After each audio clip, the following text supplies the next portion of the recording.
The 20s are for working hard. The 30s are for working smart. The 40s are for working how you want to, and the 50s are for working when you want to. Now the 60s are for working if you want to. That's the legendary Jill Scott from her podcast interview with Roy Wood Jr. And when it comes to work, that's all we know, right? Folks say that death and taxes are the only sure things, but look, a lot of people either willfully or accidentally don't pay taxes. But we all know about work, don't we? I think social media is the place where we all like to lie as if we don't have to work or do anything for a living. We take pose pics, we show ourselves wearing nice outfits on vacays, drinking something nice, eating something nice, just forgetting about work. But work is a constant. It's what makes the world go. And for most of us, it's how we find a purpose with our lives. But sometimes we just have to laugh. Don't pose. Don't clean up nothing. Don't pretty it up. But just find a way to laugh. See, the thing about life is that we all have the same punchline. We're all going to die. But if it's a joke, if life's a joke, make it a full, robust, raunchy, dirty ass joke. Play my music.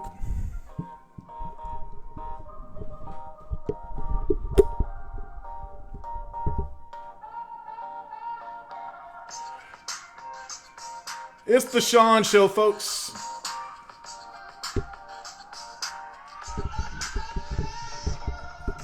Today, it's about the joke game. Featuring Tommy Taylor Jr., Angel Gaines, and Leon Scott.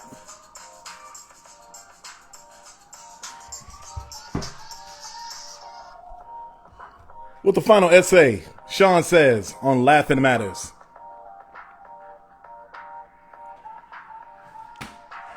Now we're going to bring Tyrone up in a second because that's my wingman.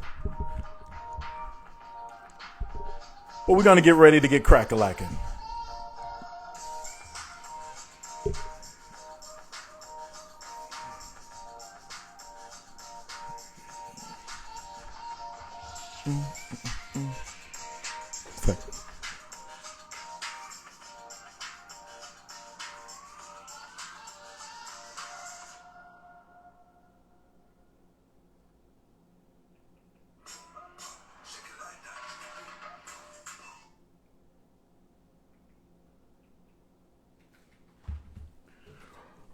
So once again, welcome to my show. We got a lot of things planned for you tonight. We got a loaded guest list. And for everybody on YouTube, thank you for joining me when you watch the replay of this. For folks watching IG, thank you for coming here live. And we're going to get cracking soon. Hey, how y'all doing? Now, I wanted to do this show because last week we did a very deep and heavy show. So we thought we'd lighten it up with talking to a bunch of comedians, see why they joined the joke game, talk about what it takes to get up on stage. And, you know, just all around just really trying to, you know, lighten the mood because there's so much bad stuff going on in the world, right? I know it's a cliche. But how you like my new set? Here from live in downtown D.C. Yeah, I got a new sign. That's a little bit bigger. The crotch you looking at is of Jack Johnson. Sorry about that, but Jack won't mind. Yeah, so if y'all got some questions for me before we get started, I'll take some of them, and then we'll get going. Has anyone watched the new Fresh Prince show? So here's the thing about the Fresh Prince show. Well, it's not Fresh Prince, it's Bel Air, right? So, as I pour myself a drink, pardon me. This new Bel Air is so serious that I struggle to reconcile with what it's supposed to be about. You know what I'm saying? So it's like, okay, you remember, well, I don't know how old y'all are, but so when I was watching Bel Air, I was thinking this is sort of scrambling my brain because you think of West Philadelphia, born and well, none of that shit's going on. None of that's in the show, right? This time it's more like just to let you know that it's gritty and it's taking itself very seriously. It's way more drama. There's no comedy at all. It's more like so when I was a kid, we were doing things on Macintosh computers before Apple was really cool, right? And then as we get older, we had to switch over to Microsoft Word stuff, use Microsoft software and PCs. And it was sort of like my brain was scrambled that way. You know, when you've been using Mac all your life or PC, and now you're trying to do something else. And so watching Bel Air and realizing that, okay, this is the same universe. It's supposed to be the same character. Of course, it's Will Smith basically telling you something. It's about his life. It's tough to readjust because Carlton's a jerk.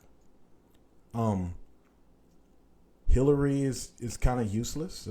Uncle Phil, I don't know. It's so. I think I could like it. I really do think I could like it. So I'm trying to give it more of a chance, but I don't know. It's tough. What do you all think about the show?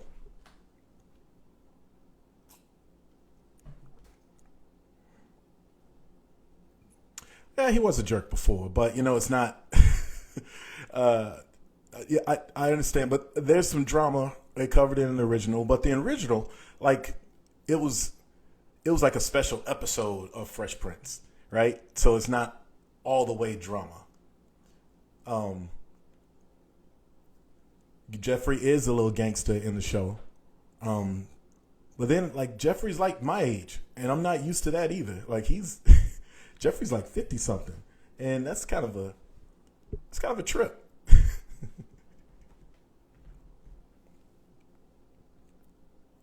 All right, let me go get my man Tyrone here, see if he could fly in. Also, oh, hey, Alicia. Hey, y'all. How y'all doing? Good to see you. And actually, I got my first guest up already. Hang on a second.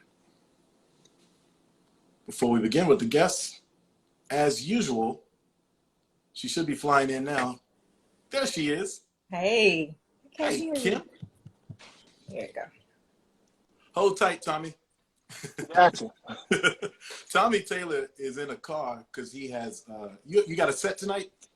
Yeah. In between gigs. You lit like you in Taxi Cab Confessions or Hookers at the Point. So Tommy, you on right now? I'm rapping with my sponsor, the lovely Kym Dudley, owner of Body Butter Bakery. She look like she got some butter on it. Girl, you look the melanin and glistening. Don't she look good? Don't she look good? Her skin looks sensational every time. Thank you. Kym is our show sponsor, as you can see, and you could always check out our products at bodybutterbakery.com. She even has some male products. I use the beard butter, and I'm shining as well. And I got a pimple, but it's not from you, Kym. It's because I've been drinking too much. I was just going to say, you didn't broke out yet. You all right. So what you got for us this week, Kym? What you working on? Did you get rid of all that Apple?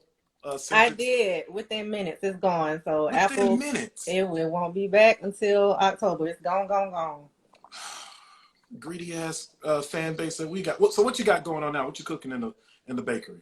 The newest thing, which I haven't even dropped it yet, but coming soon. I don't have the labels. I've already made them, but mango margarita lip balm. And today is actually National Margarita Day, so that coincides with the discount code. Can I get a discount code? You can give a discount code. You want to give discounts, you're welcome to give discounts. What is your discount code? I'm about to punch it in right now. Rita, RITA. And it's 50% off until midnight Eastern. It'll still be a discount after midnight, but it won't quite be 50%. Also, if you hang in there, you go make your purchase and you come back, I'll be giving out $25 gift cards in your inbox if you come make a comment during the live. Not to everybody who makes a comment, not trying to go bankrupt tonight, but at random. If you make a comment, I will be paying attention. If you're public, I can see. I can send you a message. You may not see it if you're private. I don't know how that works, but make a comment. I'll be sending out random $25 gift cards. Lord Jesus! Like, all right. So Kym here just giving away all her little inventory, 50% off. We're putting the code up now for www.bodybutterbakery.com. Really good stuff. And it's Black History Month, so we got to support Black excellence out here. Appreciate it. Yes. She came on. She's not ashy. I mean, already won byproducts now. She's actually kind of smoking. Actually, I'm not supposed to be hitting on my sponsor, but I think I just did. But Tommy, are you saying that we ain't supposed to support her after like February the 28th? Like, no, so it's good to not support after that? It depends what Black business, but I feel like this is a quality Black business. I'm just saying we have to over support on Black History Month. We should pay extra 25% for great Black businesses. That's what I feel. It's great Black business. She started this in the fall of last year, and she's booming. She had a job. She quit the job. She ain't doing no more hair, and she's just making people look good and saving ashy ass ankles and all smell across good the world. too. And smell good too. What's this flavor again? A what? Mango margarita lip balm. Now, are these edible? Some are. I only have one edible whipped body butter. It's called Bay Butter, and it's pina colada flavored. Because they sound delicious. What she said like a pina colada? Yeah.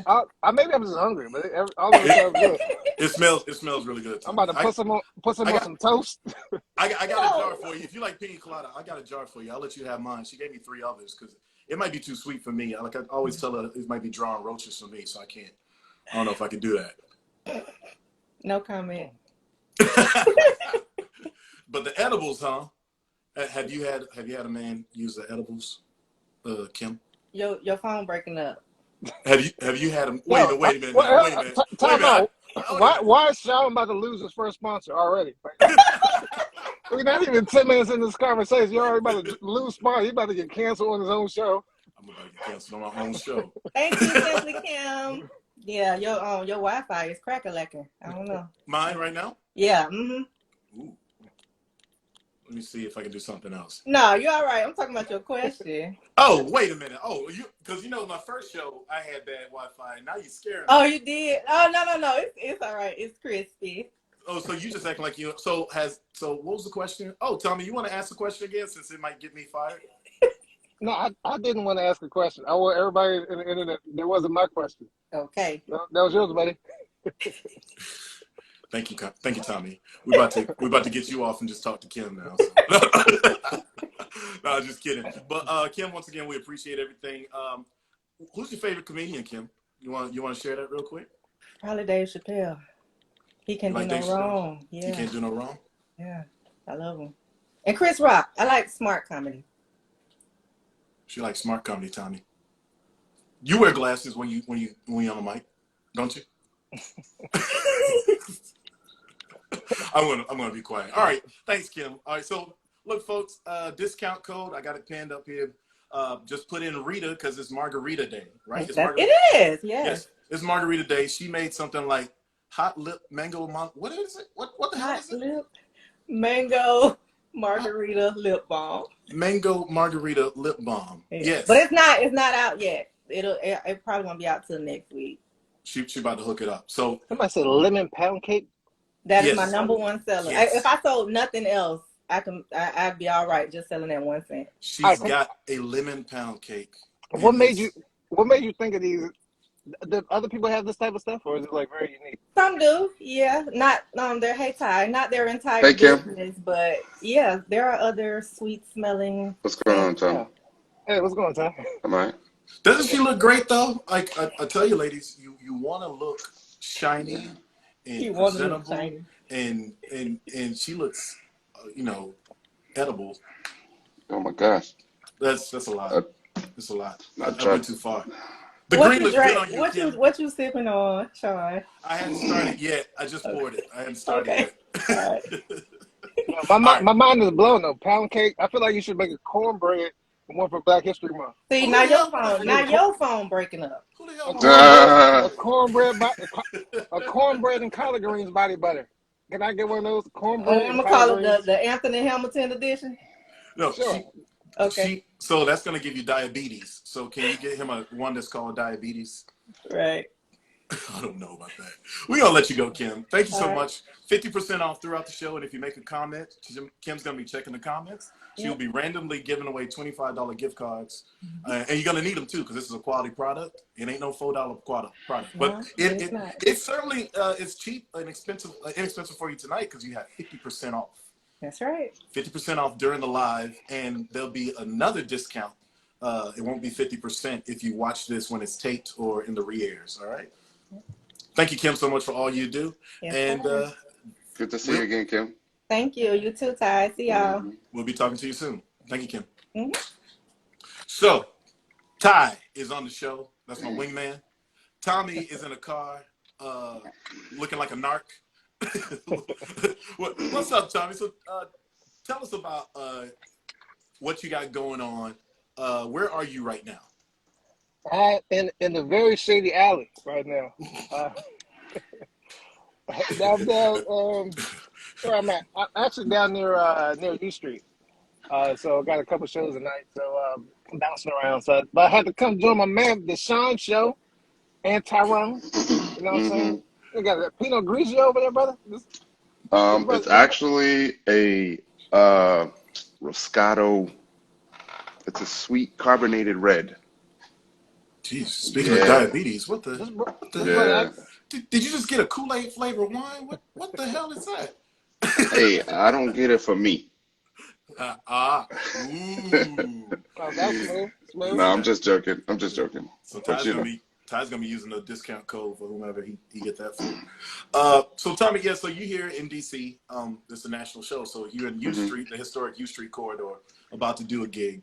And we appreciate you taking time out. Tell us why you get into the joke game and how long you've been doing it. And let's just rap a minute about your comedy. Yeah, been doing it for like over 10 years now. Born and raised here in DC, so that's where I started out doing my stand-up. But I travel all around the country, the world. I tour with Tony Rock, all over the place. And I do an amazing monthly show that you all have to check out called Almost Ladies Night. We do it every month at the city. Well, we're here in DC. We do it at the City Winery, and amazing. So it's a whole experience. So even before the show, you come early. We have a black-owned massage company, so you get complimentary massages. Not just the women, but it's for everybody want to get you relaxed, get some stress off before the jokes, and it's just a whole vibe. So you gotta come check us out. Let's talk about this. Let's talk about this Almost Ladies Night. So what gave you that idea and that concept, and why is it Almost Ladies Night? That's a good question. So I noticed a lot of my shows. I always had a lot of female. I hate to say it. Well, I had a lot of women. Yeah, that's the adjective. Anyway, I had a lot of women that would come to the shows, and so I had the opportunity to do a show of my own. And I was like, somebody said, let's do a ladies' night, and I was like, almost, because I didn't want it just for women. I wanted to be inclusive for everybody. But and also, since I'm a guy doing something for women, we're always gonna mess something. Always gonna go wrong. That's why I call it almost. So I might not. I'm gonna be close to. I'm gonna try to get it 100%, but I might be. Some may falter here and there. You try to plan a perfect date, but then you didn't gas up your car all the way. You got all the other plans. So it's almost. So almost ladies' night. Almost Ladies Night. So something's gonna go wrong. Almost Ladies Night. So, but you say you have an affiliation with Tony Rock. Now, is that Chris's brother? Yeah. So Chris Rock, Tony Rock, and then Jordan is the youngest brother, and they all actually amazing comedians. So if you haven't seen the show, y'all got to check them out. Wait, they got a younger brother? Who's how is he? What is his style like? Is he? Because I've seen Tony, and we all know about Chris. What's Jordan like? Jordan is cool. He's like eclectic, so he got a lot of different, diversity to him. But yeah, everybody's distinct on their own too. So it's a cool mix to see all of them work. So, what got you picking up a mic? Why you get on stage? Because I take it you had a regular job, right? Beforehand. Kind of. So my background is computer engineering, computer science. But actually, I never really went into it. So I dabbled, but I was kind of in the entertainment field. Mm. Now this is true talk. So often gigs come up in DC in the DMV area, and if I don't get them, then Tommy's getting them. But we're looking at the same gigs, and we actually got a chance to work together. When was that? Over the summer? Yeah.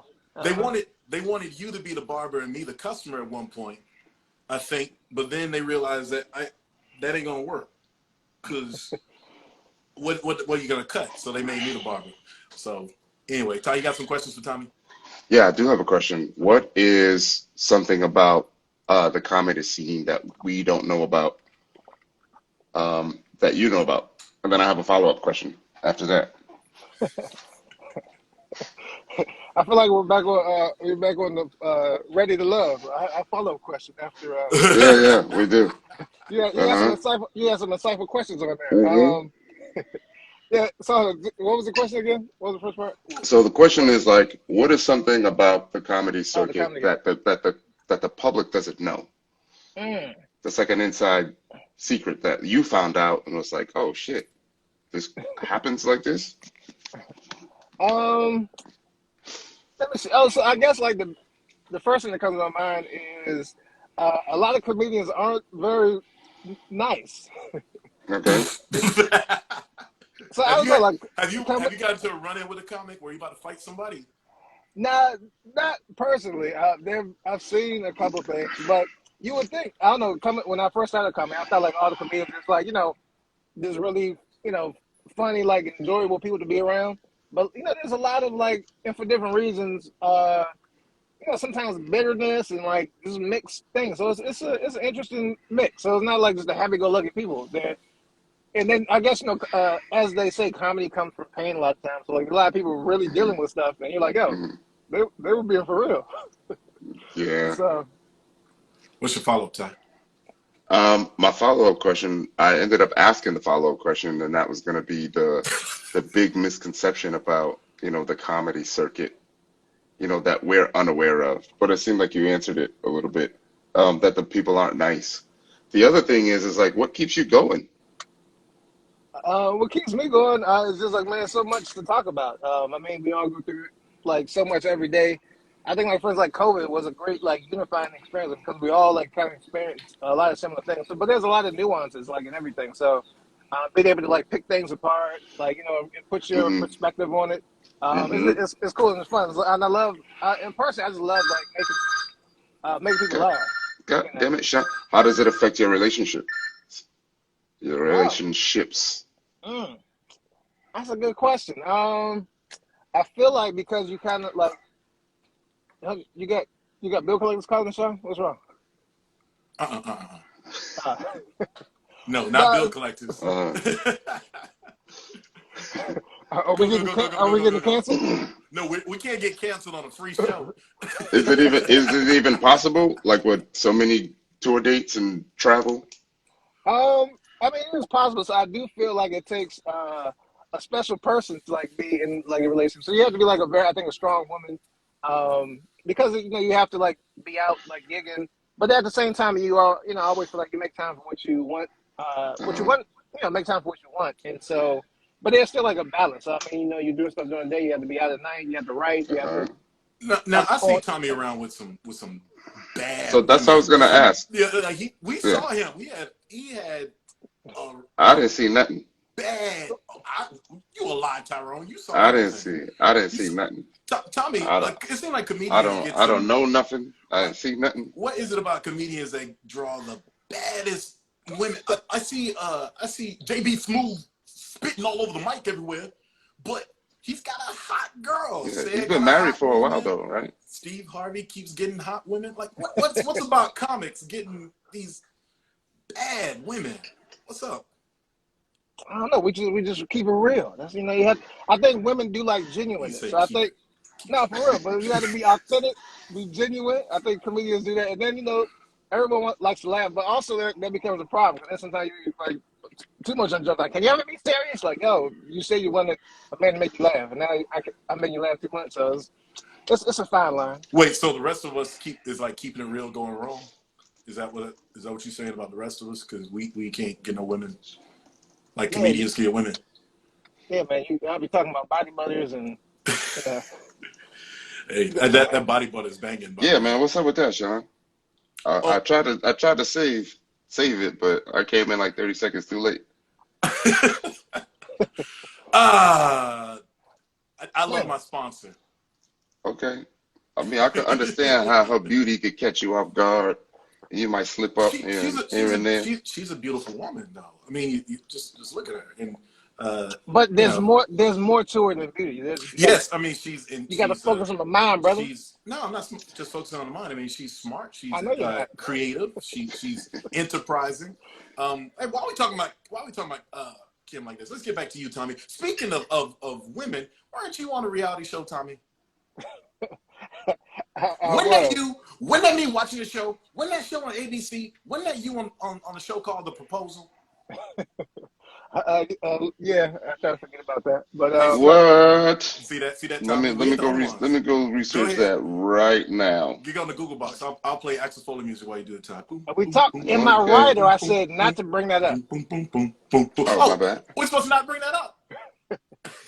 Oh, But it's on the Google box. The Google box says it. In my writer, on my contract, we were supposed to talk about other things, comedy. I, We're I supposed think to, it. we're, I think it we're was supposed to, comedy. we're supposed to talk about that vest of yours. Weren't you supposed to? Weren't you supposed to propose on that? Did you propose on that? I don't know. It's on Google. What was the premise of the show, Tom? So, be honest. So I've always really enjoyed reality dating shows ever since I was a kid. So like Blind Date, I know you remember that show. A Limit Date, like The Fifth Wheel. I really enjoy watching those shows, and so I had an opportunity to be on. It was like a reboot of Love Connection, and so but somehow the schedule didn't work out, and then they had a new show from the makers of The Bachelor, and it was going to air right before it. And they're like, "Hey, we want you to be on that one," and I was like. I don't know, but it was called The Proposal. So, like, the way they pitched it to me was, it was like, all right, well, you can propose. what? Uh, You like, it's a dating show, but then you, at the end, like, if you make it to the end or whatever, like, you propose something. Like, you could propose to go on a date, go on a trip, or something like that. But, as you guys probably know, when your producers kind of finagle things certain ways, so you end up, like, they end up kind of pushing an actual proposal. What was the actual proposal? I don't know. I'm going to let y'all Google that if it's still on Google. Man, this show is a midsummer replacement. We ain't gonna Google all that. You can tell I us. get it. I synced a little bit of the pictures so that I can kind of gather what happened. But But, you're here in DC right now. Moving yeah, forward, right? Moving forward. Oh, We're moving forward. let's see. We're moving trying forward. to. No, but Yeah. it was a pretty dope experience. Like, it was a lot of fun. We come down to LA, Mhm. studio audience and everything. But yeah, it was interesting. But it went a little different than I expected. But it's still. I met some great people. Everyone I met there was still like really cool. And yeah. Good. That's all that matters. That's how we feel about our experience. We met some great people, and we kind of cool. Yeah. He be drinking. You don't know what he gonna say when he drink though. But other than that, Yeah, y'all Hey, he's welcome. cool. so did Yeah. any of the beef from your season last? I seen like there was some little like beefs from different people. You don't have to name no names, but like the certain squabbles continue after the show. That was the shit. Yes. Yep. Oh, Mhm. Ty Simmons. Ty wasn't gonna spill Mhm. no tea. I'll spill it. Shit. Yeah. I, Unfortunately, there's just some folks that just that ain't cool people with can't each let other. shit go. But we cool. So you see Shawn and Ty, we kicking it. So that's my wingman. Okay. And I got a question for you. Let's get back on the comedy thing. So you sort of touched on this a little bit. How do you find your material, and what type of comic would you say you are? Do you have someone you can compare yourself to? Because if I'm correct, you don't cuss in your comedy. Is that right, Tommy? Yeah, Or, that's right. yeah. Um, Now, Ah. how tough is that to not be a cusser? for me, it's pretty easy, I think. 'Cause I don't curse in real life, so like when I Mm-hmm. was doing comedy, I was like, I want to be authentic to who I am, and so I think sometimes like making jokes are easier to some stuff is funny and like it's easier, but it's just me. So like when I was developing my material, my style, like I wanted to like be true to that. I do. It does seem like it's hard because a lot of comedians can't do it, but also like, and as I've grown, it's really cool to like just be able to perform with anybody. people who are like curse, whatever, talk about any kind of subject matter, and I still like rock, at the same level, and then people never notice. Like people, come there and say, "Oh, that you didn't curse," and so a lot of people don't even realize it until like later when somebody tells them. So I think that's like that's kind of the biggest compliment to me. Is like I can still be real and be raw and and do it my way. That's what's up. Yeah, one of the greatest comedians I think of. Allah Sinbad. Sinbad was crazy funny. Still is, and Cosby. But we act like we can't mention Cosby no more. Yeah, you're really trying to get canceled tonight. You're really trying to get canceled. There's another. But he was funny. I mean, he was. I ain't talking about him like don't. Cosby was one of my favorite comedians. Honestly, I separate. It's hard, it's weird to say, but like I separate like.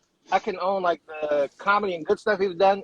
Also, although the bad stuff, we're going to keep that there and not dismiss that. But he was a brilliant comedian on his own. Black folks do that all the time, though. R. Kelly existed. People act like, well, yeah, I didn't. All of a sudden, a documentary come out. I didn't know R. Kelly messed with. Yes, you did. Everyone knew that. And black folks look the other way or all the time when it comes to other stuff. So we can acknowledge his greatness as a comedian and storytelling ability. And speaking of, since it was President's Day yesterday, like a lot of our presidents did bad things to women and black women and owned slaves, and we have a President's Day, which is crazy. Wow. And it's dollar bills. Tommy, what's your favorite city to perform in?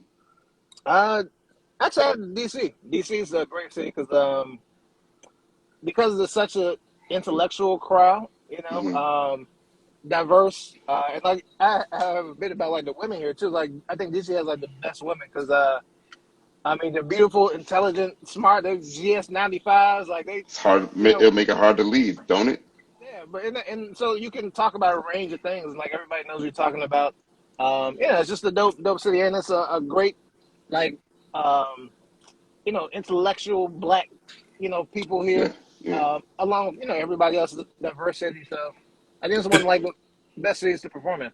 It's a great comedy scene because like legends, Dave Chappelle, Tommy Davidson, Martin Lawrence. You got cats like that from DC. Yeah, I think DC has like it's like the comedy mecca, and it's overlooked for some reason. But think about all the greats, and like there are a lot of people you don't even know that like are from DC, like Wanda Sykes, Patton Oswalt, my girl Yvonne Orji, she's on Insecure. It's just name that list. Like there's so many big Dominique, on and on and on. There's so many like great comedians that come from DC. There's something about the water here that like really cultivates like a very well-rounded comedian. Now, when you see some people get up there and they kill it, and then you have to get up there after them, how does that make you feel? Or like, are you resentful? Or like what? Like you said, the comic scene, the comedic scene can be a little vindictive or mean or nasty. How do you take it when somebody's really on their game and you're next to go? How you I love it. I mean, I think it's like, Steph Curry. You somebody scoring, I'm gonna come back and score too. And so I want, and you're on the show. I want everyone to do well. And so like you just want to step your level up. And I think that's kind of the grind too. Like you want to be able to match and exceed like whoever is before you. And so. It's a constant challenge and keeps you on your toes. So, okay, so we got comedians now, sort of branching out a little bit, who are diving into controversy. Do you find it tough to do comedy with like it being so politically correct? Some people would say, Yeah, no, like, I think. There's a lot of political correctness out there, or a lot of censorship, as to what is funny and what's not funny. So how do you navigate them waters? I mean, you got the mic. People pay to see you. What do you do when you get up there? I think you got to be yourself. So I think that's one thing I love about DC is that even though it's like a very PC town, people understand. So if you like give a perspective. So I think the part of the thing is like when you're, somebody may say a word or say something that like offends people, but then, if you have a perspective, I think people own that here. But it's tricky when you go different places. Like even you just say the word Trump down south somewhere, like people like are very vehement. So you have to navigate like every crowd. So I mean, the basic thing is like being in front of the audience is like knowing your audience, right? And so I think it is a lot trickier these days because like there's so many like hot topics and things that like really because like even saying like you just said Cosby, like saying that like gives people an emotion now, and so like some people just hate. Like I randomly I texted a friend of mine. Well, somebody I just met. It was a fairly new meeting, and it was a GIF, a GIF. I forgot how you say it. How you pronounce it? But it was an R. Kelly GIF. Like it was just silly, and but I think they got offended by it, and like I didn't even think about it. It was just pop. I typed something in, like I was the person that popped up, so I sent it. And but it's that's the kind of vibe. Like some people get like really emotional about certain things. You say a certain word, say a different way, and you may not mean it. The intent may be different, but so I think these are all things you have to watch out for. And if you want to double down, you do that in your comedy, but you also have to pay those things attention, I think, in a little more detail, at least for me. Wildest place you've done a show? Probably a gay bar. Okay. Yeah, and there was a gay bar in D.C. Somebody was doing a show, and I was like, all right, I'll come out. But it was apparently it's like came out. Never mind. Go ahead. no, it was I think it was like they said it was the oldest black like gay club or some bar in DC or something. So it had some kind of historic connection or whatever. So I went before, but when I walked in, everybody was just checking me out like, nah, dog, I'm just here to perform. That's it. Like they were like, but everybody was really cool. It was actually like a really fun show, and they were really into it. But it was funny in the beginning because I think they were thinking something different. And I was like, nah, buddy. What did you do? Any gay jokes? Do you do gay jokes? How's it? Yeah, I did. I talked all about them, and but they were really receptive, and there was a lot of love there. So I think everything is in taste, and I think I think the LGBTQ community, they do love to have fun and have a good time, and you can poke fun at people and at yourself too. And as long as they know you're doing it in good spirits and and fun, and that's my vibe. I'm not an offensive comedian. I talk about a little bit of everything, but for me, the purpose is really to uplift people, right? At the end of the day, because I like just seeing people smile. You go, and it's crazy. Like people go through so many things, and just like being able to laugh or at something or at like a subject, can really change your perspective, your mood, like change people's whole vibe. So that's really brings me enjoyment. I think you have to have a purpose, not to get preachy, but you have your purpose in everything that you do. And so for me, that's like my thing. It just. Even if I'm in a room with like my aunt literally just died, passed away on New Year's Eve. We had a funeral on New Year's Eve, and even in the room, my parents had commented. I always try to lighten the mood, like bring, there's joy to be found in any situation. So trying to, stay positive and find a good vibe, and even in the dark situation is, I think, important. So We on the line with Tommy Taylor Jr., comedian. He's based out of DC, but he's worked all corners, and he travels a lot too. That's one of his hobbies. We can get into that as well. You've been working it for about 10 years, the comedy circuit. And tell me about when you first bombed.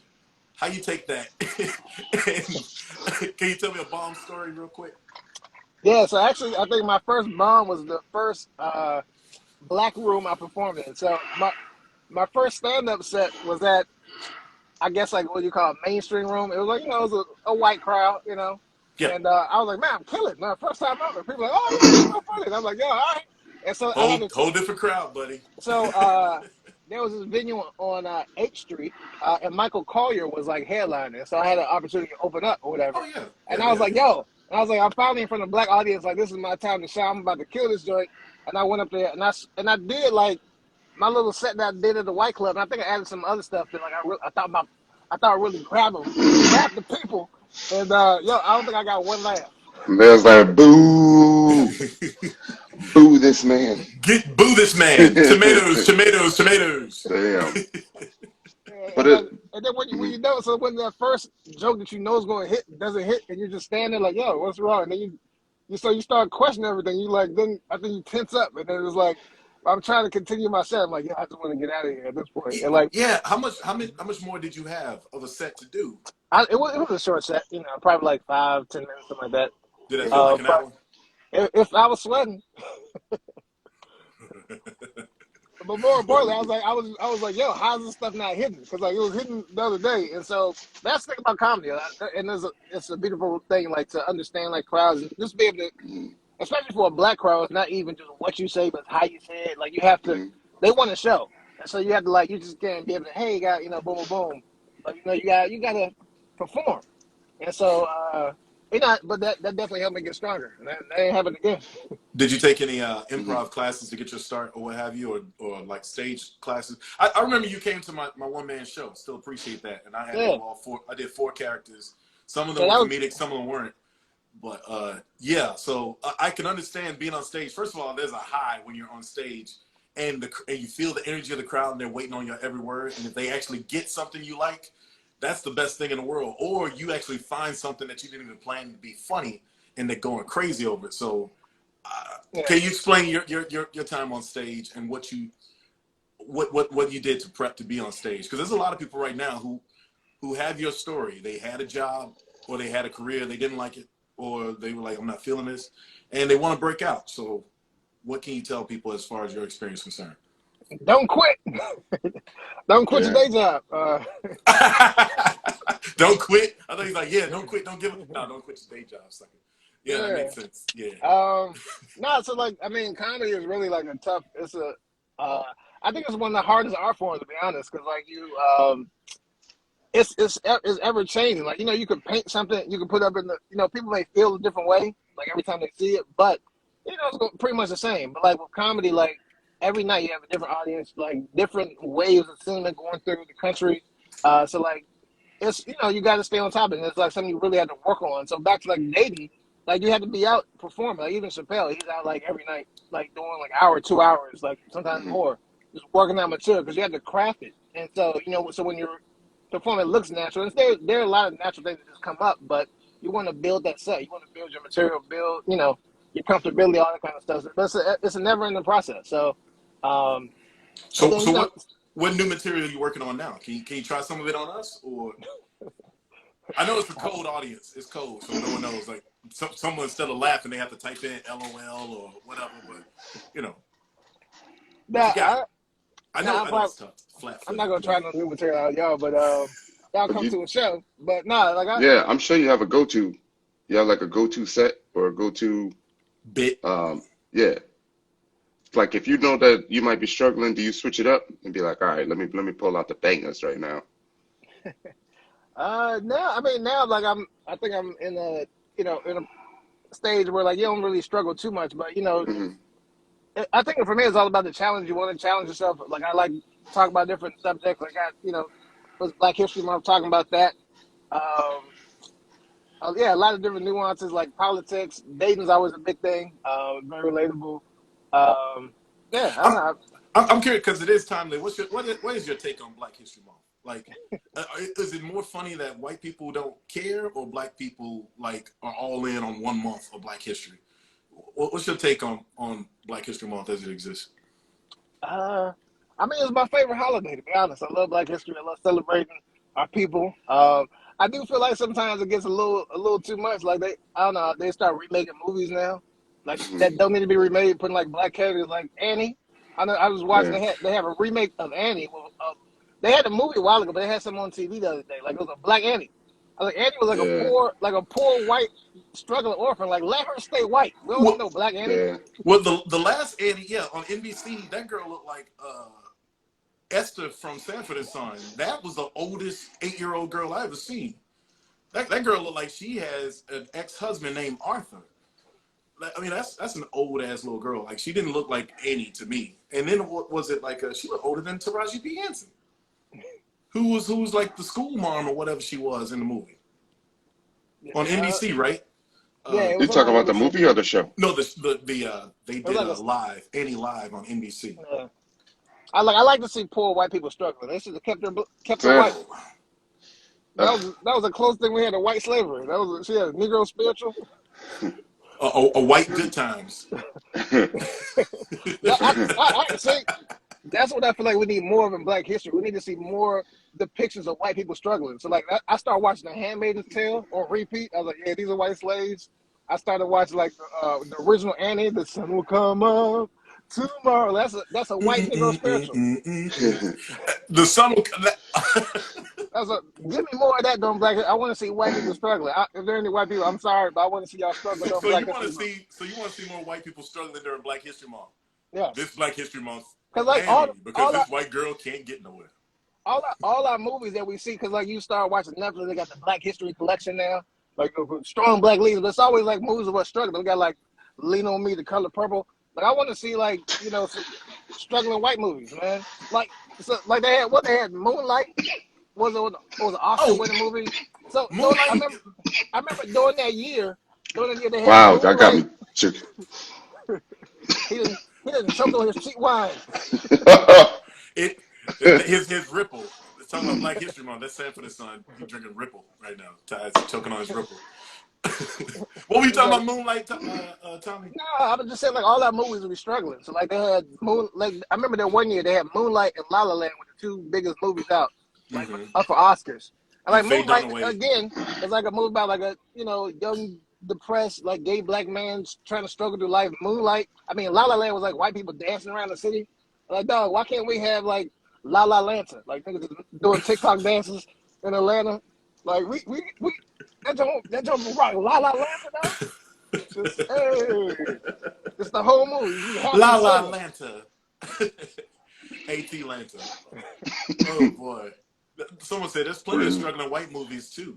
Yeah, like that Overboard with Goldie Hawn and Kurt Russell, where she was a rich woman and she was found by him and his dirty white kids. That was a funny old white movie. So that's a good struggle movie. Let's think of some more struggle movies while we at it, crowd. By the way, real quick, discount code is Rita because it's National Margarita Day. So because of that, put in Rita, R-I-T-A, and go to bodybutterbakery.com. You get 50% off during this live. If you are watching this on the YouTube tomorrow or on IG, the tape form, the code will still be good for, I think, less than 50%, but it'll still be good for a discount. All right. So, so we're talking about Black History Month. So you talk about dating. So what you got about dating? So did you watch any of our season, the entire season on Ready to Love? And if so, what do you think? Because it was DC, right? Yeah, so I did. I did watch it. I have a lot of thoughts. We know a lot of thoughts, so that makes two. Oh wow. Jeez. Yeah, what is in your cup? What is in your cup? I don't know any thoughts. You have thoughts? There are thoughts. Oh, man. All right, anagram. But yes, all right. So give us some. Give me some of your thoughts while you're still here. Give us some thoughts. Let me see. It was pretty funny. It was like a lot funnier than I thought it was going. That was actually my first time watching it. Watching the series a lot actually. And the dude, what was my man who was doing like the cut and paste? Like that dude was hilarious. Corey. I think I saw Corey joining here. Was Corey? Corey is hilarious. Yeah, he is. He actually is. He's hilarious. And he was that's why he was my frat brother. So I was like, oh man, setting us back. Oh, that's right. That's right. You're new. Well, you know that show's loaded with your friends. I saw that. Yeah. Walt, Corey, Cornelius, and Tommy. Yep. So there's oh boy. So all right. So you watched the show, and what your thoughts about me and Tyrone? I saw you made a joke like I always have my shirt off. I only had my shirt off that one time when they asked me to come on the show. Yeah, let me start with you. So you came out, you had the little silk pajama shirt on, like he was in a Jodeci video, floating, looking all angry. I thought they set you up, cause what was it, Sabrina? I don't know. So I think you were going hard though. You was like you were really looking for like a woman that like met your needs, but you were asking the tough questions like up front. So you didn't waste no time. So and I think that kind of, because you were so like real, I think that like kind of pushed them away. And I was like, this dude only gonna be here for like an episode and a half. Yeah, I was here for a cup of coffee. Ready to love this Starbucks. That's what I was looking. You weren't even able to finish your meal. Did you get to eat at those dates? Because you looked hungry. because I know you. I was like, yo, this dude hungry. He mad or hungry. I was hungry and I was mad. I'm like, y'all ain't gonna let us eat shit. Why I gotta ask more questions under these hot ass lights? It's like you are not ready to finish your meal. For real though, they did not let it. Everybody had doggy bags and everybody lost weight because of production schedule, right, Tyrone? Yeah, I definitely lost, what, 10, 15 pounds on the show? Mm. Yeah, and so Ty, my man Ty, you were very serious too. Like you was very serious coming in. You know, I was like, but you I saw you open up, you blossom under the under the experience. You say you blossom. Yo, so I do want to know the lady who was Philly. It seemed like you did like. I don't know if it was an editing or whatever, but like you was like the one chick, she was really on you. You was like, nah, so like, I'm over here. I was wondering why you didn't, smooth it out a little bit better. What was up with that? No, we cool. We actually did a panel last night together. Okay. We Yeah, cool. and I We did. cool. I was on the panel too, and it was Sabrina's panel. Yeah, we cool. So we some of us have ironed out our mess on Yeah. the show, you know. Yeah. Some of us. We cool. It just happened to be that way, you know. Mm-hmm. Would you do another reality show since you did Mr. Proposal? You did the proposal on it. Now they reached out to me about this one actually, but I was like, nah, I don't think I'm gonna do it. But I don't know. I might be open to experience. Under the right conditions, circumstances. I wish they could have opened up so y'all could explore more people. I think that was the only thing I missed on the show because I felt like there was I just felt like some people didn't. There was no like good matches. So I was like, I wish y'all had some more options. I think that would just made it a little bit better. If y'all had a little more options. Like, yo, I thought it would have been really dope if they let y'all go to the club, like go to park or somewhere and just explore, and then see if y'all made it. And then y'all could bring them into the show, like just boom, boom. So we go out on a hunt, we bag, and then you'd be like, hey girl, you want to be on TV for the next 2 weeks? Well, some would say that there were some people on let's record this. Yeah, they got on us about that. No. I want to see y'all in the wild. That's what I want to see. Because I was like very in, You didn't see confined us in the wild? spaces. Y'all confined to a certain type of environment. But we were COVID. Right. We were COVID. We were COVID for real. Sure, it was COVID too. And meanwhile, these guys got great dates. This next group after us, they got great dates. I mean, they making clay pottery like they in Ghost and shit, like Patrick Swayze. And they go on DC tours and stuff. Tommy coming off a boat. Like it's way different. Way different. I think we got like a trip. We got a trip to Six Flags while this. He was doing some go-go. Yeah. Had a go-go band or something. So we ain't bitter. All right, so you wouldn't do that, but you eligible bachelor, Tommy, or you sort of got something locked up. What's going on, man? I'm looking. A brother out here looking, for my Black History queen. I don't know if she out here. Is she in the chat? Tommy, hit him up. DMs is open. A brother out here, smart, successful out here, trying to find a good young Christian woman, to settle down with. But no, I am looking, You ain't doing ChristianMingle.com, or is that really like whitechristianmingle.com? Because I don't know any black person go ChristianMingle.com. I don't know. I've never been on it. I've heard some people on it. But I don't know. Some of them people be kind of crazy too. I just need like a real, a regular Christian, not a wild, crazy one. Did you say crazy people in church? No, you don't say. Stop. Tommy, you got a YouTube channel too, right? Yeah. Plug his YouTube channel, Ty. Yeah. Tommy, Well. Go ahead, Tom. Play Yeah, it, all my stuff is the same. Tommy Taylor Jr. And then I have the Tommy Taylor Show, which is also on Amazon Prime right now. Y'all can check that out, the Tommy Taylor Show. And but everything else, all my social media, everything is Tommy Taylor Jr. So well, let's talk about that show, because I don't know how much time we have with you, because I know you got to go. But I'm going to bring in Angel as well. If you want to be romper room, we could talk with Angel when she gets on as well in about 5 minutes. Angel Gaines coming up in 5 minutes. But tell us about Tommy Taylor Jr., the Tommy Taylor Show.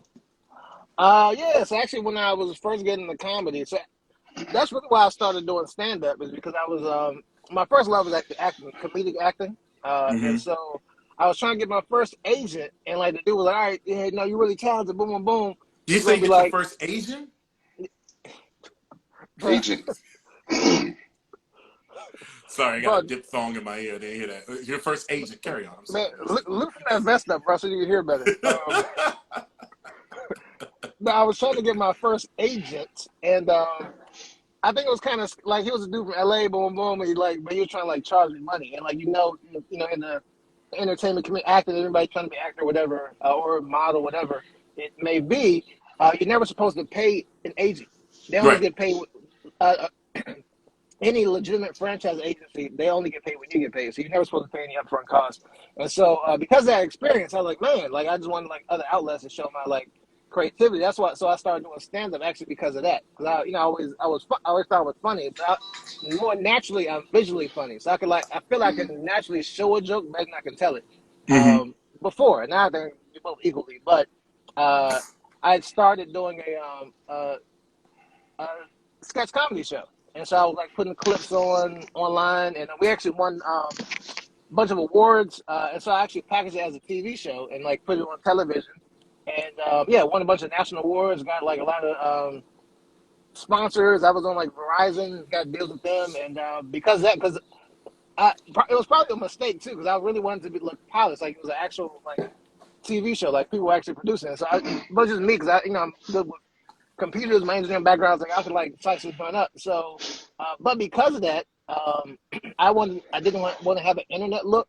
I wanted like more polished look. I started getting like companies and stuff like, yo, can you produce commercials for us? Like Comcast, different things will ask me to produce. And I think also because comedy is such a connecting, using my business background, like in the Super Bowl just happened. So like all the Super Bowl commercials usually are funny because I think when getting a little scientific here or philosophical, like babies can laugh before they can talk. It's one of the first forms of human communication.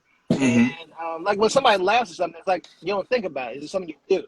So I think there's like that intrinsic connection. So like business wise, celebrate Black History Month with TripAdvisor. Sorry. Go ahead. My technology's stupid. Go ahead. Was like yeah, so like you have a funny commercial. It connects the audience to like the company. So I started like producing commercials and writing them. And so that kind of like created my production company out of that. That's your And Taylor so, Creative outfit, right? Taylor yeah. Creative. And but that was all come from the Tom Taylor show. So we recently like repackaged some episodes and put it on Amazon Prime, and then we're gonna start shooting a new season pretty soon. Nice. Well, we gotta take a break right here. I'm gonna give you all we have a sponsor, Ty. We have TripAdvisor as a sponsor. Did you know that? I do now. Yeah. So TripAdvisor gave us a sponsorship, so they want us to know about it. All right, I'm gonna have to run. I'm gonna go in the show, but I'm gonna come back on y'all. All right, Tommy, man. Yeah, just come on back, Tommy, when you're ready. All right. Thanks, brother. Good seeing you again, man. Yes, sir. You too. All right, for sure. Celebrate Black History Month with TripAdvisor. This Black History Month, it's time to live your ancestors' wildest dreams. Celebrate by providing additional rating categories to better serve you. New destination ratings for African Americans include Out Wild Black, a walkability rating. Maybe you ought to walk a bit faster through here. Or better yet, run! Our Black History Month restaurant guide. Is it the real? Or cultural appropriations, aka faking that Jamaican. A club or duck club, a comprehensive list of turnip spots near you. List of local selfie sites, a comprehensive guide of beautiful places to take a photo in front of. The historical Saggy Pants District with GPS tracking tour. Easily find the homeboys, wherever you are. And our newly added Black History Month Know Before You Go section with the new Vacation to Probation Stats. Best to stay out of Florida, you hear? And the popular Don't Go Because of the Popo. Pretty self-explanatory. And if you're into national parks, deep wood trails, hiking, and camping, we'll be happy to provide you with the Locals Wilderness Guide and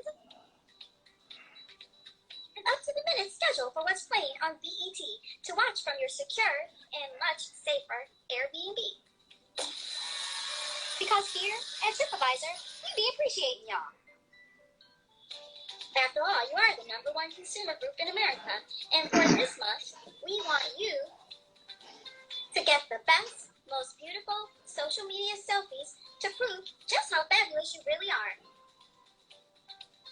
Because, well, isn't that what travel is really all about? I mean, because sharing photos of your dinner on social media is pretty fucking lame. At least according to your ancestors. Travel better with TripAdvisor.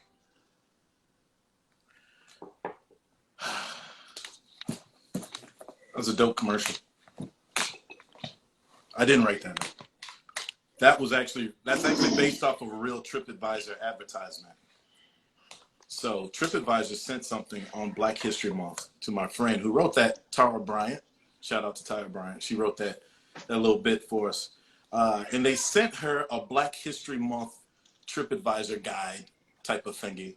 And it had those some of the images that were used in there were actual images for the TripAdvisor ad.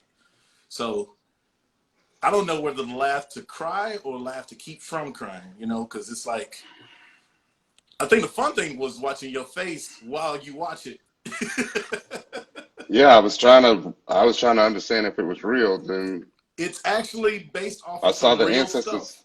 Yes, you see the I saw ancestors. the ancestors I saw the first ancestors comment, and I was like, yes, I'm gonna find the actual ad, and then I'm gonna bring up Angel, and then I'm gonna bring up as soon as my website gets going, I'm gonna bring up Leon because they're in a time crunch. But yes, that's based off of an actual TripAdvisor adlet sent out, and I'll show you the image of that ad.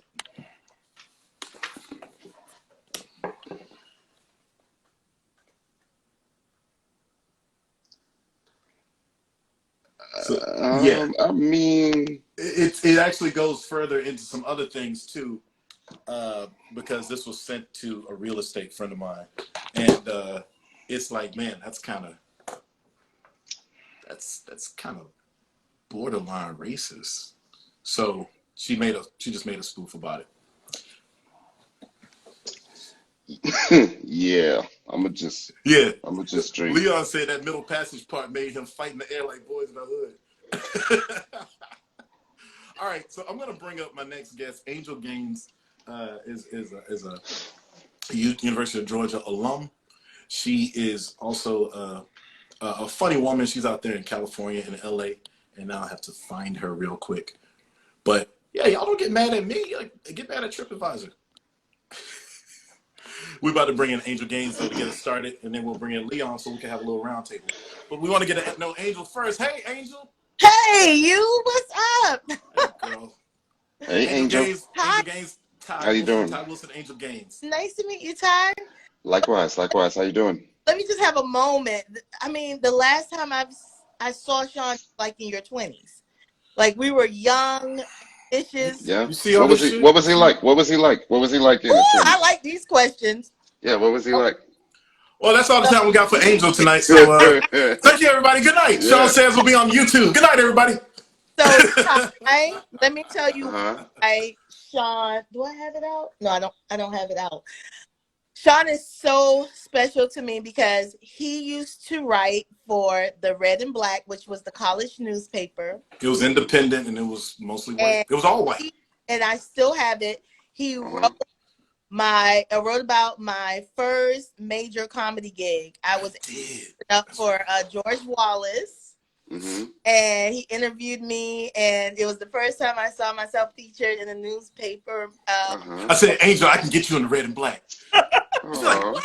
No, I just gonna do this little thing. No, Angel, we're gonna get you in the Red and Black. And that was a big deal because it was like school was 25,000 students, and the Red and Black was read by everybody. Everybody. And so he was my first article. But Shawn was very serious in school. He was very serious. He was a serious journalist. You know, he wasn't a dude. So he wasn't dating. What'd you say? Ty said I wasn't dating. That means he wasn't dating much. Well, I never heard of Shawn having like a playboy, type reputation. So I don't know. Maybe he had like one or two, but maybe I don't know, but all my women were like older than me. oh, okay. Yeah, You think or they had already graduated or something. So yeah. or they worked for the university. Okay, got it. Not Weezy Jefferson old, just older than me, Angel. Shit. Oh, okay. So Ty, yeah, you'll be proud of your boy. It was a very outstanding student. University of Georgia will be proud to claim him. So let me tell you something. Angel is so special because she would be so bold. You know, like some girls get on campus, they just want to be cute. Angel was naturally cute. Everyone loves Angel Gaines. Savannah, right, Angel? yes. Extra Savannah, extra Georgia, right? You know, there's ATL in Atlanta, and then there's Georgia. And Angel and I are from Georgia. That means not Atlanta. Right. There's more than place. And she'd be out there. She'd be doing this and doing that, and she's just a hustler and a grinder, and always kind of jokey too. But she'd get real serious on you in a second. Like, damn, is she about to get a razor blade out of her tongue or something? Like, but funny. I mean, she legitimately opened for George Wallace. George Wallace, one of the great put-down comedians this side of Don Rickles. You know what I'm saying? And I see pictures with her. I saw a picture of her on the site with Jay Leno. And I mean, you're working with all these great folks in LA. Angel, tell us about some of the stuff you're doing and how you got into the comedy game. I know, but give us a little bit of taste of that. Okay, I'll give you a little bit of background. Started at University of Georgia, and I wanted to be in a talent show because I wanted to sing. I don't know if you know that, Shawn. I wanted to be a singer. Yeah, I remember this, but I'm like, and then I got scared because there was some real singers there. And so I said, you know what? I don't want to be a quitter. So I had the idea. I was like in the 90s. The moment that they say, coming to the stage is a comedian, in the 90s, they booed you. Boo! Right off the old Apollo boo. Watch my first episode, guys. My sister, we had her on talk about the Apollo. But yes.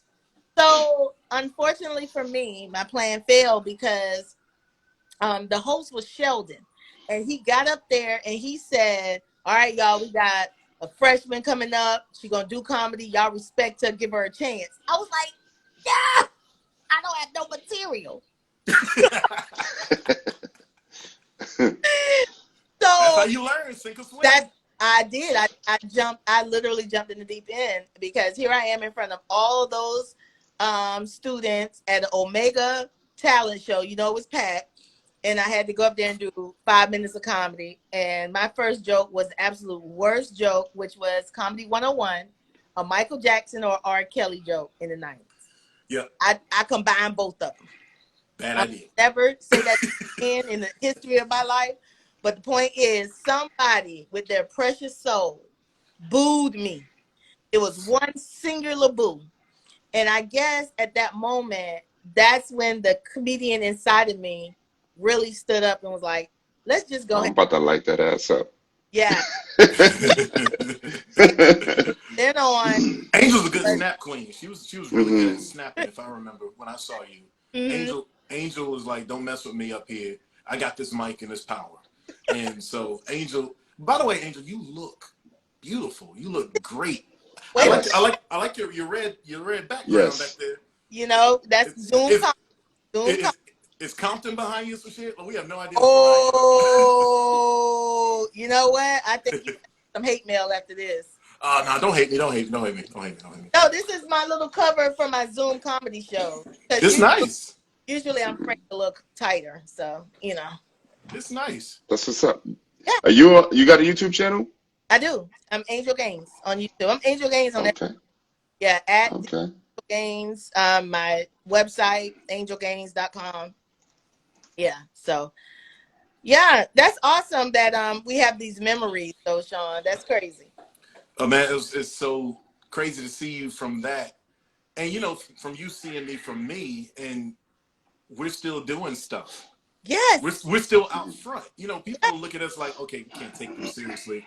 But I've been in front of the camera and I've been writing stuff, and you've definitely been out there with the mic working in LA. My sister's out there in LA, by the way. Did you ever know my little sister?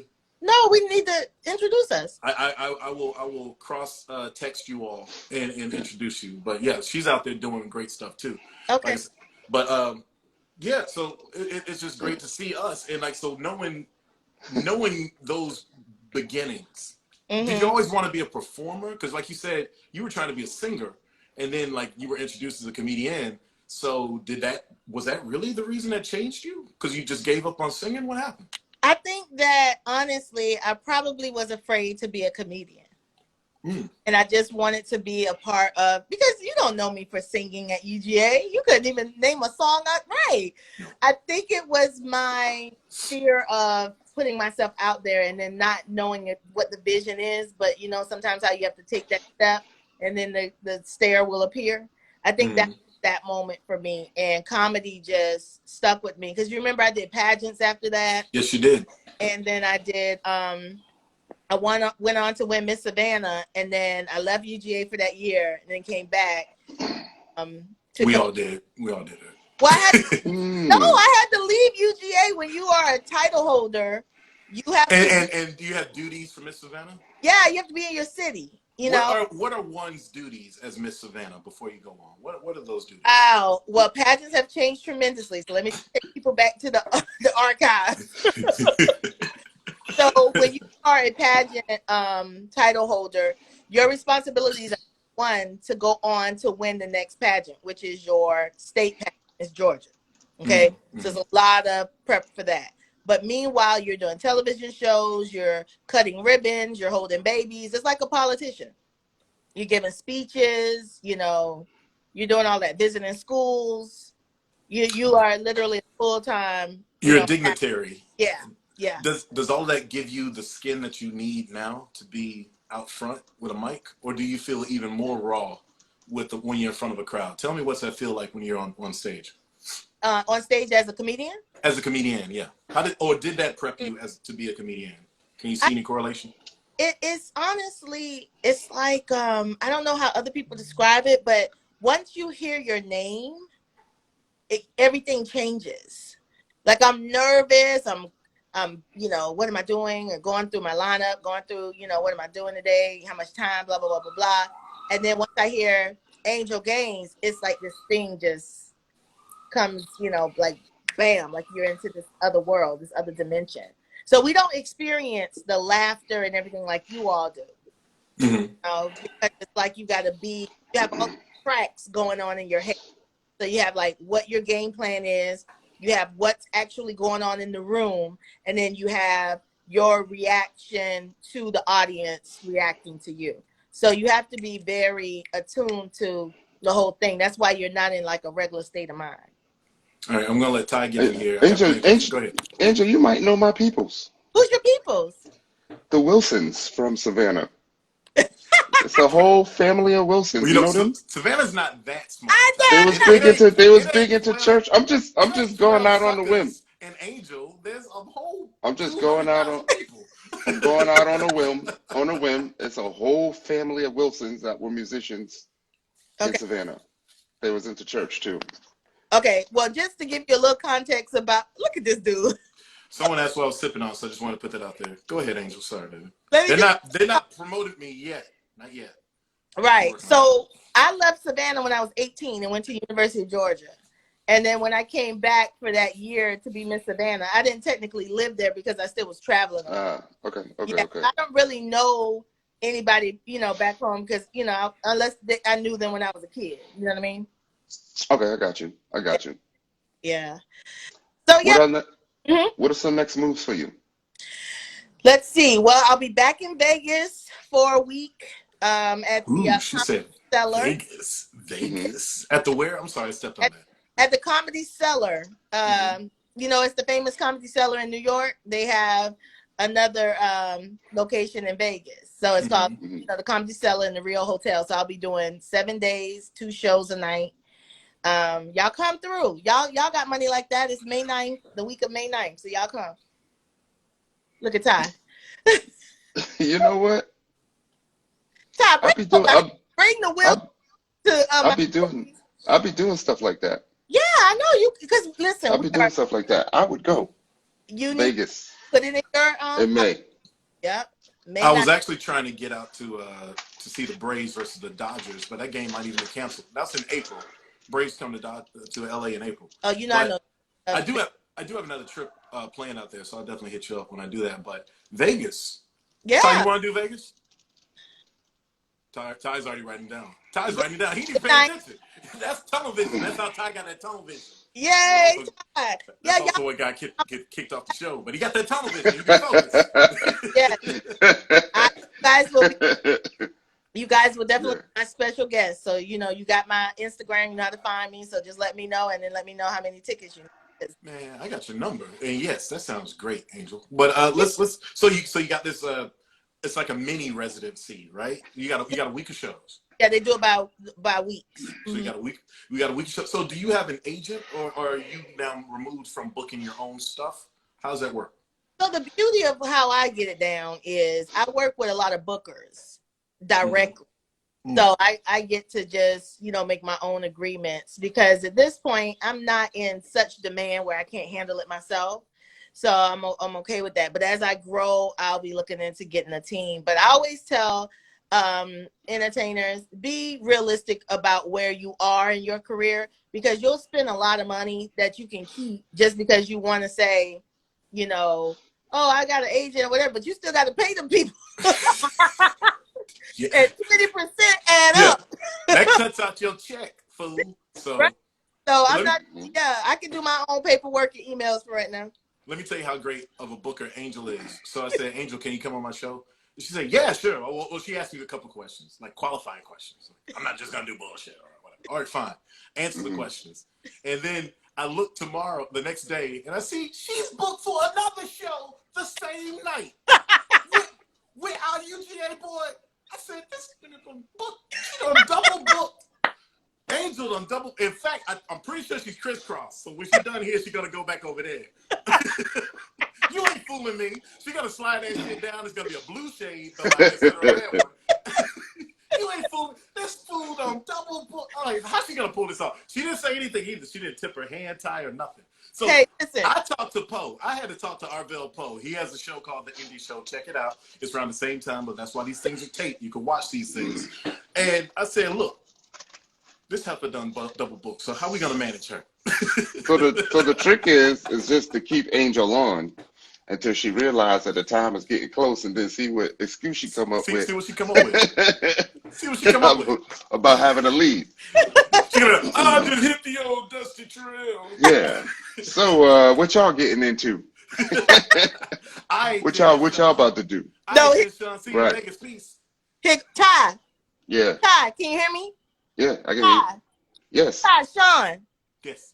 Shawn. Yes. See how I did that? See, that was gonna be like. We got what? See, it's acting up. It's acting up. Let me reboot. Let me reboot. The Negro is strong with this one. the Negro is strong with this one. First of all, I don't appreciate you dogging out my first national TripAdvisor commercial. I was in that, so. You stopped this lie. But ain't that something, Angel? Like, that was actual marketing. So that was a parody that we did, but the marketing was so chintzy. It's like, hey, I guess they like collard greens and chicken, so we have a Black History special of fried chicken and collard greens. Like, it's just like there's no extra level of thinking on a corporate level about Black folks. Well, if you can get Jerry Rice to spin a chicken drumstick in a helmet.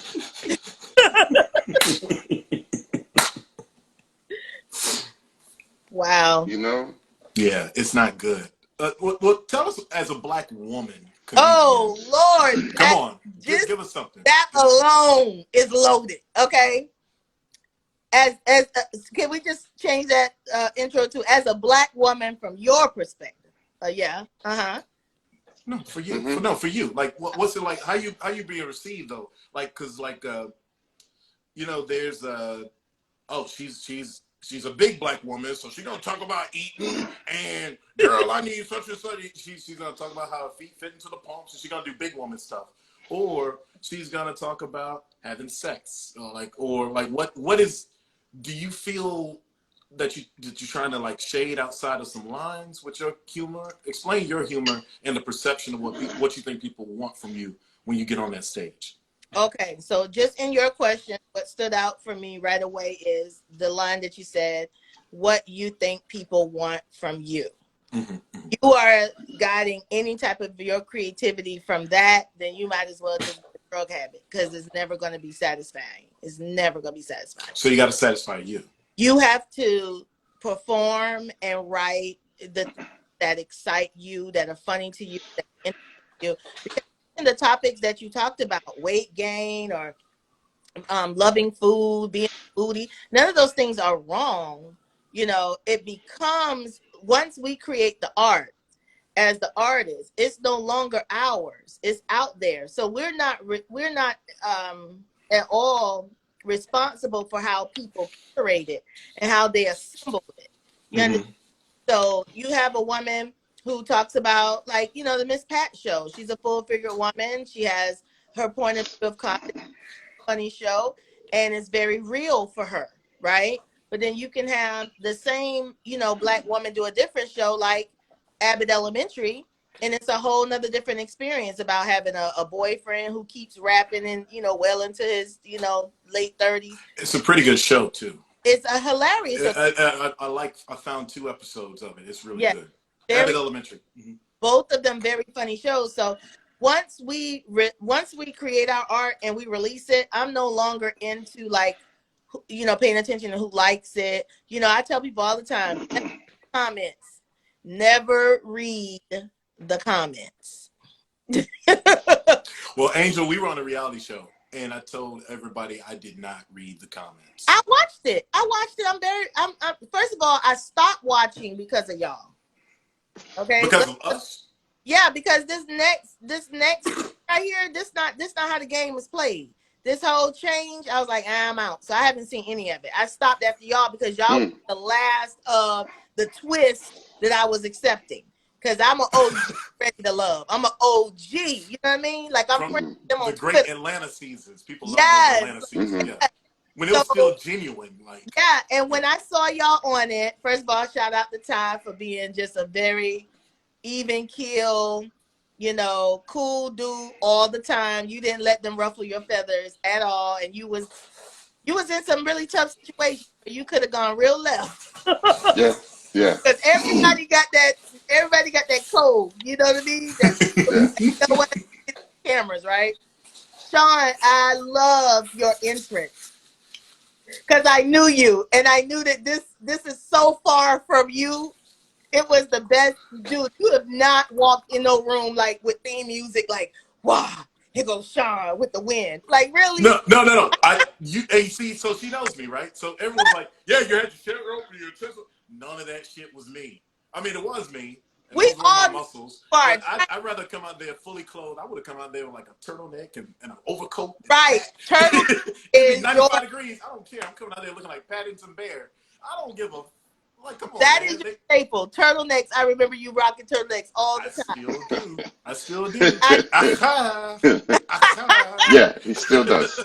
But here's the thing, though. Shawn comes out, but we weren't shocked how they marketed you because we already knew you were a male model, and Shawn doesn't really get into the hype of it because we'll make little comments and sexually harass and whatever on his, like, you know, underwear ads and stuff, whatever. But he just kind of, you know, put a little smiley face and move on. So when they gave him the whole, you know, like, you were, I think what happened was you were disappointing to the audience based on how they projected you because you weren't cocky enough. They thought I was gonna come in like an R&B singer from the '90s, rubbing my hands. Hey, girl. They thought he was just gonna be kicking girls left and right. Yeah. Like, or is that girl cute enough, or do I want to date her? I was actually being like, I had a notepad basically in my mind, and I was using it, and like, oh, Shawn is actually using his brain. We don't like this shit. We need to get his ass out of here. All of your relationship deal breakers had to do with fatherhood, dude. You were the furthest. Yeah, I was the furthest from everybody else. The audience, I just want to be ratchet and dance all night. Well, we young lady, you and I are not going to. Yeah, y'all had some really challenging, but I said some challenging castmates, but I said that's what the producers wanted because they got to make a reality show. You know what I mean? And they had to make a splash in DC. It's about the market, generating the market. So let's get off of our stuff. Can you do a reality show real quick, Angel?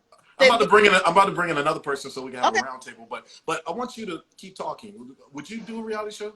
Have you done a reality show? I have not done a reality show. Would I do one? I mean, it's really a numbers game for me. It's really a numbers game for me because, it has to make financial sense. If you're taking me out of my life for, 6 weeks, 9 weeks, whatever it is, then that number got to really reflect that. So I almost didn't do it because of that. Like, I was into the throes of it, and then it's like, oh, so we'll give you this stipend or whatever. I'm like, wait. And then I got to do nothing for the whole time? Like, well, damn, Ty and I, we work for ourselves. And for me, it was like, I hunt what I eat, and this is my busy season. Yeah. And I'm actually losing money doing this show without all the jokes about he don't work or whatever. I'm like, this is bogus.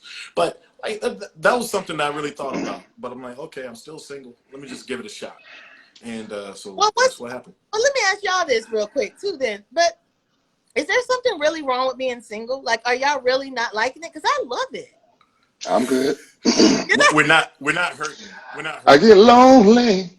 No, I'm good. And that's why when you said, oh, from a black woman's perspective, I'm like, oh, Lord, because I'm about to make folk mad. Well, no, what I meant about from the black woman's perspective, there's so many images of black women either as superwoman or sassy black friend or something like that. There are certain pigeon cubby holes that the media puts you into. Mm-hmm. And so when you get up there, how do you feel you're able to be your dynamic, often radiant, awesome, jokey self? Yes, but the truth of all of this, as a comedian, I have to tell you that there's stereotypes. Hey, what's up, y'all? What's good? Hey, Angel, quick question. Do you have a type since we were talking about dating? Honestly, no. No, Angel. I'm jump right What's in. up, man? No. Yeah. I will shut up and wait. Okay. Yeah. I'll bring you in, Leon. But thank you for being here because I'm trying to be timely. Yeah, what's up, Leon? Go ahead, Angel. Answer Ty's question, and then we'll put Leon. I have a lot of types. I don't have a type. I'm more of a vibe chick. You know what I mean? Okay. I'm totally vibe because you can be the most attractive, and I've had this happen. You can be the most attractive guy in the world, and you just sit there with just nothing to say, or you can be the most unattractive guy that's trying to leave money and impress me with stuff. It's like a vibe thing. You know what I mean? It's like because I like to think of, if I decide to get into a relationship, because this is the thing I tell women all the time. There's a certain time period that I feel, let me disclaimer this. This is not Shawn's thoughts. These are my own. Okay. No. That's okay. Go for it. There's a certain amount of time that a woman has that she really wants to be partnered, right? And in my opinion, it's when you cannot see your future, you totally taking care of yourself. So I tell people all the time, I'm at a point in my life where I've accumulated some really wonderful things that I'm not just willing to share with anybody. Like, I'm good, right? I think of a guy coming over here messing up my furniture. He gon', he gonna use my bathroom. He gonna, he gonna put the thing in the Keurig room. I got the upgraded one. I got you. Once you be using knives on my pots. Yes. So once you live in a space, right. Right. It's hard to go, let me now integrate my life with someone else just based on, hear me out, just based on feelings. Because one thing I know about human beings, for sure, is that human beings are prone to change their minds. They do it all the time. And it may feel like love now, everything. And then 3 years later, he wake up and go, I never cross country backpack cross Europe. I'm feeling compelled. I think it's called post. No, Ty. No, we're not doing that. We're not doing that this show. We can't say it. We can't say it. We're not doing that this show, Ty. We can't say it. We said it last night. I can't say it tonight. You can't say it. It's allowed, but say that shit in the overtime because you didn't have to finish it. All right, so we got Angel James here. That's my UJ alum. We champions, by the way, Angel. We We what? national champions. We national We champions, are. right? I almost wore my UGA gear, but I said, I'm doing too much. No, So, but you got the red back there, and you also represent the oops, right? okay, yeah. So we got Angel Gaines here, my homegirl from UGA. We got Ty Wilson, my wingman, and we're bringing up Leon Scott. What's up, everybody?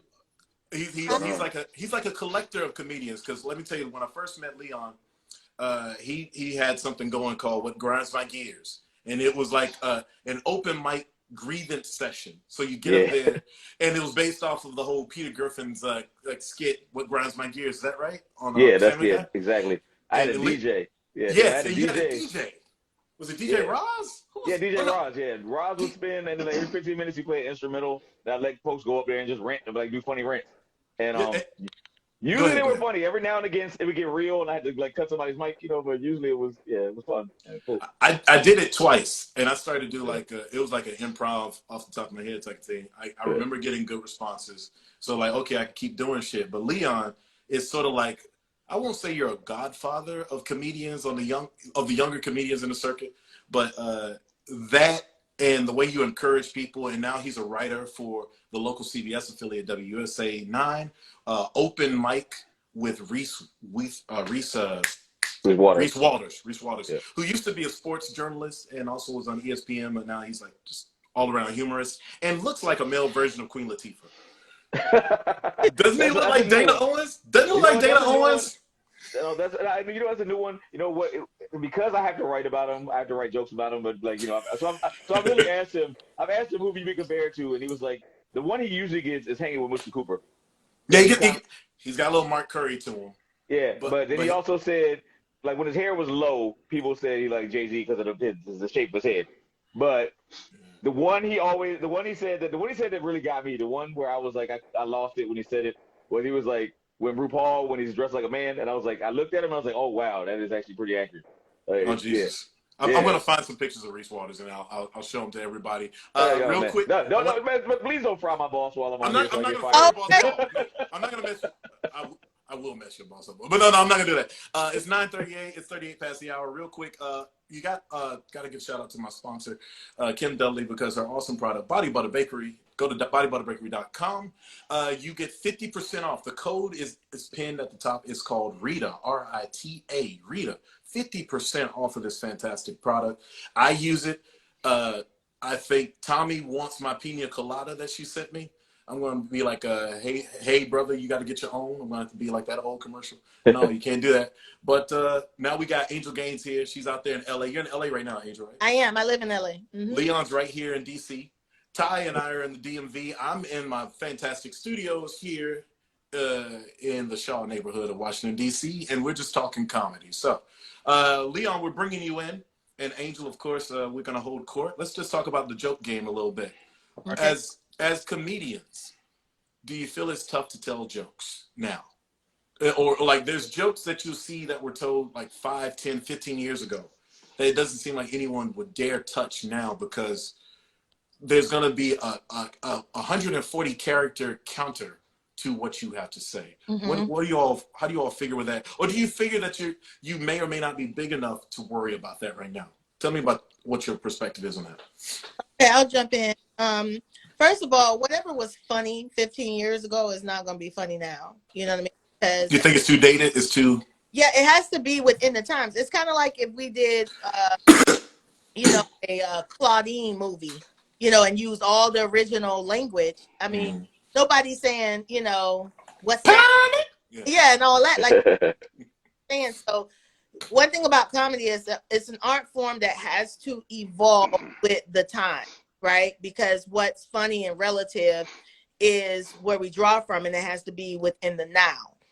I don't think that comedy is difficult. I feel like whatever it is that your brand is, you need to be true to that. And some comedians, their brand is controversial. They want to say the things that are not politically correct or that you're learning corporate America not to touch. That's their brand. So they don't care about the smoke that they get from that. Because the people who buy those tickets want to see them do that. Yeah, and exactly. The people whom I've seen mostly that got trouble, quote unquote, cancel, whatever, was more about sexual issues and inappropriate sexual stuff, Louis C.K. or Cosby. well, I mean, I was thinking like Louis C.K. I was saying Louis C.K. I said you know, or they are not comedians and wanted to take on the role as a comedian, like Nene Leakes when she did that Uber joke, or the girl from E! News when she says Zendaya looks like she smelled like petroleum. You're not a comedian. So people are going to, you represent a whole nother brand, and that brand doesn't make jokes about people who they want to cover. So I don't see as a comedian that it's a problem. I just see it as a problem when other people who are not comics are jumping in trying to do stuff. Take that, Leon, and and expound on it a little bit. Well, Like, I mean, it's a craftsmanship to the jokes. Well, yeah, I mean, everything she said, and then a lot of people, you know, or like, you know, people who just honestly go for that shock value, like they don't have a punchline, so they go for that, you know. So, like you said, not comics, you know, basically who, because there's a lot of folks who, you know, they like the people I've heard complain usually are people who say some way out of bounds things that they probably wouldn't say, like at work or whatever, or like in front of like certain people, like, and which, you know, as far as I'm concerned, I know that there's a for me, like 15 years ago to now, it's like you said, I've grown as just a person, you know, in a lot of ways. So I'm probably not gonna tell the same stuff or even find some of the same stuff funny, because it's like, you know, I'm like, okay, I'm a little more mature now. But I don't know. I mean, I do agree that, you know, usually the folks who are really worried about this are people who just don't really want to keep evolving, or don't want to, or just don't care to just think about how what they say affects someone else, you know. But for me, usually it's when it comes to, like, you know, usually when I see it becoming like a controversy, it's usually because they went after like some group of people or whatever, and I'm like, okay, so yeah, which I hate to say, like, you know, the people always say low hanging fruit. I hate to like just use the stereotypical, like, you know, just the shit that everybody, excuse me, I don't know if I curse, but the thing that everybody says when they're talking about this, okay, cool. Well, yeah, you know, but I'm like, yeah, but that's kind of what it is. It's like, all right, so, you know, find a way to say it, but find your way to say it. You know, don't mess around and just say it like, you know, you can say a whole lot if you're clever and you write, you know, a punchline that, you know, you can find a way to keep people engaged or whatever. And then you can say, like, Patrice O'Neal was a good example of somebody who used to basically just say all kinds of crazy regular stuff, but he would say it in a way that you were like, okay, wow, this comes together and it's hilarious, you know? So good at it. Yeah. That's a comedian's comedian type of guy, right? Yeah.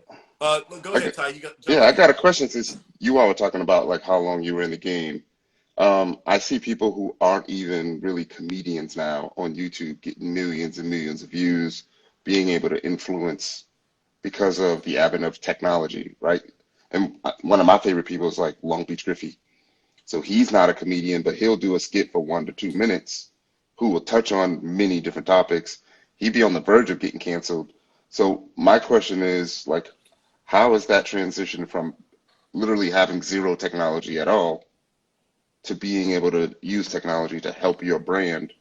And what is that like for you, you know, incorporating technology? Okay. So what I always like to shed light on when that question comes up, because it comes up a lot and it's a great question. Mm-hmm. What we have to understand is that anything that is on TikTok, YouTube, social media, those people are now influencers. That is their job. They are influencers. There are some influencers who are also stand-up comedians. Mm-hmm. They're not one and the same. And I think what happens is people on the outside said, wait a minute, this person is making me laugh. That means that they're a comedian. Just because someone makes you laugh does not make them a comedian. They need to say, I am a stand-up comedian and perform stand-up comedy in our medium, right? So I am all for artists who can write, because basically what you're seeing is a whole bunch of genius minds create their own Saturday Night Live show on YouTube or TikTok. And the thing is, all Saturday Night Live writers were not stand-up comedians. So, like, I need people to understand that when you're in the comedy world, stand-up is just one form of it. Some people are sitcom writers, some people are commercial writers, some people ghostwrite jokes for other people. Some people write jokes and they never perform on stage, or they write movies that are comical, or they write, you know, those people who warm up audiences. Like Angel, you're right. Like Stephen Colbert is a comedian, but he's more of a comic performer and actor because he's never actually done a stand-up, but he's done improv. Those are different things as opposed to like it's a mic and I'm performing here. And it's almost similar to like people don't know what journalists are now in the blogging days. Right. Journalists are people who get facts from this person, facts from that person, get quotes from this, and like look it up. Now people who blog are considered journalists, and people confuse them. There's distinctions with differences. And you know what else? On top of that, with comedians, like when you ask a comedian, okay, what is a comedian and what is a comedian? They'll say, oh, a comedian, you know, is somebody who's working towards an hour special. Well, guess what? Jay Leno has never done a special. He has no interest. And he's a legend in comedy. So it's like once people stop trying to, comedy is one of those art forms where everybody has their own definition based on their region, based on how they came in the game, based on who they respect, based on how hard it was, or did they sleep on couches and do $25 shows in the back of a bowling alley? Everybody that don't come into comedy the same way. And so we got to stop, especially in our culture, this linear thinking that art has to be one way. I'm going to let homeboy talk because I can go. Yeah, and I got a question. Another question too. Yeah, before you give that question, Ty, I want Leon to answer this. I want Leon to answer this. About to start trouble. And then also look at how his boss looks like. Oh wow. Okay. You know what? Okay. You know what? Touche. All right. That. Yeah. Okay. You go ahead. You want me to send that to you? No, I'm good. I'm good. No, I think you made your point. You made your point, brother. Carry on, Leon. Go ahead. No, that's hilarious, though. Yeah, man. So no, I mean, you hit the nail on the head. I mean, for real, because that's what the main thing I was gonna. That's really the only point I was gonna make was the fact that you know, it's not the same like, you know, doing something for YouTube as it is like getting on stage. But you know, you kind of like you gotta respect each thing because you still, it's something that like a stand up can't necessarily build like 1 million followers by just jumping on Instagram and posting their sets or whatever. Just like somebody with the following as an influencer probably can't get on stage and like do 20 minutes of comedy without like working on an act or whatever. So it's two different. It's comedy, but it's just two different styles of it, two different variations of the art form. And like you said, you really said it perfectly because I had things to say when I was like, no, she's hitting that point. Yeah. All right, I'm good. I know because I'm so passionate about it because one thing that because I also teach stand-up. I teach stand-up for flappers. Nice. They have an entity called. You mean like the 20s, the flappers, the dancers? Slappers or flappers? Oh, flappers. Okay. Dancers are flappers, right? In the 20s, yes. 1920s? Yeah. It's a theme club on the 1920s based on Prohibition, right? Right. So they have an educational component called Flappers University where they teach different classes like late night comedy writing, all kinds of classes. I teach comedy, stand-up comedy 101, right? So one thing that I always instill in people is like, you know, getting education about your craft is not a bad thing. We still have comedians who feel like, well, you're not a real comedian because you went to school. See, stuff like that. But then you'll have actors that go to Juilliard and you respect them. You get what I mean? Yeah. So what I'm saying is, it's still that art form where because we don't have a union, right? We don't have a SAG or anything. Comedians are making their own deals all the time, going through all kinds of, you know, horrible conditions, you know, getting booked out of town and the booker saying, oh, I can't get back home. You got to get home. Or we're going to split a hotel room. Me and you, we got 2 beds. Like that would never go down in SAG, right? But because comics come from different, what I call like school of hard knocks, they all tend to feel like if you didn't come like me, then, you know, you're not a real comedian, which is, they might as well sell it in an NFT because there's no such thing as a real comedian. It's who you say you are and how you produce your art to the world. Ty, you have a follow-up? Yeah, can we start? Is it time to start trouble? Yeah, but we Yes, have to wait. Ty. But we have to wait 9 more minutes. It's been trouble. No, you need to start trouble now. I'm debating on whether to Okay. expand this show if my guests can stick around a little bit. But go. Question: Is Kevin Hart still funny? Absolutely. And was Tiffany Haddish ever funny? Absolutely. Yeah, both. Yeah. Absolutely. Both. Yeah. Spoken like a man who may not have to work with any of them. I was speaking as a man who has never worked with either one of them, but I honestly I respect them both. Especially Kevin Hart is just working like he is, that dude, like his work ethic is insane. And then both of them they both like everywhere right now, and they're both just working like crazy. I've only met I met Tiffany Haddish like very briefly once, like when everybody was here in DC for Dave Chappelle getting the Mark Twain Award. I briefly met her really quickly, but I've never actually met Kevin Hart. But honestly, no, I got all respect for both of them. And honestly, I respect. I really love Tiffany Haddish for what she's doing with the They Ready joint, because like she highlighted some awesome comedians, like some of them that I know who like have been grinding for a long time, and she put them on like Netflix and got like a national spotlight for folks who honestly have been killing it for a long time. So yeah. Angel, get in there. Yeah, I'm gonna say as a person who's worked with both of them, Kevin Hart indirectly, but I got a chance to meet him to thank him. He brought a whole lot of comedians to Just for Laughs Comedy Festival in Montreal, and I was one of the ones who had the opportunity to go. So one thing that's a huge comedy festival, by the way, in Montreal. That's great. And for him to have his own production there, and also when he filmed his other special there, is just major. So I want to say that, and then working with Tiffany, I've worked with Tiffany ever since before she was famous on the comedy scene out here. I used to substitute hosting for her rooms, and then also seeing her grind with HBO and things like that. So what I want to say to is, we gotta let Black people know that they have permission not to find someone funny, but also respect that other people do. We have this thing in our Black community where we like to pit comedians, and that's why I hate those memes that say one of them must go.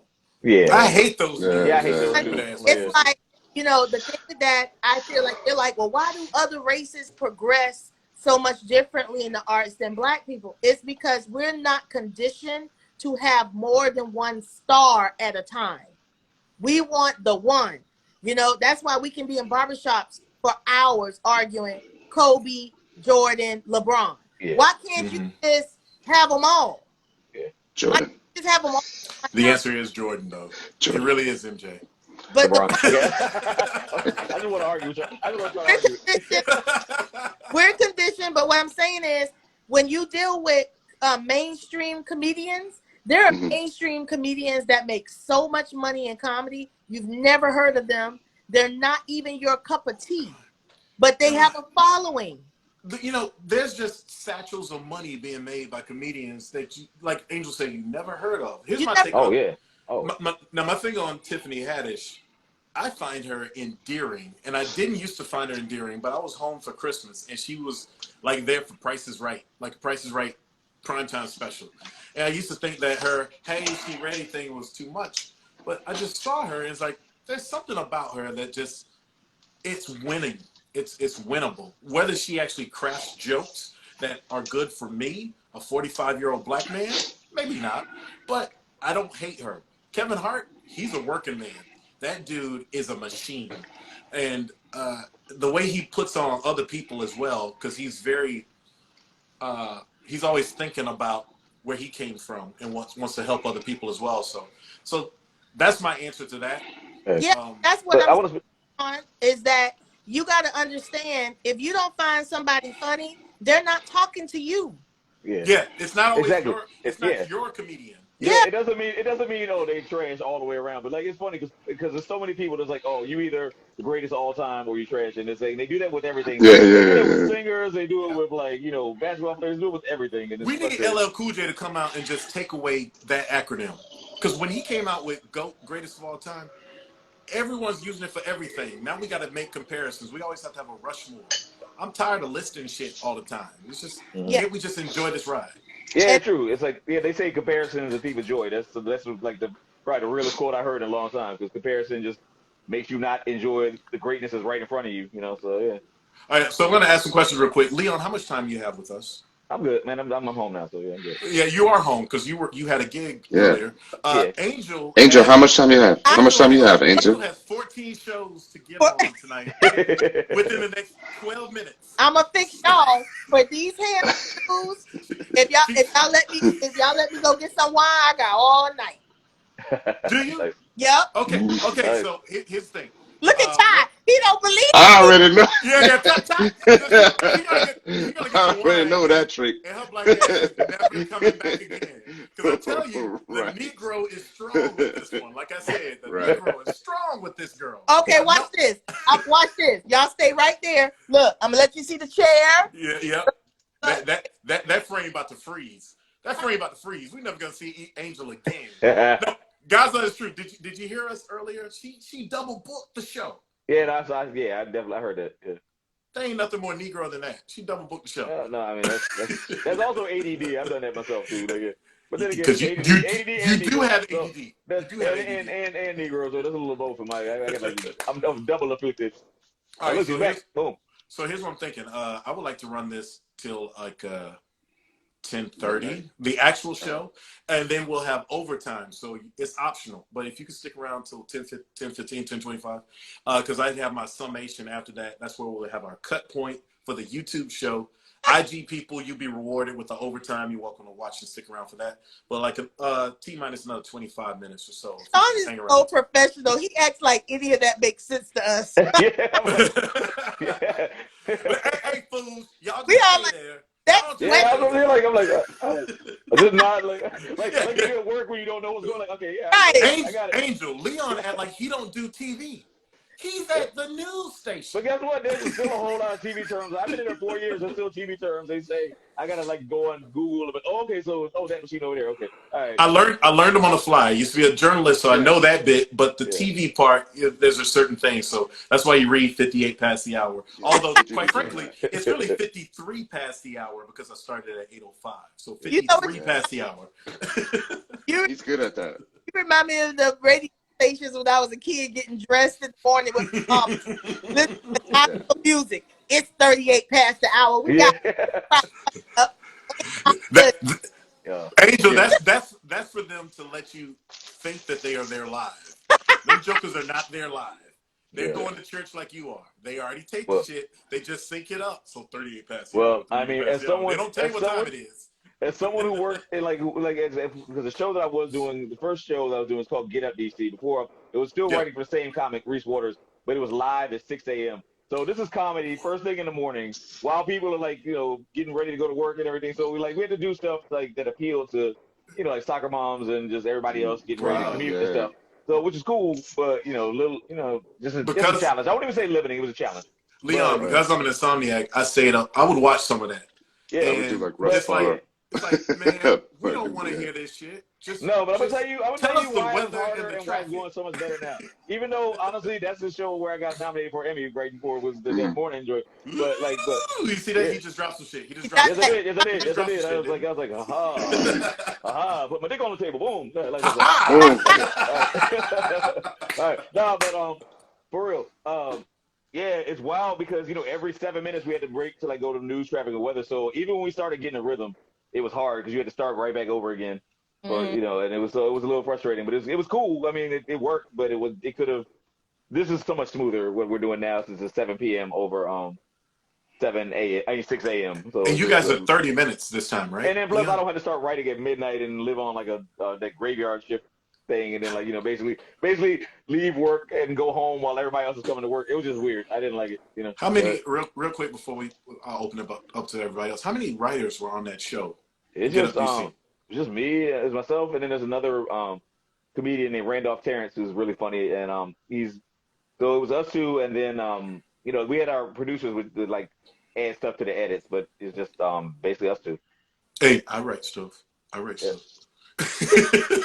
ain't got no resume or nothing, Yeah, well, I will tell you this. If this was a national show, we have room for a larger writers room. That'd be great. But yeah, they barely want to pay us. So I mean, okay. Yeah, local budget. That's right. Don't do too much. Yeah, I that's already, right. I already I just showed like, your okay, boys Queen let me Latifah. dial it back before. We're here with Angel Gaines. Because there literally is someone who works at the station who just put a comment up here. So yeah, so let me dial that back. Hey, I love USA 9. Hey, USA hey, 9 is great. Hey, check it out. hey. We're at the top of the hour, although technically we're not at the top of the hour because when we recorded this, it started 5 minutes late. But anyway, we are 56 past the hour, 4 minutes till the actual hour of the show, and we're here with Angel Gaines, former UGA alum, national champion. It's like we won the shit, right, Angel? We won. We were on that field. It was just such an amazing moment. Oh Yes. my God. Yes. Oh God. Go Dogs. Go Dogs. Angel Gaines out there in LA. The Angel First Gaines. time, Follow huh? her. Shut up. Shut up. Oh, I'm about to mute Ty.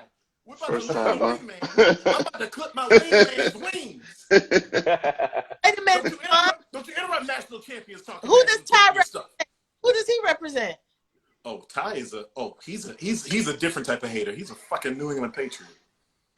You know, with the Falcons had that. My original college team is Miami, the U. Oh, it's been a long time coming. Yeah, it's been a while.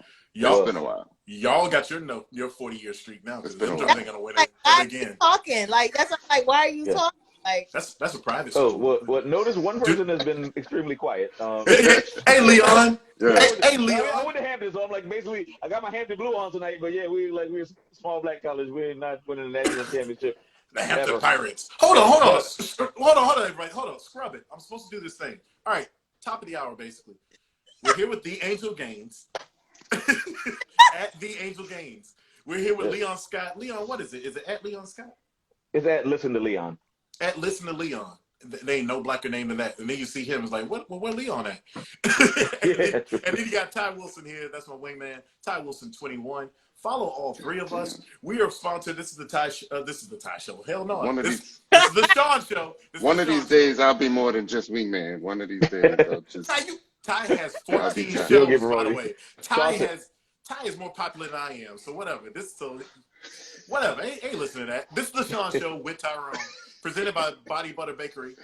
We have up till at least 10:30 till half past the hour, 50% off on the code. Ken is keeping our code open. 50% off on all of her products is fantastic. Angel looks like she's wearing it now because Angel looks like she hadn't aged since I saw her 20 years ago. She looks fantastic. But Body Butter Bakery, there's some mango lip butter bullshit. Not bullshit, but it's like really nice. It's like, oh my God. She said, it tastes like margarita. I'm like, holy. She has edible products. Her edible products are there. She should have told us that for during the Valentine's. We had edible products as well. So there's products you can eat. There's products you can. No, don't mind me. But I'm saying it's one of the more fantastic gifts that we've ever had on our show. And I have 4 male Body Butter Bakery beard butters, and this one right here is. Oh, those are sexy. I love smelling those on the go. So there's a dude, like on the new Ready to Love, Clifton. He has a beard and it glistens, and it makes it glisten and it smells great. You like men with beards, Angel? I do. Are you beard gang? All game. All gang. Yeah. Low, long, whatever. I don't have. Yeah. Your penis gang. Your penis gang. I'm penis gang. Leon, what you do to your beard? Or does your light skinness carry you through? I mean, no, I don't have Bruce Leroy superpowers, so I gotta take care of things, bro. But yeah, I mean, I have a couple different beard oil things. I use it every now and again, but I really just trim it or go to get a barber to trim it, as far as my beard, but I don't really do anything too extra with it. Now, I make jokes about and plus the angle I'm showing, you see a little bald spot right there, so even though it's as good as but it's enough. It's enough. Yeah, it's enough coverage. It's enough coverage. It's about 97%. 97%.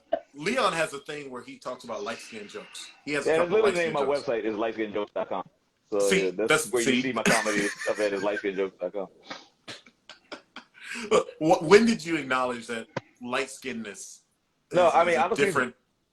I'm sorry to interrupt. I'm sorry, finish. No, go for it. No, when did you acknowledge that light skinness should be a part of your act? Why is that? Well, I did the school bus in middle school probably. Yeah, the school bus in middle school. But yeah, For real, The because kids? that's how I actually found out it was funny. Because folks tried to joan on me, and then I'm crying back, and it be faster than them, or just basically, I was just basically. Oh, sorry. Yeah, Hello, what just happened? Google You just earbuds came died. in Hold on, stereo surround. What hold on just for one happened? second. The sound went out. See if I can While put he's these waiting away. to answer that, while he's All right, give me 1 second. Hold on. okay. I'm putting in my order right now I at Body Butter. Do All it. right. It's 50% Can you hear me off. now? Someone just bought $110 worth of stuff for 50%. Oh, by the way, she has only 3 gift cards left. So leave a comment in the chat, and she will, by random selection, give away 3 more $25 gift cards. So please do that, guys. All right. Hey, You can y'all hear me don't now? want to listen.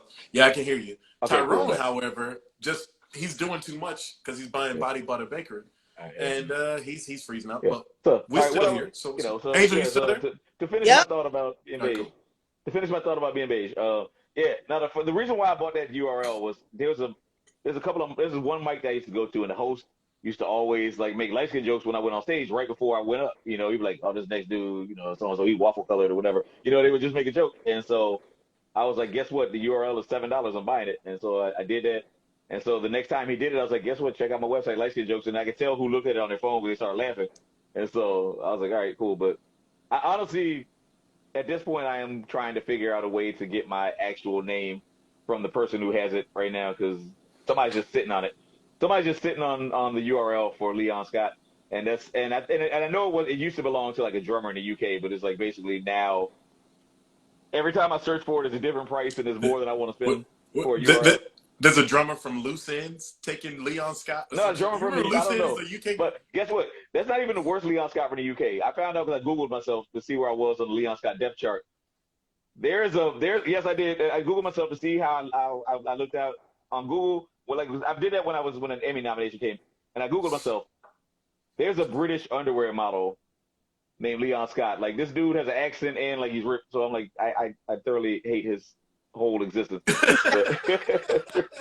if you Google Leon Scott, you're gonna see him, and you'll realize why I don't like it. But I don't know the dude, but he might be cool, but I'll never know because I'm hating. Because I'm hating. Hey, Angel, that's kind of funny though. Like, Right. there's a brother in Britain just. Yeah, so, there's like I am the inferior Leon Scott, which sucks. Like, you're not the inferior Leon Scott. We just don't know who you are. Yeah, I got time to build us like give about 10 years of push-ups. I got him. About 10 years of push-ups. Angel, what's your website? Do you have a website? Yep, angelgains.com. Very simple, Right. And that's GAI.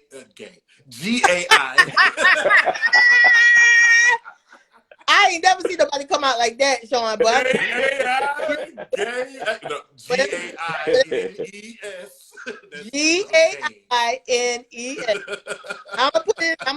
it the chat. Oh, Lord have mercy. Pray for it. Yeah. Do that. Also, Kym, Angel said, could you hook her up with the code? She wants to buy something, but she'll be done when the show's over with. So she wants you to keep the code for her. Kym's probably gonna hook you up, Angel. Okay. So comedy now. So you look at guys like, say, a Joe Rogan. First of all, is he funny? Secondly, there's comedians that have sort of stretched out beyond what they originally started, right? Like, there's comic actors and actresses and Oscar winners and now controversial podcasters. What are your thoughts on the stretching out? Is it every comedian's dream to be just a performer, or is the mic sexier to you all? If you had your druthers and you could make all the money in the world one way or the other, which way would it be and why? Shawn, I went through that whole breakdown about all the ways to be a funny person. I know. Gave us but I got to get Leon in here too. So. Oh, okay. Yeah, honestly, it's kind of like you said. I mean, I kind of want to do a little bit of all of it. I mean, because I love stand up. I'm literally writing social content for the host of the show. I write a lot of stuff for his Instagram and things. So it's like I kind of want to just I want to kind of confront, not confront, but I want to be able to touch on as many fronts as I can, especially as emerging technology comes out, because I feel like that way, that way it'll keep me fresh, it'll keep me sharp, it'll keep me writing.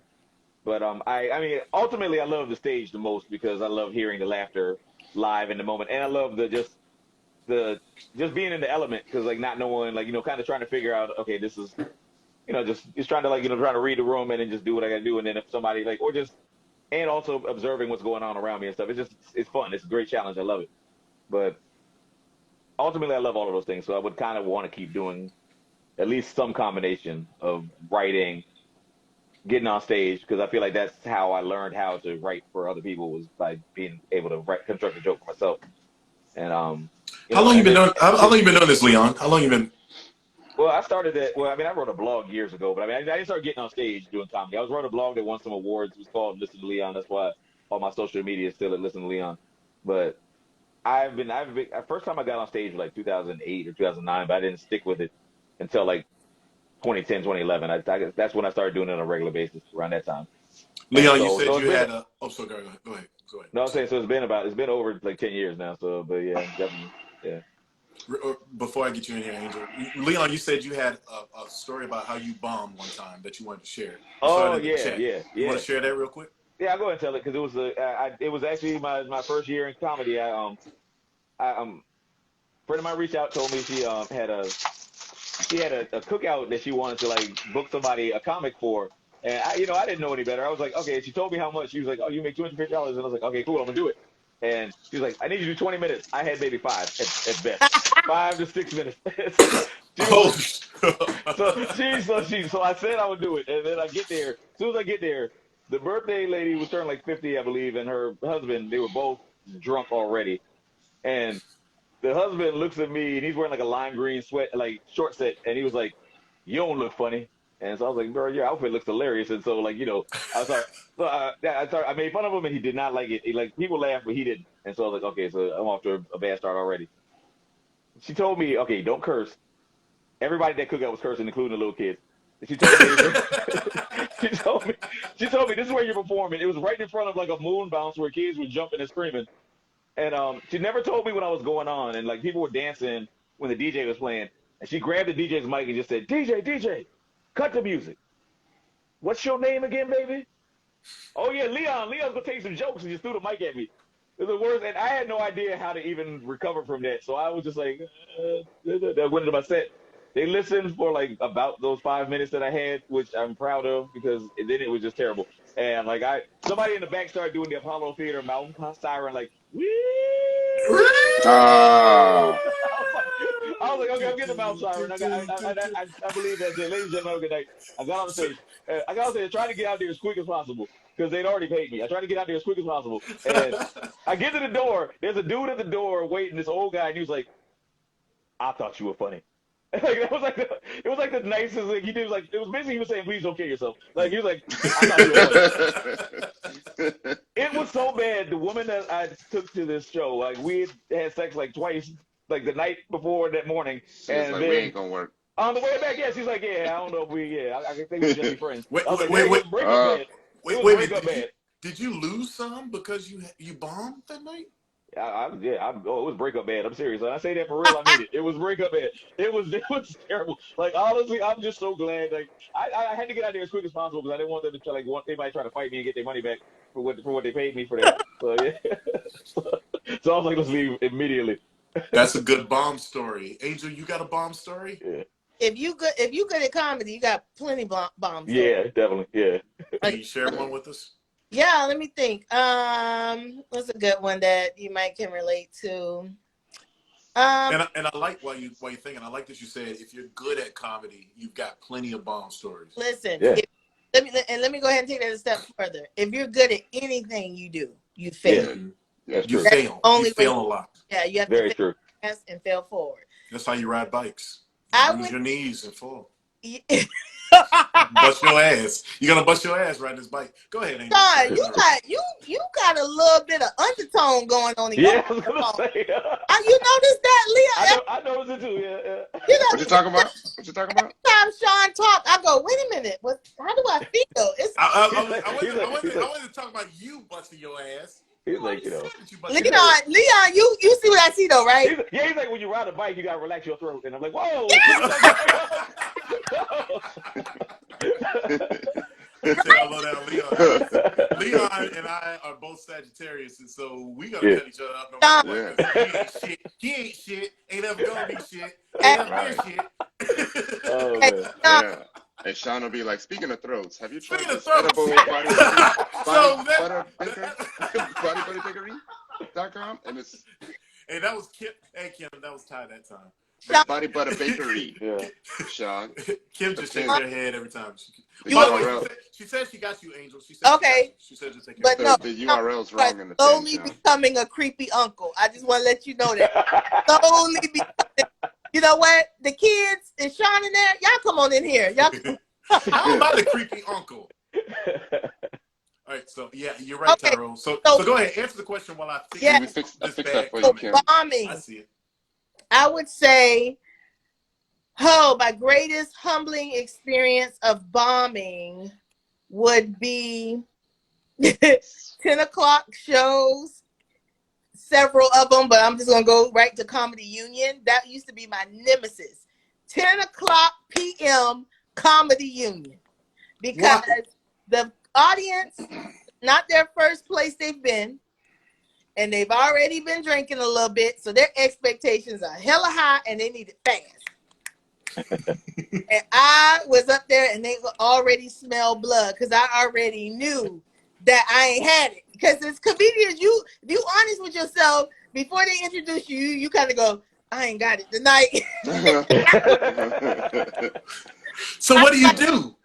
I hear pictures talk about this. Yeah. I had to go up there, and they could listen.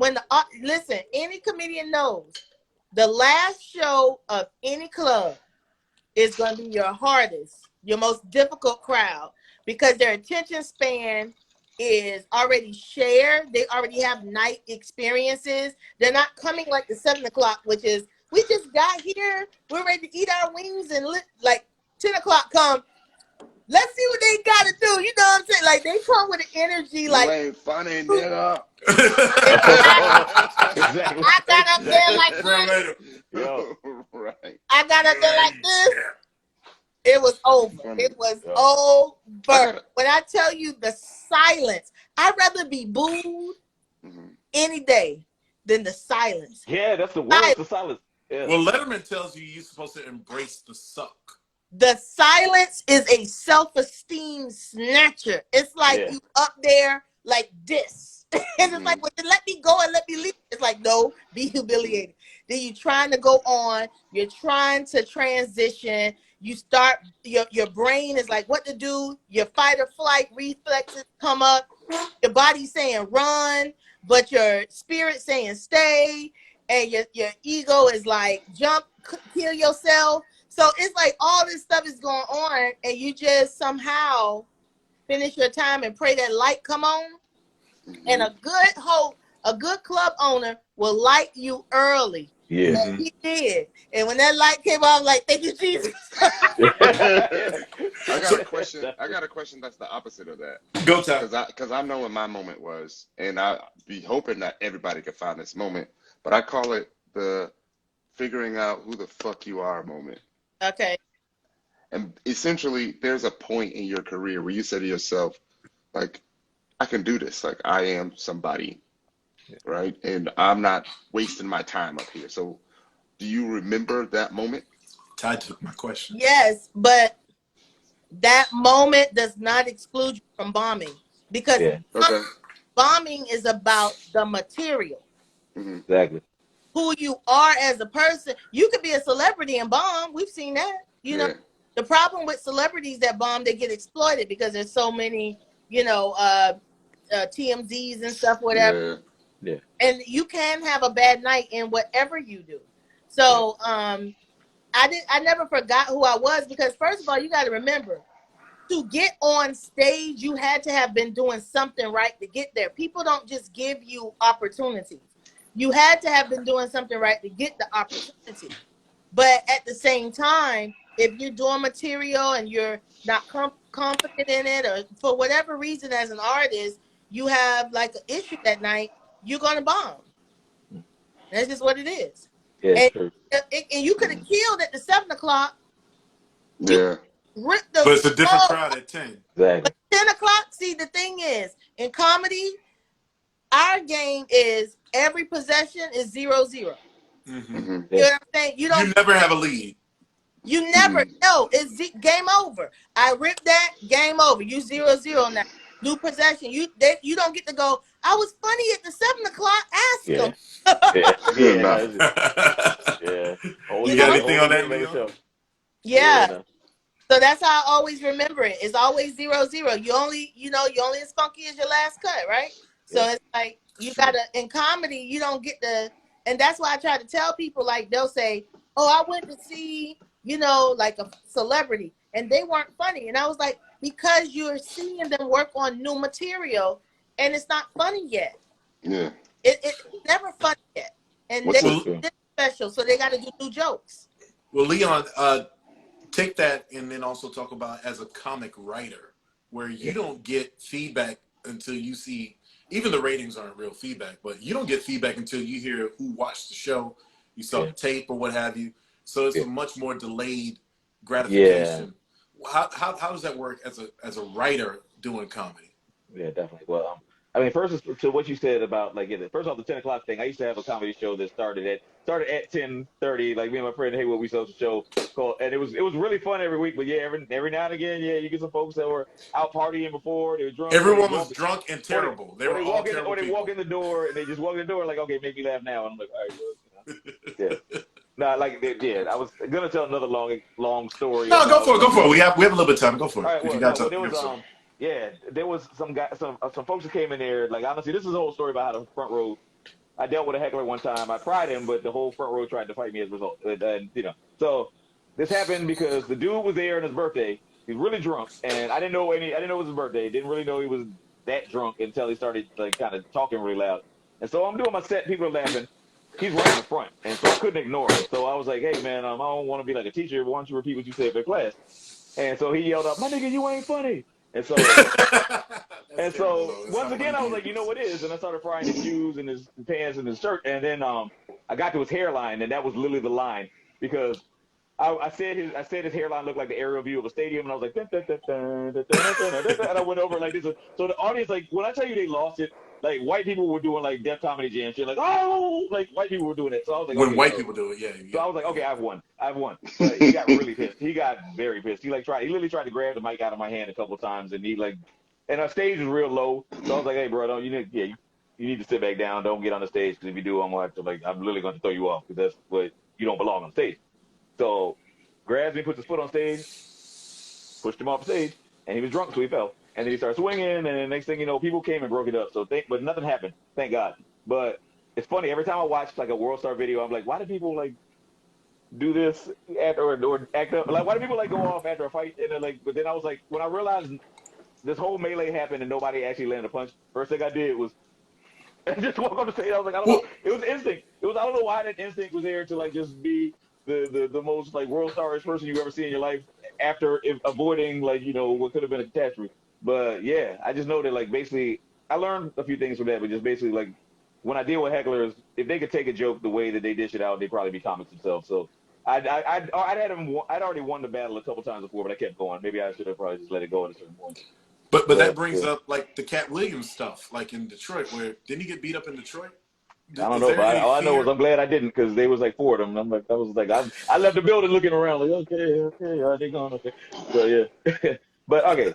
Shifting gears, I guess, to answer the other question you asked me about TV writing. Yeah, go for it. Yeah, because even though I hate to go transition from fights to TV, but which is abrupt as transition. But yeah, I mean, it's interesting because I just know when we first started the new show, we were getting feedback every day from, like, the vice president of the network. He would just say what he liked, what he didn't like, and he liked most of it, but he would give feedback on how to reach our target audience, because we had, like, an audience that we wanted to reach, which is, like, based a very local show, and so mainly we want to have, like, a lot of these stories hit people in DC, Maryland, Virginia, but, like, not really go too hard making fun of DC, Maryland, and Virginia, because it's easy to be like, okay, people in Virginia can't drive or whatever, and stuff like that. But so we had to try to find a balance, and also just help people get used to Reese, because it was a brand new show, so he wanted people to, like, basically kind of get to know him, get used to him. So we're getting feedback every day from that. We did get ratings feedback, which was good, but it's wild because the show is doing better than anything they've had in that 7 p.m. spot, like pretty much ever.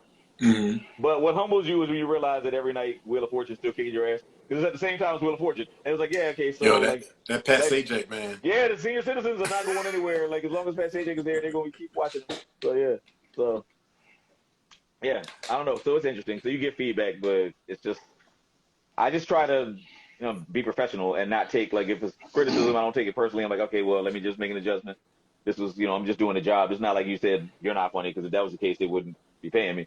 But yeah, but I also know that feedback is a part of what you do. I'm not perfect either, so I want people to tell me what I can do better, or at least suggest these things so I can at least try and see how this works. And if it doesn't work, don't do it again. But if it does, then that's great. I just want us to get rid of that whole phase. Is this funny? Because I don't understand how it doesn't matter that it's you if the other person got 100,000 people that think it does. Like, is that question? Is one of if it's funny to you, that qualifies it as funny to somebody, right? But they're like if you know what you're saying? Success record, you know what I mean? Like in sports, if you look at their stats, do you say to yourself, "Is this a quality athlete?" Like I don't understand. Like in comedy, if you look at someone's career and they have an amazing success record, why is the question, "Are they funny?" Yeah, I just don't get it. Now it goes back to what you were saying earlier about how we do that with everything. Because like there's people out here who call LeBron a bum. I'm like, this dude is breaking all kinds of records. But I'm like, there's people that just that's literally the go-to. And I also know that just it's not creative.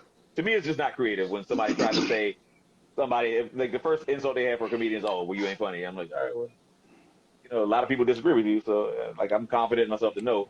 But if that makes you feel better to try to like go at the one thing you think is gonna bother me, So I don't know. It's weird. It is real weird, and it is something that we need to stop. Like just everybody, like just stop. Well, I'll say this, Shawn. What is difficult in comedy for me, because I don't want to come across like I don't have struggles. Corporate comedy and television, like late night, those are the most difficult for me because these are the ones where you're the most censored, not just because like cursing or not cursing, but because of who their sponsors are. If you have a joke about Tide and they're sponsored with, one of their rivals, you got to check that. If you, you got to have all-inclusive jokes now. So it can no longer be nuclear family jokes. So when you would say, "Oh, I was on a date with a guy," now you have to say, "I was on a date with a person," because it has to be. So it's not just business now; it's corporate. Yeah, corporate. Yeah, no, you're right about that. You're absolutely right. Because now you're talking about advertising dollars, and they have more at stake with having comedians on. Because when I submitted and then also you're heavily vetted. You have to send your act out, type out every word for word. You cannot improvise or anything. Every word matters in corporate and in television. So that is why you're probably seeing a lot of comedians on late night shows that you're like, "Yo, this is, I get it, but not really," because now it has been corporate vetted and it's taken out some of the fire that made it work. And these may not even be terms that are necessarily bad. Yeah. No, that honestly, for real, I mean, I'm only doing it on like a local level, but that has been the biggest challenge for me is the fact that like there's been things like I wrote some stuff about where there's an app called Gambit here in DC, and it's like the worst gambling app ever. I don't even sports gamble, but everybody hates that app. And so it's terrible, but I made money off of it. Yeah, we made jokes about it, but then we were like, okay, let's make sure we're not running any ads from DC Lottery today, because then we got to take this whole joke out. And I was like, okay, well, fair enough. And I get it because it's business, but it is a challenge, and sometimes it's frustrating because or even just if it's a little bit of innuendo. Like I had something where the word "dirty" was censored, like just because it sounded too suggestive in a joke, and I was like, all right, fair enough. All right, whatever. So this is where I do my thing. It is 25 past the hour for the show. No. We started at 8:05. It's 25 past the hour. Damn it. 25 past the hour. We're sponsored by Body Butter Bakery. I'm going to actually wrap the show right here. My guest will stay on a little bit after. For you IG people, this is special to you, you YouTube people. Just come over to IG next time when you see the show taped, and you'll see the live bits, but the live bits will not be available. But we're going to have this as our edit point after I do my Shawn Says, and we're going to wrap it up. But I want to give thanks to Tommy Taylor Jr., who he's still hovering around there. I see he's in the comments. Yeah, so he was commenting, man. Hey, love Tommy. That's what I do, man. Tommy's good. Yeah, so Tommy, I'm going to figure out how to get 5 Negroes in a Instagram chat, because that shit it's impossible, right? As the French would say. But we're gonna do some more conversation after this. Gonna wrap up the show, and then I'll preview next week's show. Thank you to Angel Gaines at theangelgaines.com. Not theangelgaines.com, but is it theangelgaines.com? I bought, is that you? Bought both of them. So you bought both of them. But for certain, for my IG fans, she's at the Angel Gaines. Yes. And at the Leon Scott. Is that right? No, at Leon Scott. At Listen to Leon. At Listen to Leon. Because Leon can't take his own name because there's like drummers in Britain and shit. Yeah, there's a sexier Leon Scott out there than I'm hating. Yeah. Nah, he's not sexier than you. You're the light skin of the light skins. You're the Shabba Leon Scott. He just did more push-ups, that's all. He did more push-ups. and of course, my wingman, Ty Wilson, 21. We're going to wrap this up. I'm going to give you a Shawn Says, and then we're going to have a cut point. Everyone just be quiet for a second, because this is also going to be potted out, and we'll wrap it from there. Shawn Says.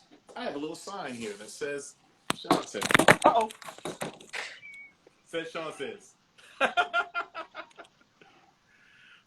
So, damn Instagram.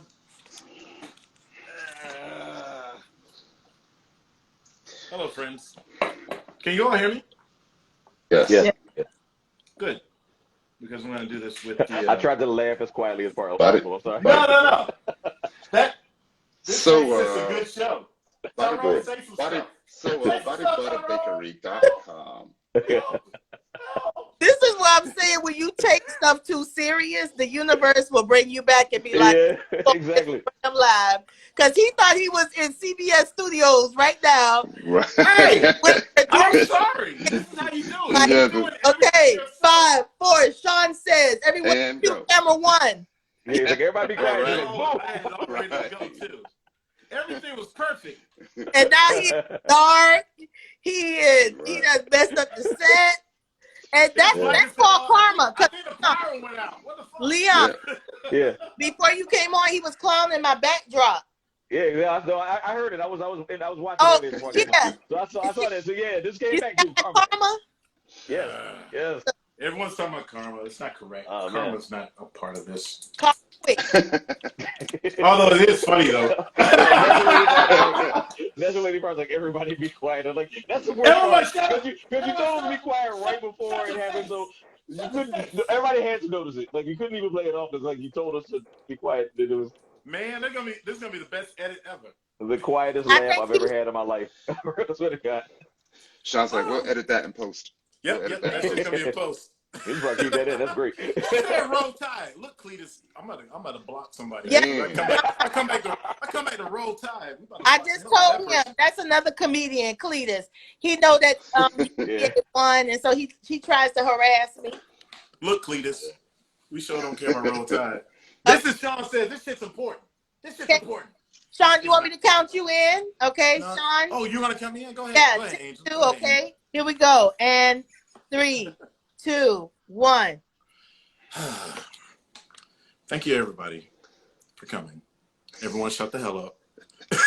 It's a comedy show, so we're supposed to have some mess ups. With that said, this is the only little takeaway that I had, which is kind of interesting. The comedian can seem to do anything, and after all, Mel Brooks laughed and mocked at Nazism and Hitler in his best material. Moliere's Tartuffe pointed out hypocrisy in the French Revolution and made the ground fertile for eventually a revolution a century later. And hell, the Wayans brothers single-handedly ended the hood gangster movie genre in the 90s when they poked fun at all typical hood film tropes with don't be a menace while drinking your juice. Don't be a menace in South Central while drinking your juice in the hood. So yeah, comedy by poking fun at the boogeyman often defeats the boogeyman, cuts down on the schoolyard bully. But can a comedian defeat a warmonger? We're about to find out. Why? Because, see, Ukrainian President Volodymyr Zelensky is a 44-year-old former comedian who is now president of Ukraine and has 190,000 Russian troops at his border. So, as his country is primed for invasion, he first tried to laugh it off, tell the nation that the Western nations were overhyping the Russian threat, telling his people that everything was fine. But today, he's everywhere. He's not cracking a smile anywhere. There's no joke to be told. Everywhere asking for harsh sanctions against Russia and money to support his cratering country and war supplies and munitions. Maybe you can't laugh off everything, but humor will be in short supply and will be desperately needed for the dark days, months, and likely years Ukraine faces. And that joint is no laughing matter. So good luck, my friend. Use comedy all you want. Gallows humor is the best humor in the times you're in. And in the times we're in, we always need to laugh. That wraps up the Shawn Show. Errors and all, because this is some bullshit. I like to thank my guests, Angel Gaines, Tommy Taylor Jr., Leon Scott, and of course my man Ty. And thank you for Tara Bryant for bringing us that bullshit TripAdvisor. And of course, Kym, thank you for Body Butter Bakery. The live will be going on now, and this is our edit point. Good night, everybody. We're still here. And Wait, y'all remember my favorite Martin episode? Oh boy, that was a Barnell Hill. There's a lot going on in that shit. Barnell Hill is the best Martin episode. You're jotting, bruh. You're jotting. You're jotting, bro. You're jotting. I mean, I love that one. I mean, yeah, actually, cause it was like two parts. They were both great. It's that one and the Got the Draws one in court. But I love the Barnell Hill is probably the best. Yeah, the Barnell Hill. Got the Draws. It is the best. And he's like, it is the best. I just remember the Jodeci part. Jodeci rerun, Michael Jackson beating him down at the end, everything. It was so much greatness. Barnell, we love him. Y'all gonna get me started on this, Martin. He said, no, go for it. We're officially in overtime, so we're officially in overtime. I'm gonna quote the whole episode now. What happened was put together a cast that had a lot of chemistry. Yeah, so we're having fun, and that's why, Yeah. Well, you're out there in LA. They've been talking about bringing that back. Have you heard anything else about that? Because they've been talking about possibly bringing it back. I don't know if it'll work. Because Martin and Tisha have actually reconciled. They've been seen together in public places, but Tisha. Tisha. Not to say Tisha. What did I say? Tisha. I said, oh Jesus. Tisha's Arnold. Tashina. No, not Tashina. No. Tisha Campbell. Tisha Campbell. Oh, okay. Tisha Campbell. Okay. Campbell. So there was talk about bringing that back, and then we had COVID, and so it's been tabled. But do you think that they can do it now? I mean, Tommy's gone. Who's gonna play Tommy? That's the part that makes me sad. I can't lie. I had to laugh at someone just commented. Did you miss me?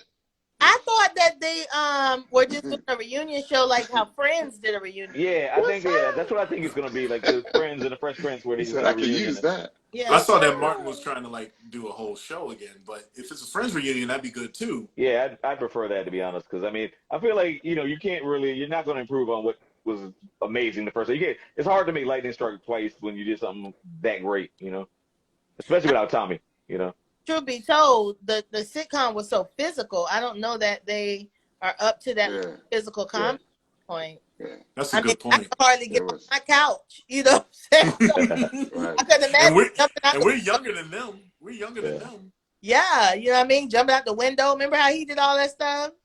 Yeah, definitely. Dragonfly Jones. Yeah, Dragonfly Jones. All the karate kicks in the air. At the ATM. Yeah, ATM. Yeah. Silence. Don't you know no good? That's the best. That's the best. And you killed my mama bird. You killed my mama bird. It was the Nino Brown interrogation with the dog. They sit late. So that was Thursday night, opposite Friends, and then Living Single, which was the black Afterwards. Yeah. And Living Single was afterwards. That was a hell of a lineup by Fox. But Martin, did you then see? Living Single, and then New York Undercover. But want to show you the point that you see how we just said a couple of taglines and we go into hysterics. There are people who think that show was not funny at all. That's what I still watch Martin marathons today. Right, but that's what I'm just trying to show you. Yeah. That's because I think it was Martin was fucking hilarious. Did they actually have a story to tell? No, they just created structures for Martin Lawrence to go crazy in. But that's what made it funny to me. There were no real stories, but it was funny. Comedy is to create a character and put him in different conflicts. Mm-hmm. But what I'm saying is, people that'll argue you, just like your Jordan Kobe argument, they will argue you Seinfeld or Martin. I think Martin purposely made all the white people slow in the show. I remember the first season, Shawn was kind of funny, but he was absolutely slow. There was no white person of power in the show. Bob, remember Bob? Yeah, Bob from marketing. Yeah, all of them. So I had white friends I'm out of control. Gina's out of control. This whole He's out of control. And then I thought about it, and I was like, well, maybe he was. Mm-hmm. That's exactly right. Maybe that was the one in the barbershop. There was wasn't it the white dude with the afro that was in the barbershop all the time? Yeah, White Mike.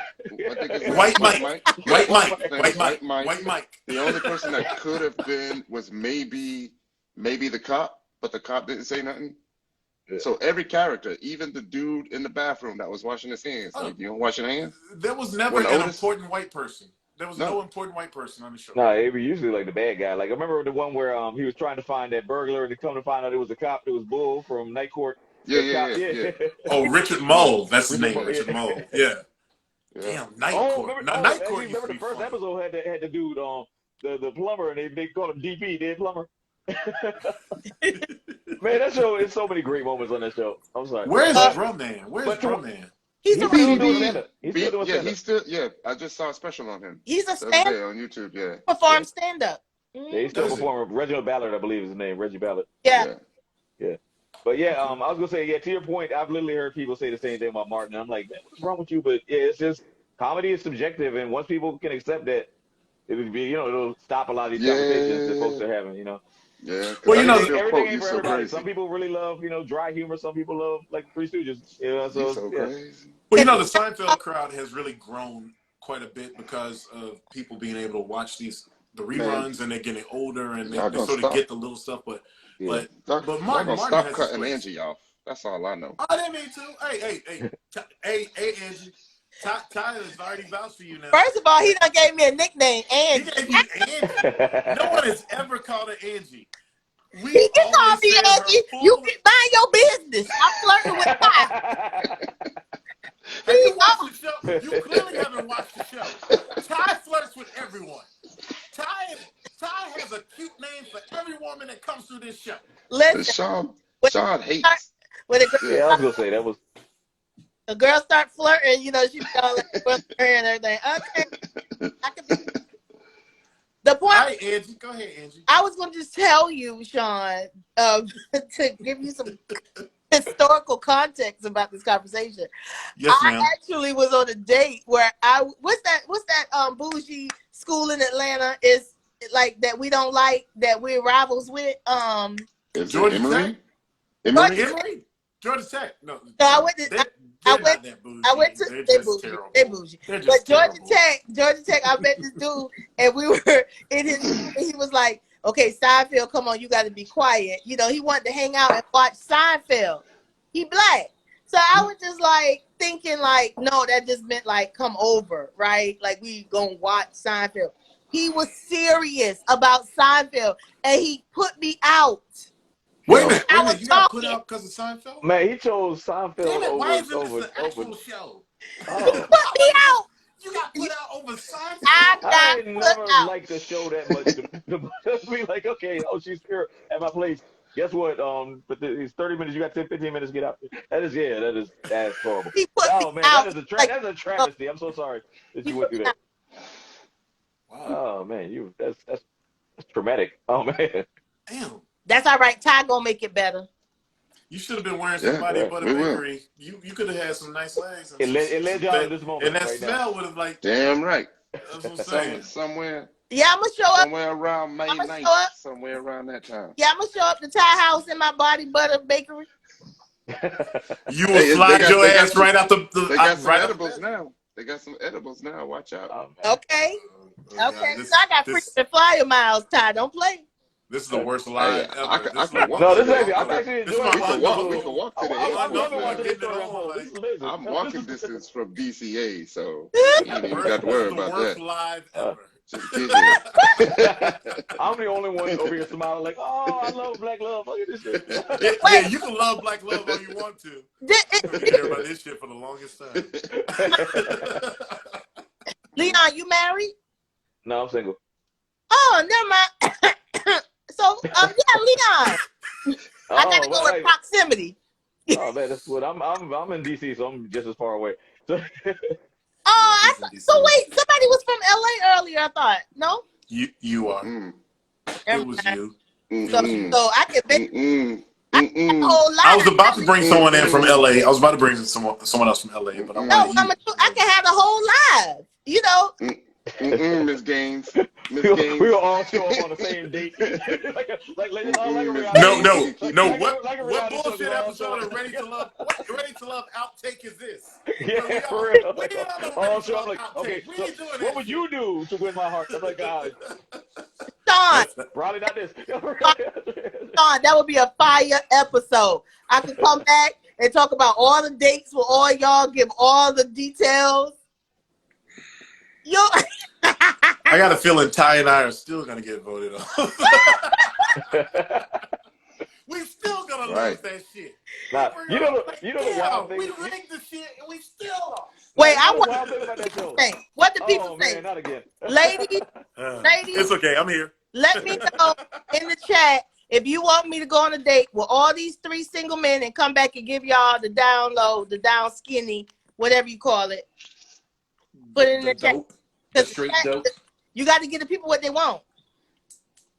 Yeah, you want proximity, right? I thought Leon was in LA, so I was trying to like bridge him into the fold. But wait. You wait. Well, why she say? I'm glad that I was Angel over here playing Madam Web. Trying to wait, why did one person say Ty gonna have Seinfeld on when I get there?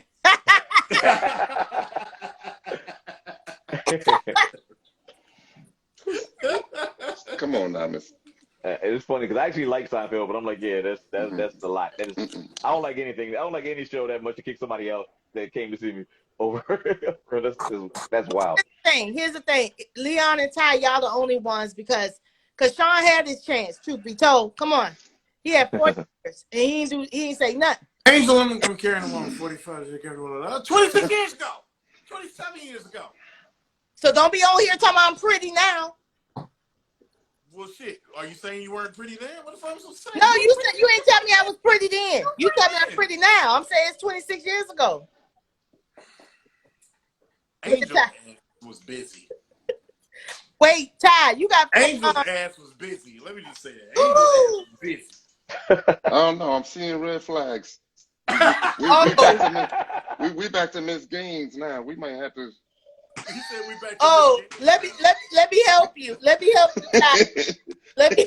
Oh man, that shit's kind of funny. We back to Miss Gaines now. I don't know about that. I don't know. I can't see it. I'm making you some red flags.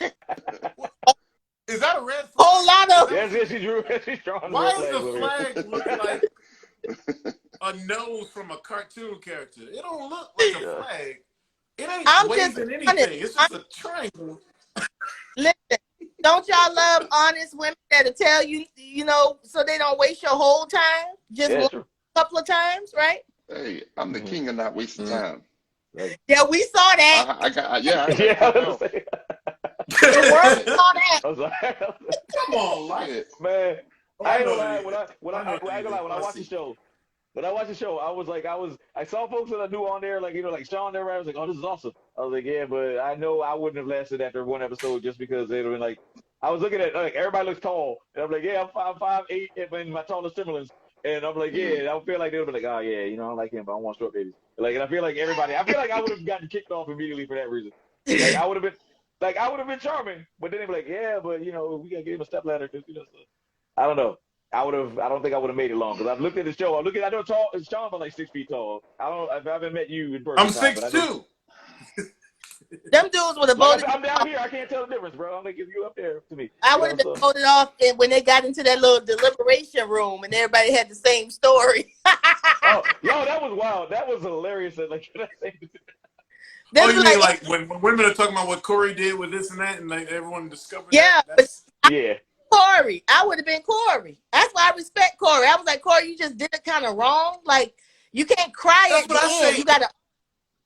Yeah, you gotta. Angel, I said the same thing. I said Corey had the right idea because the whole point of the show is like get yourself out there and date all these people, but he did it wrong. He didn't vary nothing. I didn't. Hold up! I didn't make love connections in the chat without us. Why not? I ain't hating. Well, first of all, Ty, you got fun to watch though. You got women claiming you in the chat, so you. Yeah, somebody you don't think shows must be on a delay. I missed it. I must have missed it. Hey, Leon, Ty is the Ty, because he'll make you over there and fight. I'm too old for that. Yeah, that's funny because I was like, I saw that knife emoji. Like, yeah, I don't even know if I should repeat this. I'm gonna let y'all know this if somebody else says it. But that's yeah, you can have it. I don't know what y'all talking about. I don't know. Okay, that's perfect. That's perfect. Cool. No, it didn't happen. I don't either. I'm not a witness. I ain't see nothing. If something happens, I ain't see. But Shawn, just to ease your anxiety, you and I wouldn't be a match because I don't want any children. So, and I know you want to be a dad. Why you don't want any children? I'm always curious why women are like always canceling that. You just don't be the maternal type. I'm curious about why. I'll tell you what happened. Coming from what happened? What happened?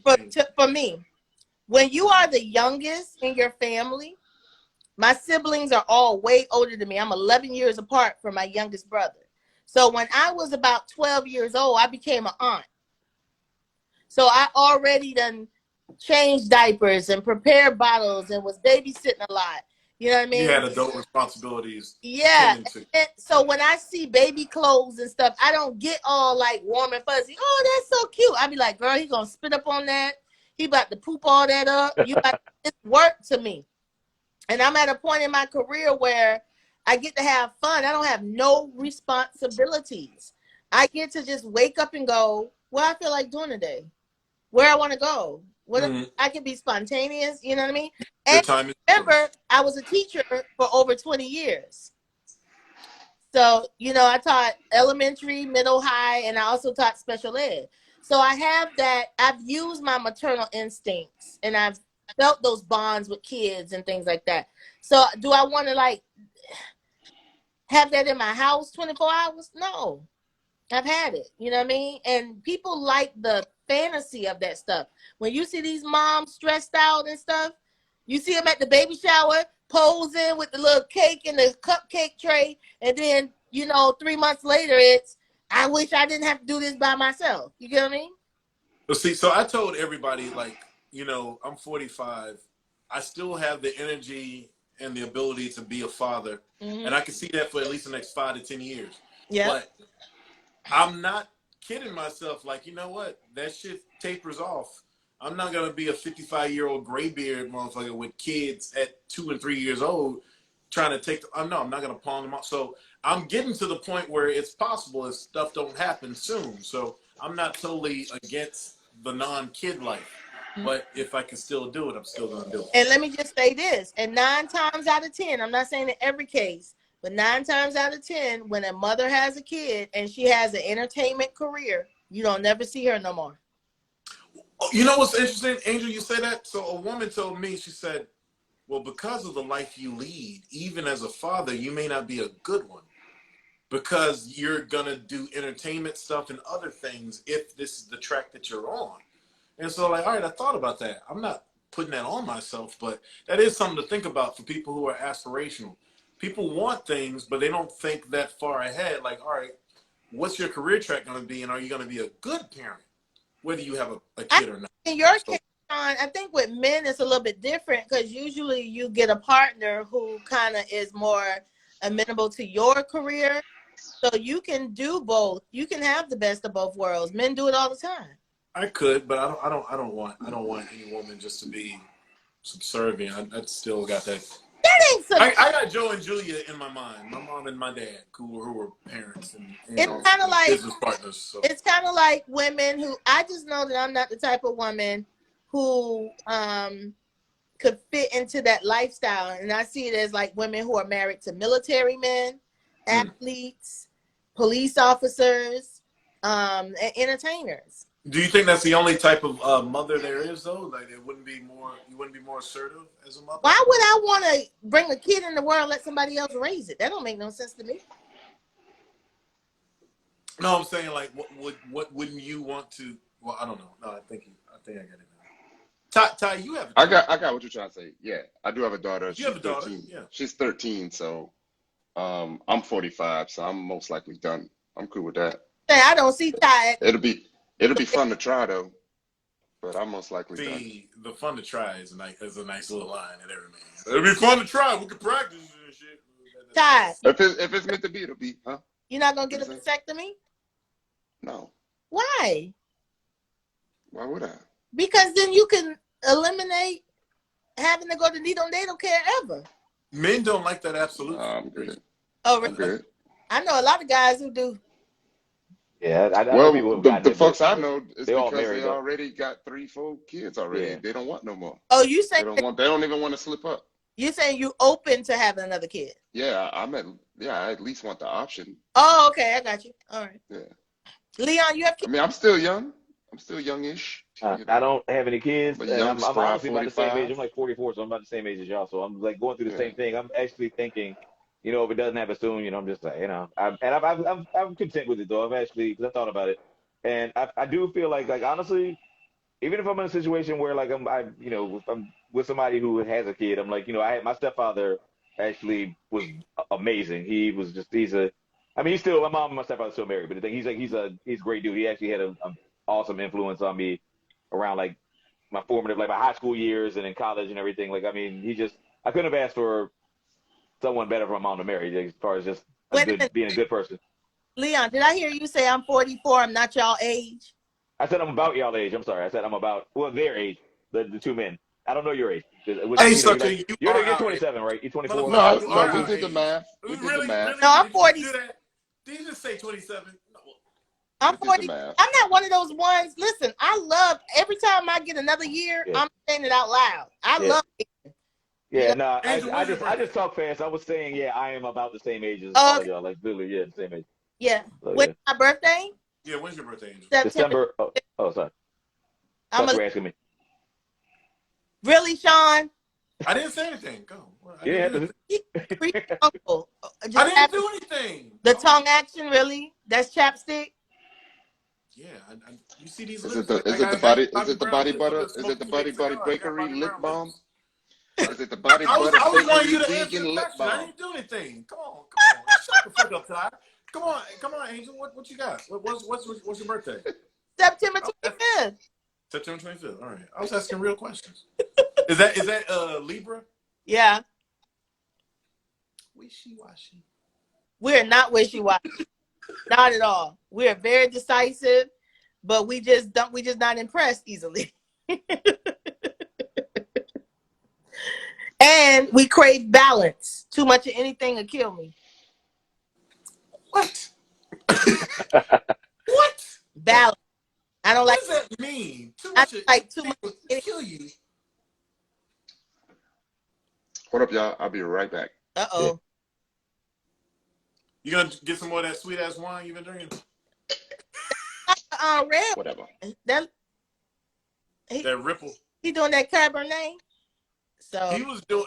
Ty said he had a. What was it, Ty? Oh, he'll tell us later. But it was some brand of It's kind of a sweet ass wine. It's damn near Ripple from Fred Sanford. It's Ripple. Look, man, I didn't even know you could put this thing on timeout because I've been sitting here I drink this whole giant thing of water and I've been starting to rock and forth. Okay, I'm about to leave this thing altogether. I gotta piss. But now that I know I can put it on timeout, I might pop back in about a minute. So give me 1 second. No, do whatever you need to do. So, This- Angel, so you got these gigs in Vegas coming up in May. What are you looking to do more acting stuff as well? Like, oh, how does your career work? What's your week work? How's your week work as far as like your hustle? every day is different. And so, for example, like this week, I had, what was that? Was it? No, so this week I only have a show. I have 2 shows, one on Thursday, one on Friday, daytime shows, corporate gigs. And then next week I'll be in Alabama. Where in Alabama are you gonna be? I got an audition for something in Birmingham actually. Yeah, I'll be flying to Birmingham In March. Yeah. Yeah, next week. And I fly to Birmingham, but the college is called University of Montebello. I've never heard of that. I know, so I'll be entertaining college students there. And then I'm gonna come to Atlanta and just hang out, see some friends I haven't seen in a long time, and then I'm gonna go to Savannah. Seems like easy money, the college circuit. But are colleges like, how does it work now? Like college circuit, first of all, when we were in college, it's like there was just money to, because it was UGA. Who do we want? Let's get that guy. Let's get that guy. Kevin from Real World. Let's get Cornel West. Let's get Khalid Muhammad. As a black group at UGA, there were all sorts of, there was a lot of money spent to just get people to come out. You got to remember that when you, every college has an allocation of student activities. Mm-hmm. And so they have 2 student activity like agencies or boards. One is called NACA. The other one is called APCA. Mm-hmm. And these are like a lot of schools, and they look for, you showcase for them, or you may have a booker that just books colleges and corporate events like that. So I work with a booker who does colleges, cruise ships, that kind of stuff. And so he's been getting me like certain college gigs. So what he does is he pitches me to them, and they can say, oh yeah, we want her or whatever, and then they negotiate the rate, blah, blah, blah, and then you go.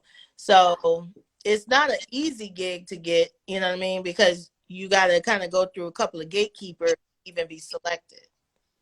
But once you're there, it's a lot of fun. You're dealing with a completely different generation. You know what I mean? So your material has to kind of adjust for them. And then I always do a question and answer at the end. So, yeah. Have you worked with Mia from UGA? I have not worked with Mia. That's so funny, but we've done a lot of the same gigs, though. Yeah. She actually did, when I was doing my one-man show, and I didn't know what it was, I thought I needed a comic to come in between. And so Mia was in there. Okay. And she would work the crowd and talk about the last skit. Yeah. And I for a couple of shows. No, she's funny. I've seen her on some things. I talking about Mia Jackson. Mm-hmm. Mia Jackson. Oh, nice. Yeah, right. No, she's awesome. I met her a couple of times just when she was in the DC area, just like coming. She was just coming through the DC area and performing at, like, she performed on the Draft Town show that I used to do a few times, and yeah. And I know, didn't she do something on Comedy Central? They're still boyfriend and girlfriend at the time. Her boyfriend lived here. Yeah, so that's what she told me. She said that she was coming to see her boyfriend. So yeah, it was dope. But she's very funny, just a nice person too. Mm-hmm. That's also non-Atlanta. That's another non-Atlanta person. That's Columbus. She was on the Post show as well today. Oh, nice! I didn't know that. That's dope. Of course she was. Nice. So Poe just collected all the Negroes he could find. Said, hey, y'all just come on the show. I don't know if he had any questions, but he just had everybody show up. I was like, I'm so proud. I put in my calendar, I said UGA reunion day. It was a UGA reunion. I'm mad that I wasn't even on there. Just show up like, hey, niggas. Just real quick. I didn't do that shit real quick. But yeah, it was, Poe, by the way, that's the indie show. Arvell Poe, he's one of our cats. UGA, Atlanta Strong, the indie show. Check him out. Just not when I'm airing, but we tape these things so you can check us out. So that's the indie show.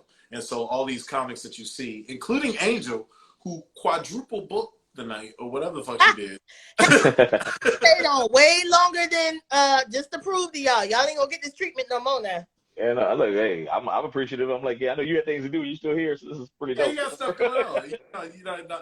I appreciate Angel being here. Only thing I'm missing is I was going to order Uber Eats, and now I'm like, okay, my options are like cut in half now because that's like 11. So, yeah. Or I could just cook something. Or I could cook something at 11 o'clock, which I won't be real. I'm ordering something. You know. Yeah, make something. Hey, Victoria, what's going on? What's going on, Victoria? Seeing some familiar names in here. Do y'all have any questions? If you have some questions, I'm gonna look at the screen now. The discount, by the way, for Body Butter Bakery is still going on because I'm still live. 50% tonight. And if you see this on YouTube, it'll be something like 20 to 30%. That's still a great discount. BodyButterBakery.com. Angel has already been hooked up because Kym has promised Angel. So I'll make sure you guys connect just to make sure there's no confusion. But Kym is great. She's been a great sponsor of this little endeavor. This is our first month doing it, and we're about to wrap up Black History Month. But any questions for any of these people that you see here? Leon's still on from WSA in Washington, D.C. Angel's still on from L.A. and worldwide, basically. Tyrone is on, sort of. He's blurred like a motherfucker. We don't know what's going on with him. Tyrone over there explain why that girl flirted with him on live. He over there. Oh, yeah. No, Tyrone got his phone out. He over there see what had happened was she just a comedian, and I just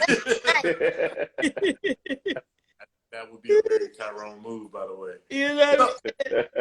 So in 5 years, what do you guys see yourselves career-wise? People are kind of curious. So it's a very youthful endeavor. People are making money. It's a real job, but it's a youthful endeavor. So 5 years from now, where do you see what you're doing? Are you still doing stand-ups? Are you gonna be more step? What's your druthers? If you had your druthers 5 years from now, what we got? I'm gonna go because mine is real simple. Yeah, man. Honestly, I mean, I'm still definitely gonna be getting on stage, but I just I want to be writing for something that's national, whether it's something that we built here or whether I end up getting staffed somewhere else. I just kind of like that's the next step for me is just for growth is to do it somewhere where there's a larger audience, you know. So I feel like it's very doable now at this point because I feel like I know I can do what's asked of me, and plus I'm doing it under like the constraints of like local television, to where like, you know, the FCC, we can't really get away with as much as I could other places. But then also, like to what you said earlier about late night, I realized it's almost going to be the same thing because, you know, you basically there's so many sponsors and you want the audience as big as possible, so you're still kind of handcuffed on just what you can say and what you can't say. But you know, I try to look at it from like not really as a handcuff standpoint, as okay, this is a creative challenge to get my message across in a way that is palatable to folks, and just, you know, I mean, especially since it's not me having to do it on stage, I'm like writing for a character and just trying to figure out how to word this in a way that works for them and it's not gonna cost the station any money or whatever. So I don't know. So I do feel like 5 years I want to be doing it in front of a larger, like much larger audience, and I guess that's the safest way to say it because still I don't know if anybody at my station is watching, so I don't want to be like, okay, leave it, huh? But I'm not leaving. Not anytime soon. Once again, love WUSA 9. Angel, you want to get in here? I just want to know, where did this breathing come from? What? It's Tyrone. Tyrone's mic is sensitive as fuck. Me? I was gonna say Oh, my bad. Yeah. Dang. Your mic is sensitive as hell, Mike. My bad. All right. I was like, wait a minute. I was like, dang, Zoom, ain't nobody bombing. Like, what's happening? It's like fucking Jason. Right. Friday the 13th. He's in the hockey mask. I was about to run and fall. You know what I mean? Honestly, Shawn, in the next 5 years, I'm going to be doing all the stuff that you be teasing me about being booked doing. I'm, you know, listen, I tell people all the time, I feel like I'm at a time in my life where this is the beginning of the end. And I'm about to do every single thing that I want to do. I ain't got no bucket list left. You get what I'm saying? Like, I'm living, and then anything that's comedy, whether it's writing, performing, acting, whatever, I'm just involved. Like, I'm learning new things as well. It's like I said, it's just the new birth. I feel like the first half of life was all about learning the rules, and now this time is for me to break them. So that's what I'm doing. Both of you, while Ty adjusts his Darth Vader mask, both of you, is there a type of comedy that you prescribe to? Have you figured out your comedic philosophy? Like, yeah, look, I'll just leave that as an open-ended question. And I would say ladies first, but Leon, because you came in late, I'll let you go first.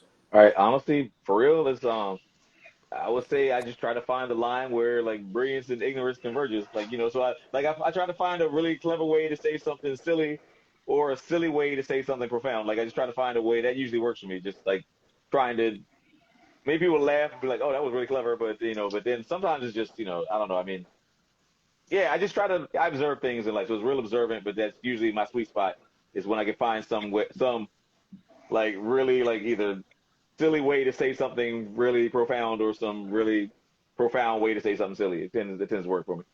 How do you follow up real quick and then throw it to Angel? How do you jive with your boss and Reese's sense of humor? I mean, you're clearly I think that's really he appreciates it, but well, how does that work? Yeah, no, I mean honestly, I think that's the reason why he hired me because it's similar. We're both observational and you know, we you know, we're willing to get silly, but also there's a lot of like just nuance in there too. So it's like we basically have a lot of like similar.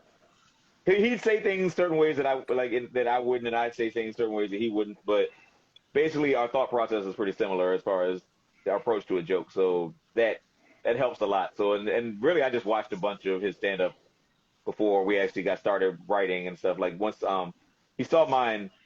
And then when I realized I had to write for him, I watched a bunch of his videos and stand up, and then I was like, okay, so this is how he would say this. And even then, it was still a bit of a learning process of when we're doing rehearsals. I just had to like watch his delivery live and also see him go into like a couple of mics and stuff, and just kind of seeing how he's comfortable with telling jokes to kind of just. I appreciate the answer. I'm throwing in the Angel, but I laugh because my screen has the comments and you're in the lower corner where I see the comments while I'm listening to you. And Angel said, Ty on here with sleep apnea.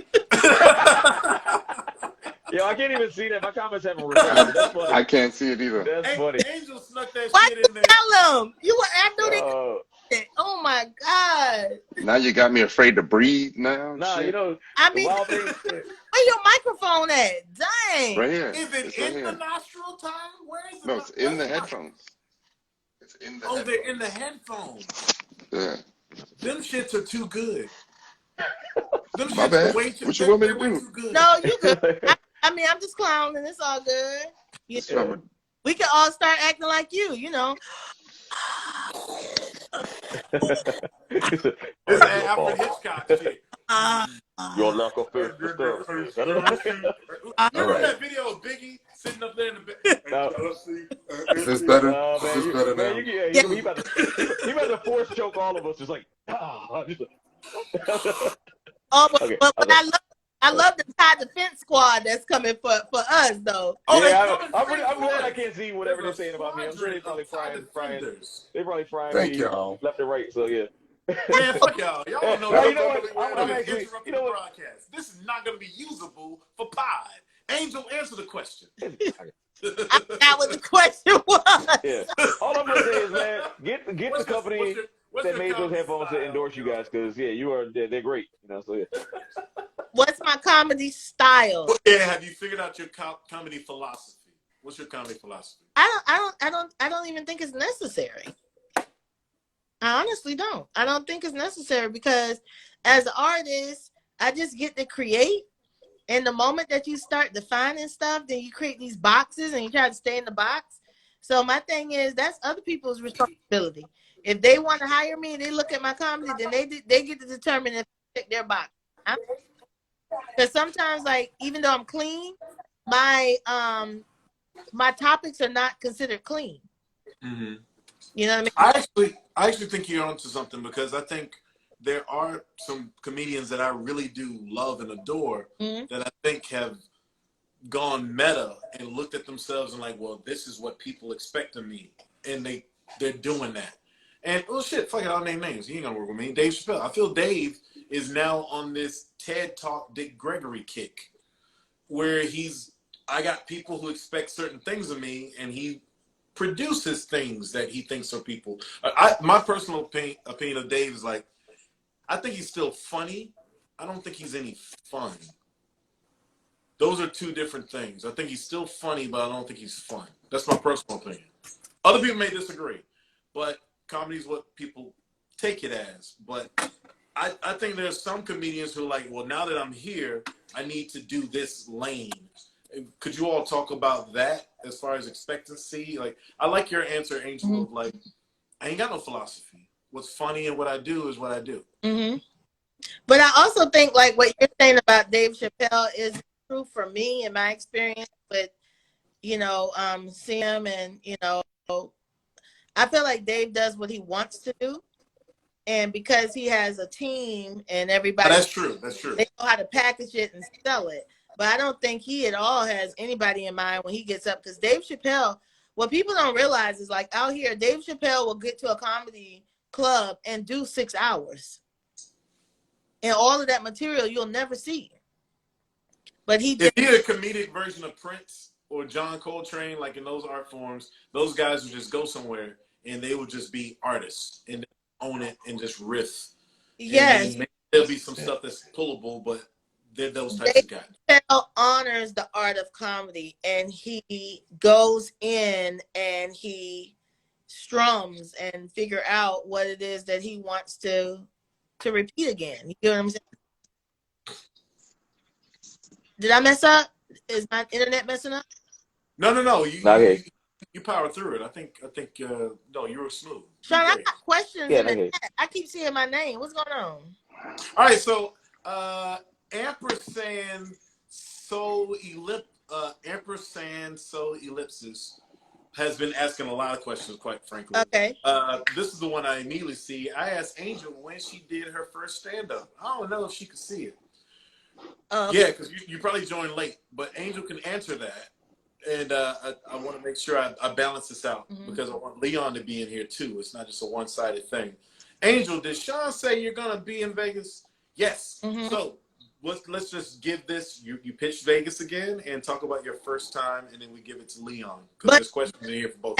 Isn't that information going to be on your podcast? It is on the podcast. So if you watch the podcast from the beginning, y'all go your ass would not only get a 50% body butter discount, body butter bakery discount. You will also know that Angel's going to be in Vegas in May. I won't say what dates, but she's going to be in Vegas in May for a semi-residency, a week-long stint at what's the comedy? Comedy Cellar at the Rio. Yes. So that's what's up. So, yeah. But I think it was to the other young lady. I tell the whole story about how I started stand-up, but I became professional in 2004. So that's when I started making money. That's when you got paid to do it. Yeah. Yeah. Because you came in at UGA, was it 94 with me? 94, 95? Yeah. When I was there 94 to 99. Yeah. And so Angel has always been a person who is not afraid to get on the stage and the mic. I do want to talk about that courage piece. Both of you, Leon and Angel. I'm going to throw it to you, Leon, first, and then Angel. When did you find that courage to get on stage? What's up, Cornbread? I see you, boy. Let's get up. But when did you find that courage to get on stage initially and then be like, fuck it? So, Leon, you start first, and then I throw it to Angel. Well, I mean, the first time it was really because, like I said, I was writing that blog. I'd won some awards that I was like, it got me like had a column in King magazine back when that was a thing and everything. Like just that where I was just writing funny stuff. And so, people were saying, it's one thing to write something funny, but it's different to actually get on stage and do it. And I was like, yeah, you're probably right, but challenge accepted. I'm trying this. And so I decided I was gonna try it. Then I got there and I realized, yeah, okay, this looks kind of intense. But I went ahead and just soldiered through. But it's wild because first time I went on stage, this has never happened to me any other time in my life. My mind went completely blank after the first or second joke. I got some laughs in the beginning, but then my mind just went completely blank when I tried to think about what I was planning to say next. It was like someone hit the reset button. It was just like, wow, okay, I had something I was about to say. Give me a second. And it probably was maybe a second or maybe a couple seconds before I was able to pick it up, but it felt like an eternity. So I was nervous when that happened, and I was like, okay, this is harder than it looks because I'd never had I'd never just had my body hit the reset button. So clearly I'm nervous, and I didn't realize it. But clearly once I'm up here, I'm way more nervous than I thought I was going to be. But, you know, after that, I was like, it wasn't the worst thing in the world. And I did, you know, hearing the laughs felt good, but then also not hearing laughs didn't feel good. So, because it was a roller coaster at first set. But I also decided I want to keep trying it. And so then I kept doing it. But like I said, for a while I did stop because I was writing so much. I just didn't put the time aside to go to mics and get on stage. So that's why I stopped for like a couple years, and then I started back up when I started seeing people that was meet at these shows doing awesome things. I was like, all right, you know what? I feel like I'm losing time by not getting on stage. I'm not getting better by not doing it. Like the only way I'm gonna do it is by getting these reps in and getting like, you know, if this is before I knew about Malcolm Gladwell and the 10,000 hours. I was like, yeah, I need to put the work in. I need to like if I'm hitting the gym, you're not gonna get muscles if you're not like working out. You're not gonna lose weight. You're not working out. So basically, I'm not gonna get funnier or better at this if I don't actually apply myself. So that's what made me do it. You know. Real quick before I give it to Angel, Leon D, are you blue? Are you blue in your comedy, or not really, or what are you? It's a TG-13. I write my jokes because there was a comedian named Fat Doctor who passed away a few years ago, but he mentored a lot of comics out here in DC and everything. And he basically, when I first met him, he was saying, you know, when you write jokes, you should write a clean version, and you know, in case you get on the radio or TV, you have something to say. But I mean, try to write. He said try to, because there's some stuff you can't do that with. Mm-hmm. And so it's weird. It's like I have sets that I can do if it's a clean crowd, but usually I'm gonna curse a little bit, but I'm not like super blue. But I'm not like all the way clean either. But I will. I mean, I have like one of my favorite jokes is about morning sex and stuff. So it's like, you know, and it's basically not clean. I have a joke. I feel like I wrote the Citizen Kane and Dick jokes, by the way, too. But I also, I do feel like I've written that. But even that one is not as sexual as it sounds. It's just kind of like just Leon. Yeah. That's called blue. Yeah, it's blue. Yeah. I mean, yeah, it's about my dick, so it's blue. All right, fuck it. He's like, I don't really do blue. I kind of do blue. I mean, it's more like a turquoise, but it's a light blue. My blue is light skin. Okay. Fair enough. It's blue. Fair enough. Touche. You are correct. It is blue. Yes. Angel is you, and then Tyrone, you have the calm. So, I was a performer as a child. I don't ever remember being afraid to perform, afraid to get on stage. My fear was when I didn't have confidence in what I was going to do. So like when you remember that talent show where you, did you mention that talent show when I did Michael Jackson? Was that poll? Now y'all interviews. Yeah. So the shit's converging because you double. But yes, that's why I forgot. That's why I forgot I wasn't talking to people in LA. That was Poe. Like I said, the Negro is strong with it. Okay. Carry on. Yeah. Sean. Okay. So I never was afraid to get on stage. I was always only insecure about what I was going to do. So when I did that first talent show where they said, anybody in the audience want to come up here and show a talent, I had no hesitation to raise my hand and get up there and do the Michael Jackson video. Remember, I did that first week. Yeah. So because I had done it so many times and I've already made people laugh with this. So I was like, I'll get up there and everybody's like, what? And I got out there and killed it, right? So you already had a winner before you got on stage. Yes. And you could always fall back on that. And that sort of was like Reverb. Yeah. Hey, that's a girl who did that such and such. That was Angel, by the way. Yes. We went to college together. She's a girl that did such and such. And now we see her on stage doing other stuff. And it started to build and grow off of that. Mm-hmm. So, yeah. But that's why I was saying, like, a lot of times people think, like, you know, it's two different types of fear. You know, it's fear of doing it at all. And then it's fear of not doing something well.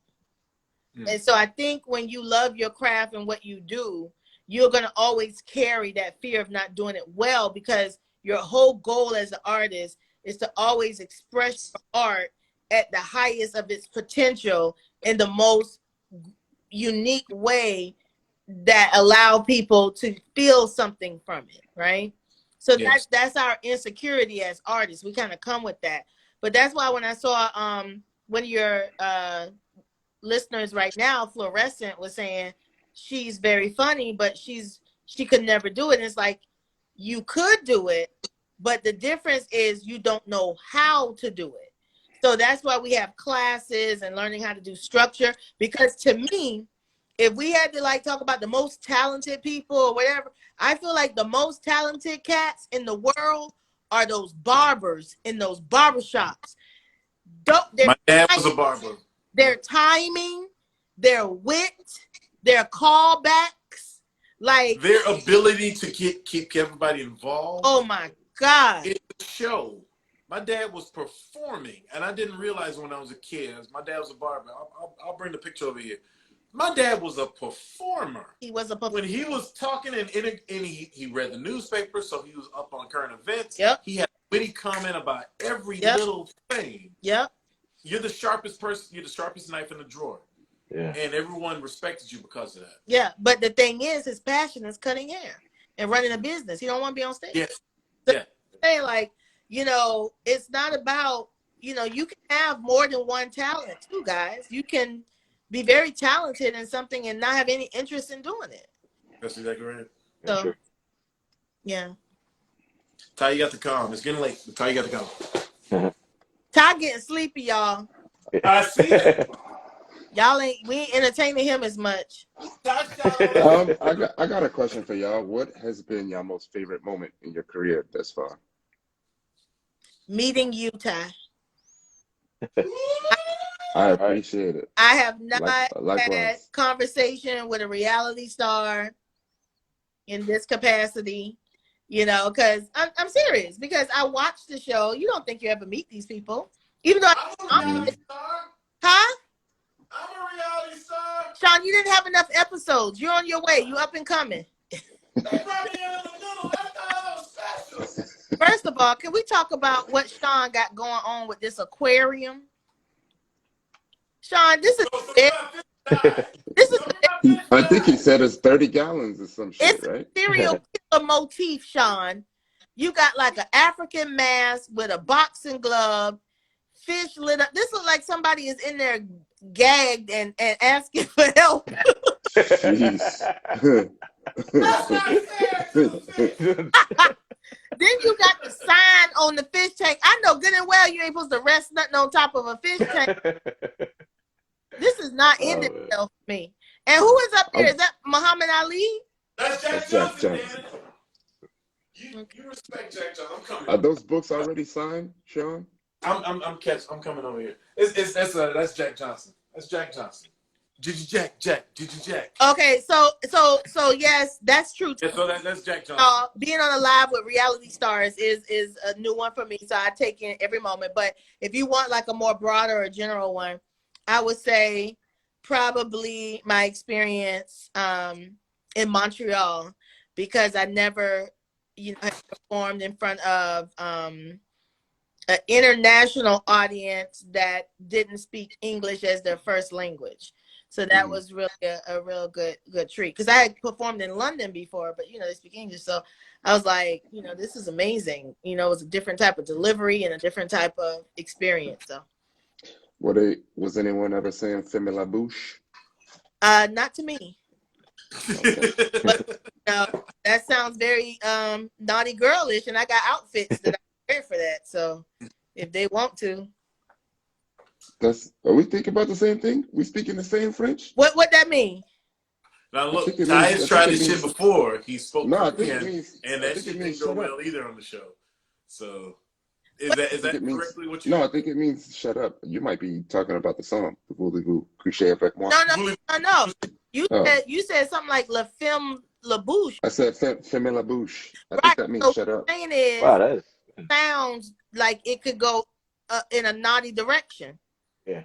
And you said it means shut up, right? I've been told to shut up. No, I was asking. How is that the turn on line to tell a woman to shut up? No, I wasn't trying to turn her on, Shawn. See? We're in Montreal. Is it shut your mouth? Is that what it is? They're in Montreal. They're speaking French, and I was just asking that anyone saying "Femme la bouche," meaning shut your mouth, meaning you had a good show. Since you didn't hear that. Well, I would say this. See, Shawn? Got it. Okay, so they probably wouldn't say that to a comedian.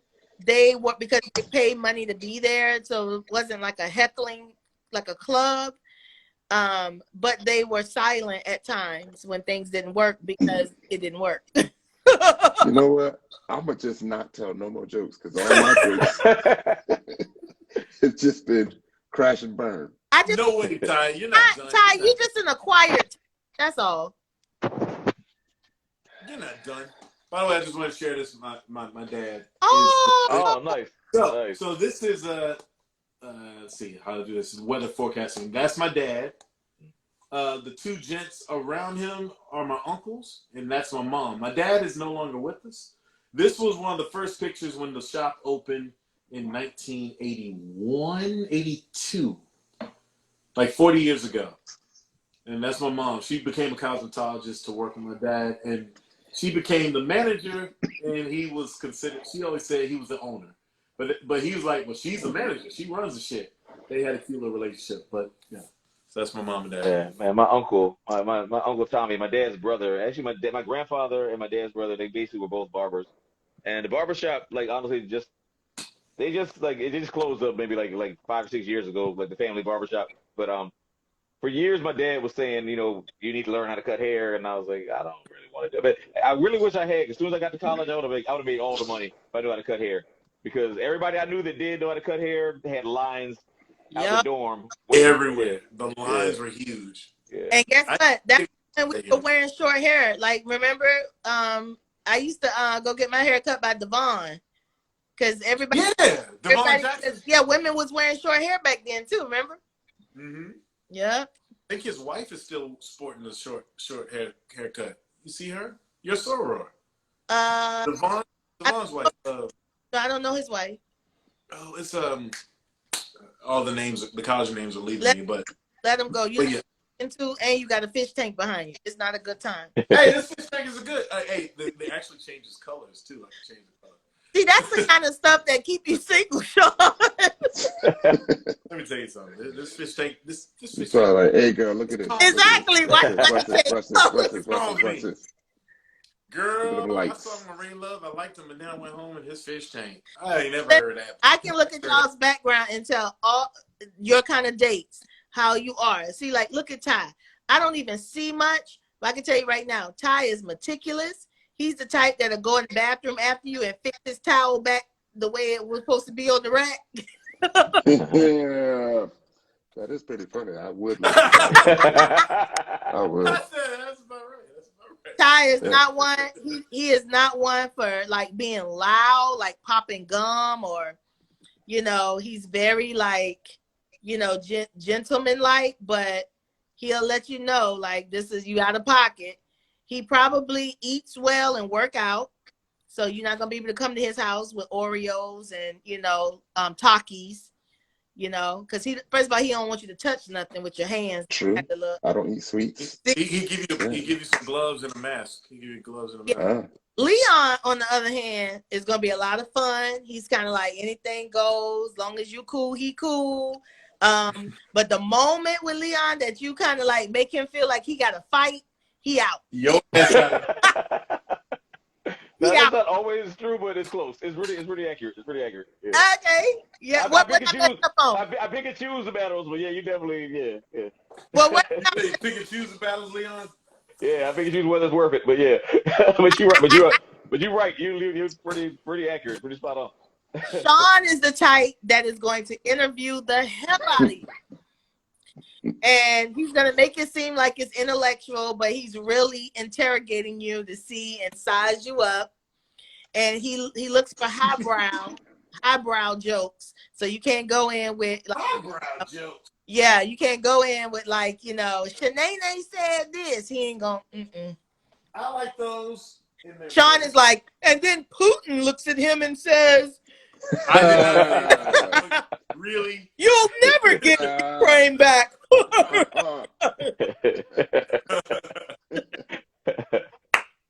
Well, pardon me for actually using my brain. And then Shawn is going to pull out his cigar. I did that last night. And that means that you've made round two. If Shawn pulls out the cigar, made round two. So now the cigar discussion is going to be a little bit more sensual. Actually, we don't need a cigar discussion. If she's okay with me smoking a cigar, we don't have any other discussion. Y'all have women that don't like the cigars? Yes, there's There's a whole plenty. lot of people who don't like any type of smoke, A especially whole cigar lot- smoke. any Cigar type smoke of can be smoke. strong, so I get it. Mm-hmm. Got it. And this is a cigar smoking town. This is Yeah, quite true. I mean, smoking town. I got a couple over here, but I don't do it often, but every now and again. But I do ask people if they're cool with it if I'm gonna do it around them though, because I don't want to just Kym Dudley ambush said the angel analysis at the speed dating events. I host speed dating events. By the way, if you're in the DMV and you're watching, speed dating March 19th at Kitchen Cray, the Soul Date. That's my event. As long, yeah, we're gonna get it going. We're gonna get it going. It's the R&B charts. It's the hip hop and R&B charts of speed dating. Yeah. So, See, I already knew that about Ty for the simple fact that he's home alone on an IG live drinking wine out of a wine glass. That tells you a lot about. Wait a minute, is he supposed to be drinking like this? Like, how is he supposed to be drinking that shit? He wasn't drinking. Like he just walked out the street. First of all, That shit. I drink wine out of a Starbucks Trinity cup with a straw. Hey, I got called out on a live one time for drinking whiskey out of like a water glass. They're like, bro, that's a water glass. I'm like, I don't. It's a glass. It's Yeah. a glass. It works. Yeah. I get it. If I was a bar owner, yeah, I'd be fired. But if I was at a bar, if I was working at a bar, I'd be fired. It's a vessel that holds the liquor. The only reason why I went and got a juice glass because I was on with y'all. Otherwise, it would have been in a sippy cup, and I know. I would like to see your sippy cup. I want to see your sippy cup. Okay. You got to tell me twice. I might see. Are we all getting new drinks? Because I'm about to. Well, Angel's about to get a refill too. Her Georgia hood. Oh, there it is. Oh, here we go. I need everybody to hear me and hear me well. A Starbucks Trinity cup holds a bottle of wine. Oh, wow, that's actually pretty. A bottle of wine? A whole bottle. That's pretty good. That's useful information. Thank you. I'm writing this down. A Starbucks Trinity. And guess what? I take this to people's house. Ain't nobody slipping nothing in my drink. Look. Now, Angel, are you talking about a bottle of wine like the whole 7? The whole bottle. You can pour a whole bottle of wine in a Trinity cup. This fits a bottle of wine right there. All right, I wrote that down. I think that's one to grow on. If you Google it, lady who gives demonstrations on TikTok. Well, folks, on that beautiful note, I said Trinity. Trinity. Yeah, sorry. Trinity. Yeah, I don't speak Starbucks, so I didn't know the difference. I'm like, oh, the big one, yeah. Do y'all know they're mixing tea with wine now? And apparently it's supposed to be good. I'm not surprised. They've been infusing all kinds of things lately, so I'm not surprised. I haven't tried it though. I didn't even. Yeah, that's pretty sounds interesting. I switched it up. Yeah. No more wine. Well, ladies, gentlemen, I'm gonna go ahead and get some food because I'm starving now. But this has been really fun. I appreciate y'all. And thanks for having me, Shawn. Thanks for you guys' time. Leon, hit me up later. I'll talk to you later. All right. All right, perfect. Definitely. All right, it was a pleasure. Definitely. I followed both of y'all, so definitely. So I'm definitely follow you too, Leon. Perfect. Yeah, and for my DMV folks, that's Leon Scott. He writes for WSA 9, and the show is Open Mic with Reese Waters. And Reese Waters looks like Queen Latifah. Peace. Somebody pulled out the bullet earlier, so. Oh, nice, Leon. Nice. Actually, yeah, I got some over here. Yeah, that's actually probably gonna be our next move, but I need some food in my body. Yeah, go for it, man. I ain't doing that on an empty stomach and then having to work tomorrow. Hate life. So, all right, folks, it's been real. See y'all later. Yeah. Thank you, Leo. Whiskey. I switched to whiskey. So I was getting clown from a wine glass. Ty, what's the whiskey? Is that bad? Well, I can't. I mean, I think it's depending on the person. I can't mix, but it makes it. But are you more likely to mix when you're at home? Because when you mix it when you're at home, it's like mix. You're not going anywhere, right? So you can mix. I shouldn't, but I do. Yeah. No, I keep whatever I start with. I finish. I never mix. Oh. Yeah, I used to mix. I mean, I mix all the time. Yeah. Shawn know that. Yep, he talks about my drinking. Put it in, yeah. Biz manager. Angel, do you cuss a lot Yeah, I in could your drink. show? You say you're not blue, but are you? But you're not. I don't cuss. What do those colors mean for the people who don't know? Yeah. What does what? The colors mean for the people who Oh, don't know in the chat. in show business, they use the color green to mean that something is very new or experienced. Blue is like adult humor, R-rated, X-rated, could be any variation, and that's only colors I know we use, green and blue. But I'm a clean comedian, but I'm clean, but I'm not moral. Okay. Wow. You single? I see. Yeah. I see. Yeah. There's a difference. So like I wouldn't be able to do a lot of my stuff at churches. Why does he laugh like that? What happened, Ty? I don't know. I asked you if you're single, if you were single, but you didn't hear me. Oh, I So did sorry. hear you. Yes, I am. Okay. Monique, he just asking questions, girl. Listen. That's your man, boo. Girl. These women want to assault your ass, Ty. I ain't fighting no Ty. She just be playing. I'll never fight. Hey, Monique. Boo. You said she just be playing. Monique over here like. Playing. I'll never fight for a dude that won't let me eat hot Cheetos in his house. No. See? I thought about it and I was like, ugh. See? I mean, you can eat them if you want to eat them. Yeah, but you I probably staring wouldn't at eat them. me. No, He will be staring at you. We can splurge, I guess. Lord, you gonna eat them too? Yeah, I eat them. Lies. No way. No way. I don't believe that. That's a See, I think Angel thinks that you're way more fit than you are. I splurge. She thinks that you're no. That's not correct. It's not the fitness. It's the messiness. He don't like mess. He's meticulous like yes. That. Like a person who eat hot Cheetos. You ever see somebody eat hot Cheetos and then wipe it on their pants? Hold on a second. Why are they hot? Have they been sitting in the sun? I mean, have they been in the microwave? No, I can see that. They got this. I have a very spice on it. Yeah. What's it called? Minimalist. So I have like a minimalist style. Yes. It ain't nothing really up but my chessboard and you feng shui. My wine. Is that what it is? Huh? Is that the thing, feng shui? It's just less I gotta clean. That's what I'm saying. He likes, less I gotta clean. Ty resets his environment every day. He don't go to bed in the sink. I have my one plate, my cup. Did you say one plate? No, that I use. Oh, but so you do have a second plate in case you have company, right? You can give them some food. I got whatever's needed. I got it. Yeah, but let me stop playing. Y'all gonna get me started now. Y'all gonna get me started. I've been cool all night. Wait, what the? So Ty, chilling, laying in the cut. Yeah. How long can your kitchen be dirty?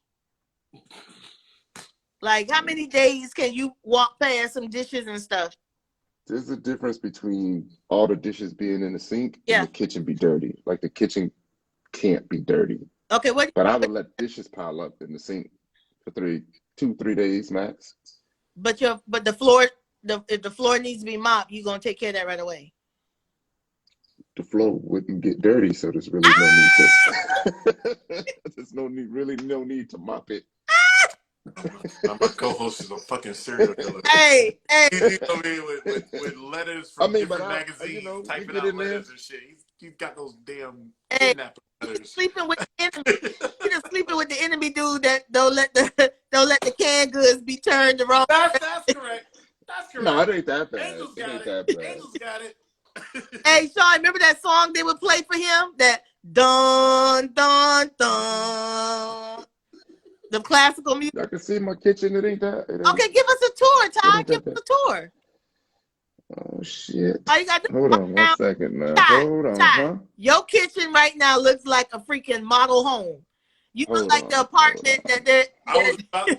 Quite frankly, Angel took the words out of her mouth. It looks like that's the big apartment. Yeah. When they want people to move into the place. That's the shit that it is. Kitchen. Really? You gonna go that fast? Really? I got the high ceilings. Come through with the lighting. Yes.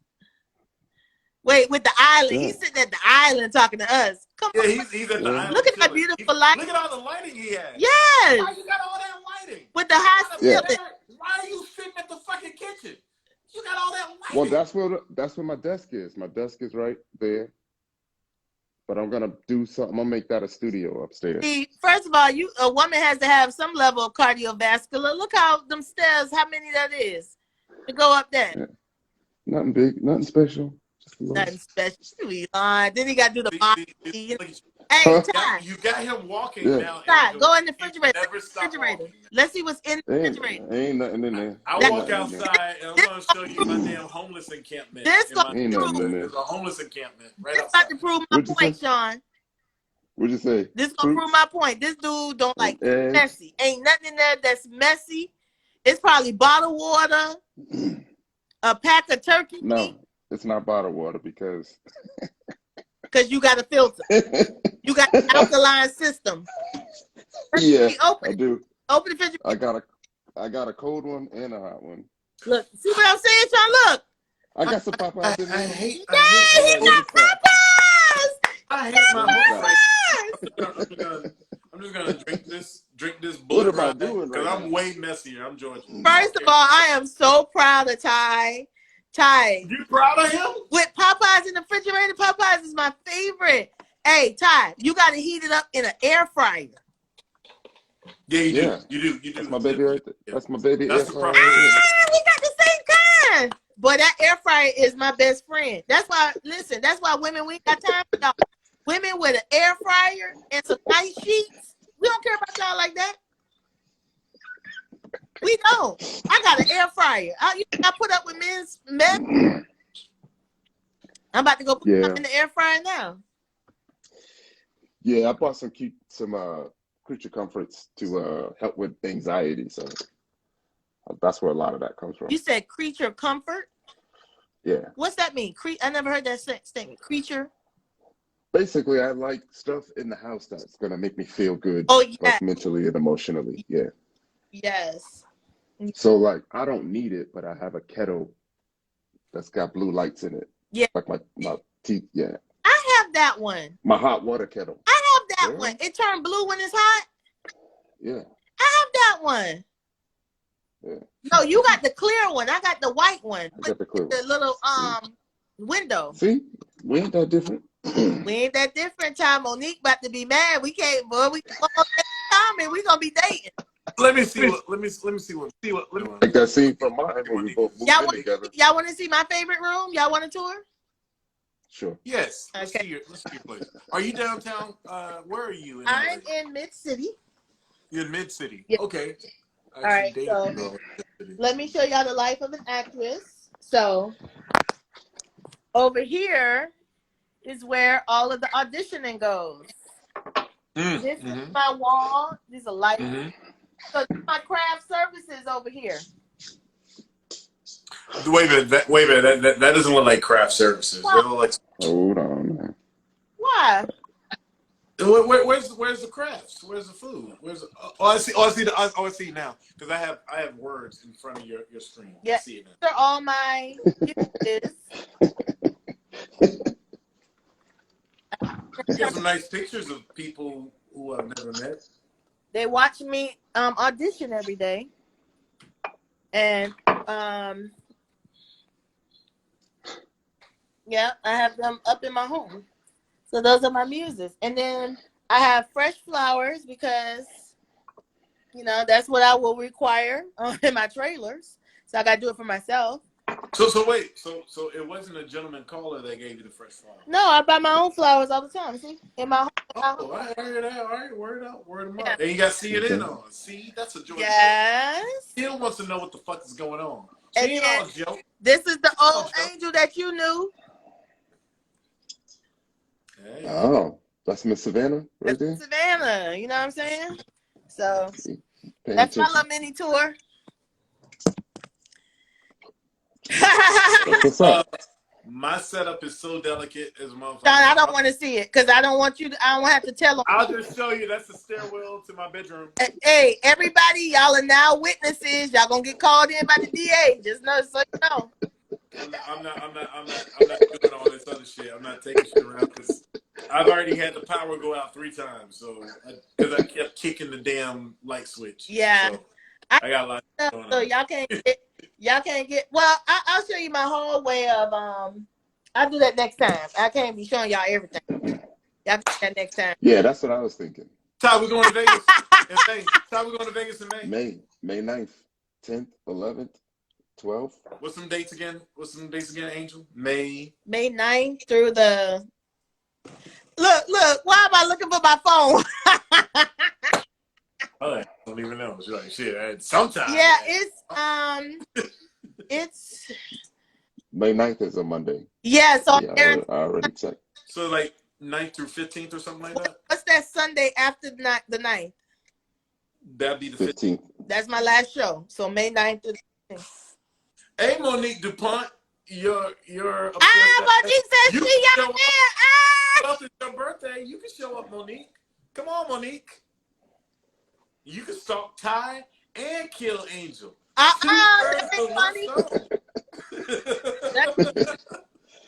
You can't take my Ty. You can't take my Ty. Hey, Monique, at least let me see what he got to offer. I mean, if I'm gonna die for him, let me go. Can I just like try all the way out? You know.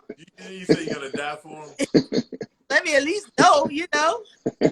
I know you're single, but are you dating for real, or not really tonight? Or like right now? Sean, like, no, I'm not really. Oh, you? Not you, Ty. Go ahead. I know you. I'm messing with you, man. I'm messing. You are. I'm messing with you. Let's start this over. Sean, when I tell. Go ahead. I am requesting for somebody to be in my DM. I'm completely. You are soliciting DMs. Yeah, I'm completely dry right now. I'm completely dry. But that's how it goes when when you really dedicated what you're doing. Because I don't know if you know, I just shot my special. I just did a comedy special called a Dry Bar special in Utah. So that'll be out like later this year. So I was busy like. I don't go anywhere. I haven't gone anywhere to meet nobody. I don't really put effort. Angel, where will that special be? It'll be on the Dry Bar app, but they'll release it. They release us at different times. But that's in May, you think, right? No, I think they're gonna release that Dry Bar probably in November. Oh, okay. Well, we got to bring you on either way. We bring you back because you got to wait. You froze real quick. Say it again. We got to bring you back because yes. And we'll talk about it at least to pub that up. But we might talk to you before May if we make a trip out there. We might do the show from May, in May, like from Vegas. That would be dope. You want to take a trip? That'd be dope because the hotel only charge like $15 a day for Wi-Fi. God. that $15 may break our budget. Unless y'all buy some more body butter bakery right here. Because my girl. Hey, Sean got it. He over there with 3 boxes of Popeyes. He's smaller. Yeah, he's killing it. I'm 3 boxes of Popeyes cost $782. Ty over there with all those boxes of. Hey, you got dark meat or like white meat, Ty? Ooh. Studio audience button. Ooh. Because I'm looking at my picture and I'm looking at me. You want light meat or dark meat? Oh, you said the picture? That's his family. No, Monique is in the chat. Monique is in the chat, yo. Monique. Oh, that was a question? Because she's always in Vegas. See how he all of a sudden. All she got the crying face emoji, and then she got the LMAO. Oh, I can't really see the comments. My bad. I can see it. Oh, okay. Well, the question again just stayed. And she said, "Shut up, Sean." Oh, okay, fine. The question stayed the same though. Light meat, dark meat. It's all chicken. It's all. Wait a minute. Chicken. Really? So Ty, all right. So here's a real question, Angel, because I think I know. It's protein. It's protein in the white. Ty, if you had a raw I'm messing with y'all. do you know how to cut it? Do you know how to cut a chicken? Yeah, man. I mean, no. What you mean? Wait a minute. He said, Like a turkey? What are you talking about? Like a turkey? cut a You chicken. gonna take the legs Cut a off? chicken. Just cut a chicken up Is into the it? pieces. You mean like? There's 8 pieces. Yeah. You could quarter that motherfucker. There'll Wings, be a half thighs, chicken one way. breasts. So Yes. you know how to do it. You know where the Yeah, man. leg Don't be. bone connected to the short thigh bone. The short Yes. thigh I bone. thought you meant talking about get a chicken, ring the neck, all that stuff. Hey, I'm not talking about murdering a chicken. I'm talking about cutting a chicken that's Nah, not what- dead. Like I'm from a not talking live, about. I'm not from a talking about live stalking chicken, a chicken and or stabbing like, that motherfucker in the neck. or I'm if I talking about got it's a already dead. rotisserie from You bought Pollo, a chicken. Pollo Loco. Yes. hey, y'all got El Pollo Loco? Yes, we do. Yeah, Oh, we wow. do. Okay. Yeah. So is that what you're saying? Kim If I says got a no. whole Kim chicken doesn't like from your Pollo answer. Loco, Kim's like no. The answer. do I know how to First cut of it all, up into the legs, I can tell y'all right wings, now, thighs? Ty, What up? and tell What's up? me if I ain't lying. I can tell y'all right now, ain't nothing being deep fried in Ty house because Nope. he is not about to have that grease smell in that ceiling and in them walls. He ain't about to Angel. do it. Angie, since he talks to you like Angie. You know where he's from, right? I told you this, right? See, now, every now and then No, I will whip up some fried wings, but Massachusetts. They no, don't eat fried shit. I'm from Florida. I'm a 305 boy, and in all actuality, I was born in Savannah. Thank Here you we go. very much. Wilsons with the Wilsons. They put his ass in a bottle. You trying to Like test they put a my biscuit in a ghetto? bottle. They put his ass in a bottle and put him in the water. That motherfucker ain't from Savannah. No. They put him in a bottle and just Wait, put him in the water. did you call him Moses? Did you call him Moses? He was in the basket. So I we like have this stuff, boy. His name is but I'm not as Tyrone. bougie as y'all might think. I just like nice shit, Ty, but I'm not bougie. you're not. But I would fuck some. I would fuck You're some not. wings No, up. you're not bougie. I would You're take not the bougie. wings out of my air fryer, put them in a big bowl, and fuck them shits up with no utensils. Yeah, but you'll have a napkin in your lap though. I know. Well, I mean, my napkin rack is empty. That shit has been empty Oh God. for months. Ty, anytime that you have to try to prove that you're not bougie, it makes you even more bougie. Because why do you have a napkin rack? We take it out the bag. Holy shit! There's a whole napkin rack. We take the napkins out of the bag. Like, She says I'm on. Here's a big word, erudite. I'm Frederick Crane and shit. I ain't got no napkin rack. I just got I'm not my bougie. black ass hands. And if I find some paper towel Hey, or Shawn. these random ass napkins in this box that was next to me, Shawn, that's it. I'm not bougie. My bidet only works on weekends. Why does See? your bidet have shifts? I don't See? understand why the bidet doesn't work I see where this is throughout going. the whole week. And it's What do you mean alkaline on water. weekends? What are you talking about? The bidet works on weekends. It takes the week off. Look at Monique said Ty is the male version of her. They get Monique is telling you, Ty, you need to go see her. She says she's in Vegas all the time. Monique, where are you? Yeah, where you live? Type Please where you don't at. say Los Angeles. Where are you? Where is you, Monique? Just say that real quick. Probably in Ty other room upstairs.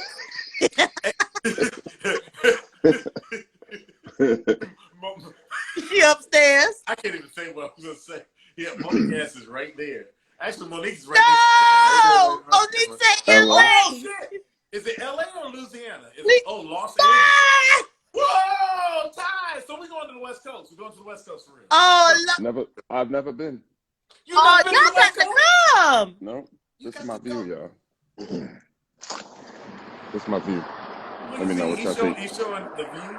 He's like, yeah, y'all ain't got no view of nothing in LA, do you? Hey, Ty. Ty. Yeah. You hear your view sound exactly the way you was breathing earlier. Yeah, you Okay. did sound like Darth Maul. You sounded like Darth Vader and Darth Maul. Her family's from Louisiana, but she's Los Angeles. So that means she's the best of both worlds, Ty. She can cook. Country as fuck, and she in LA. Cause that Creole be jamming. That Creole, you got to sort of water down. You got to tamp down that Creole a little bit. And now that she's in LA, there's a little bit of tamp down, so she's just cool enough for you to hang with. By the way, we are midnight, so just want to tell everybody the after show. Right It's the after party. It's the after show. So thanks for everybody for Well, hanging out. all I'm about to do is go watch 600 Pound Life and eat something bad. What is 600 Pound Life? What is that? Is that one of those Discovery shows? Yes. Think about it. Yeah. See, Monique just agreed with me. She said, yeah, I'm Louisiana, but now I'm tamped down because I'm cultural, because I'm in LA. So it's a nice blend, and it's also like a third edition. So Ty, you need to go see her. And I'll go out there and see you too, Monique. Not you, but I'll just go out to LA. Come out here. See? Y'all need to come out here. Angel will be there. We'll be cracking jokes. And we'll just look at Angel and I will be right here, and then Ty will be on there. Cutting you off. We'll be like, yeah, what's going on. Shawn, you said Angel and I'm not on your team. What? You're embarrassing too. He claimed like we against both. You said too. Who the first person that's embarrassing? You.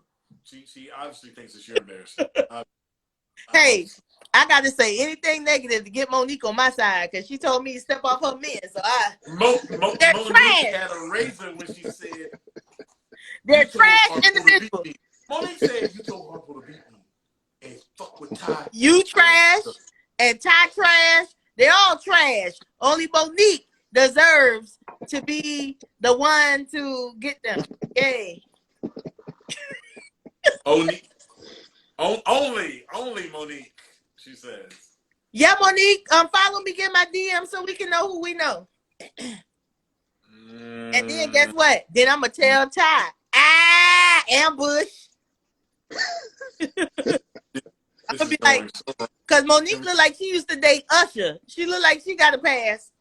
Oh, you think she used to date? Hey, Monique, you used to date Usher? Your picture's cute. Yeah. But there's a lot going on. There's a story that you got to tell. She probably a Laker fan over there with being a side chick down at the Staples.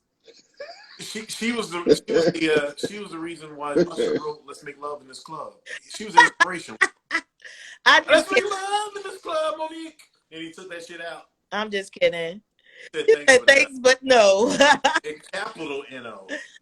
So listen, gentlemen, you guys have been amazing. I'm going to be the real. Everybody said they're getting off to eat. They're getting off because they're tired. I'm getting off because I'm regular. And I just want to go in there and talk. I really wish I could blow up Ty's bathroom just to see his face. But I'll save it. She wants to detonate your bathroom. I want to blow it up just because I want to just take the equilibrium out of his life for a moment. She just wants to like create an imbalance of funk. But you know what? What's crazy?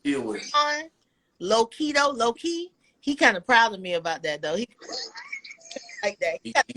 He's like, I gotta meet this fool, Angel. I only need skid marks because I'm regular. I got fiber. Oh, she said skid marks. All right, gentlemen. I got my biggest laugh. I love y'all. Angel, all right, thank you so much. Bye. That's Angel Gaines. She's out of here. May 9th to 15th in Vegas. Wow. Ty, we had a show. Yeah, that last 30 minutes. That last 15, 20 minutes. It was really the last hour. Yeah. Went off the rails last hour. Yeah. I was about to shut it down, too.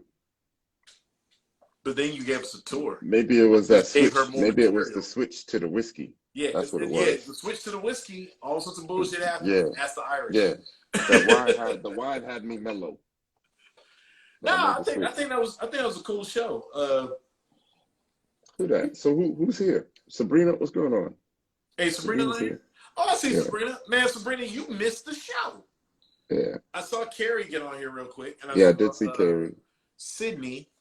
Sydney just jumped on real quick for a second, and then Court. But we weren't talking any Ray Love stuff. We were talking we sort of talked reality show stuff a little bit with some comedians who had a chance to be on the show. But for the long and short of it, it was just us chopping it up about the joke game and some people who were working regular lives, people that I knew personally and people that I didn't know personally, got them into the mix, and we had a really good discussion. So if you all missed it, it will be available, the long uncut version, on IG tomorrow. It will be also available on YouTube, the actual cut show. But there's some good stuff that was on the live, so you may want to follow me. Follow me on YouTube either way at J. Shawn Durham Inc. I'm not closing it down right now. Ty may be tired. He may be ready to go. I'm just going to hang out real quick because I still have a little bit of whiskey left in me. And we can ask some questions and talk. I got 10. Yeah, I got 10. Ty's got some 10, whiskey. 15 more hang out with us, minutes. talk to me. And if anybody want to jump on the live, if I like you, we'll do that. All right? Because have not fallen below 5 because the 12 is actually multiplied. Shout out to Body Butter Bakery. Body Butter Bakery. I got some. Yeah, I have some things in my cart right now. Yo, you getting some stuff? Yep. So I am. Let me tell you what I got. There's a vanilla thing that I like, and it seemed like you know what? I'll tell you what's in my cart right now. It's two things in my cart. Mm-hmm. My cart has the whipped body butter. Kym, it's the whipped body butter. And I think I like this Bay Butter Peanut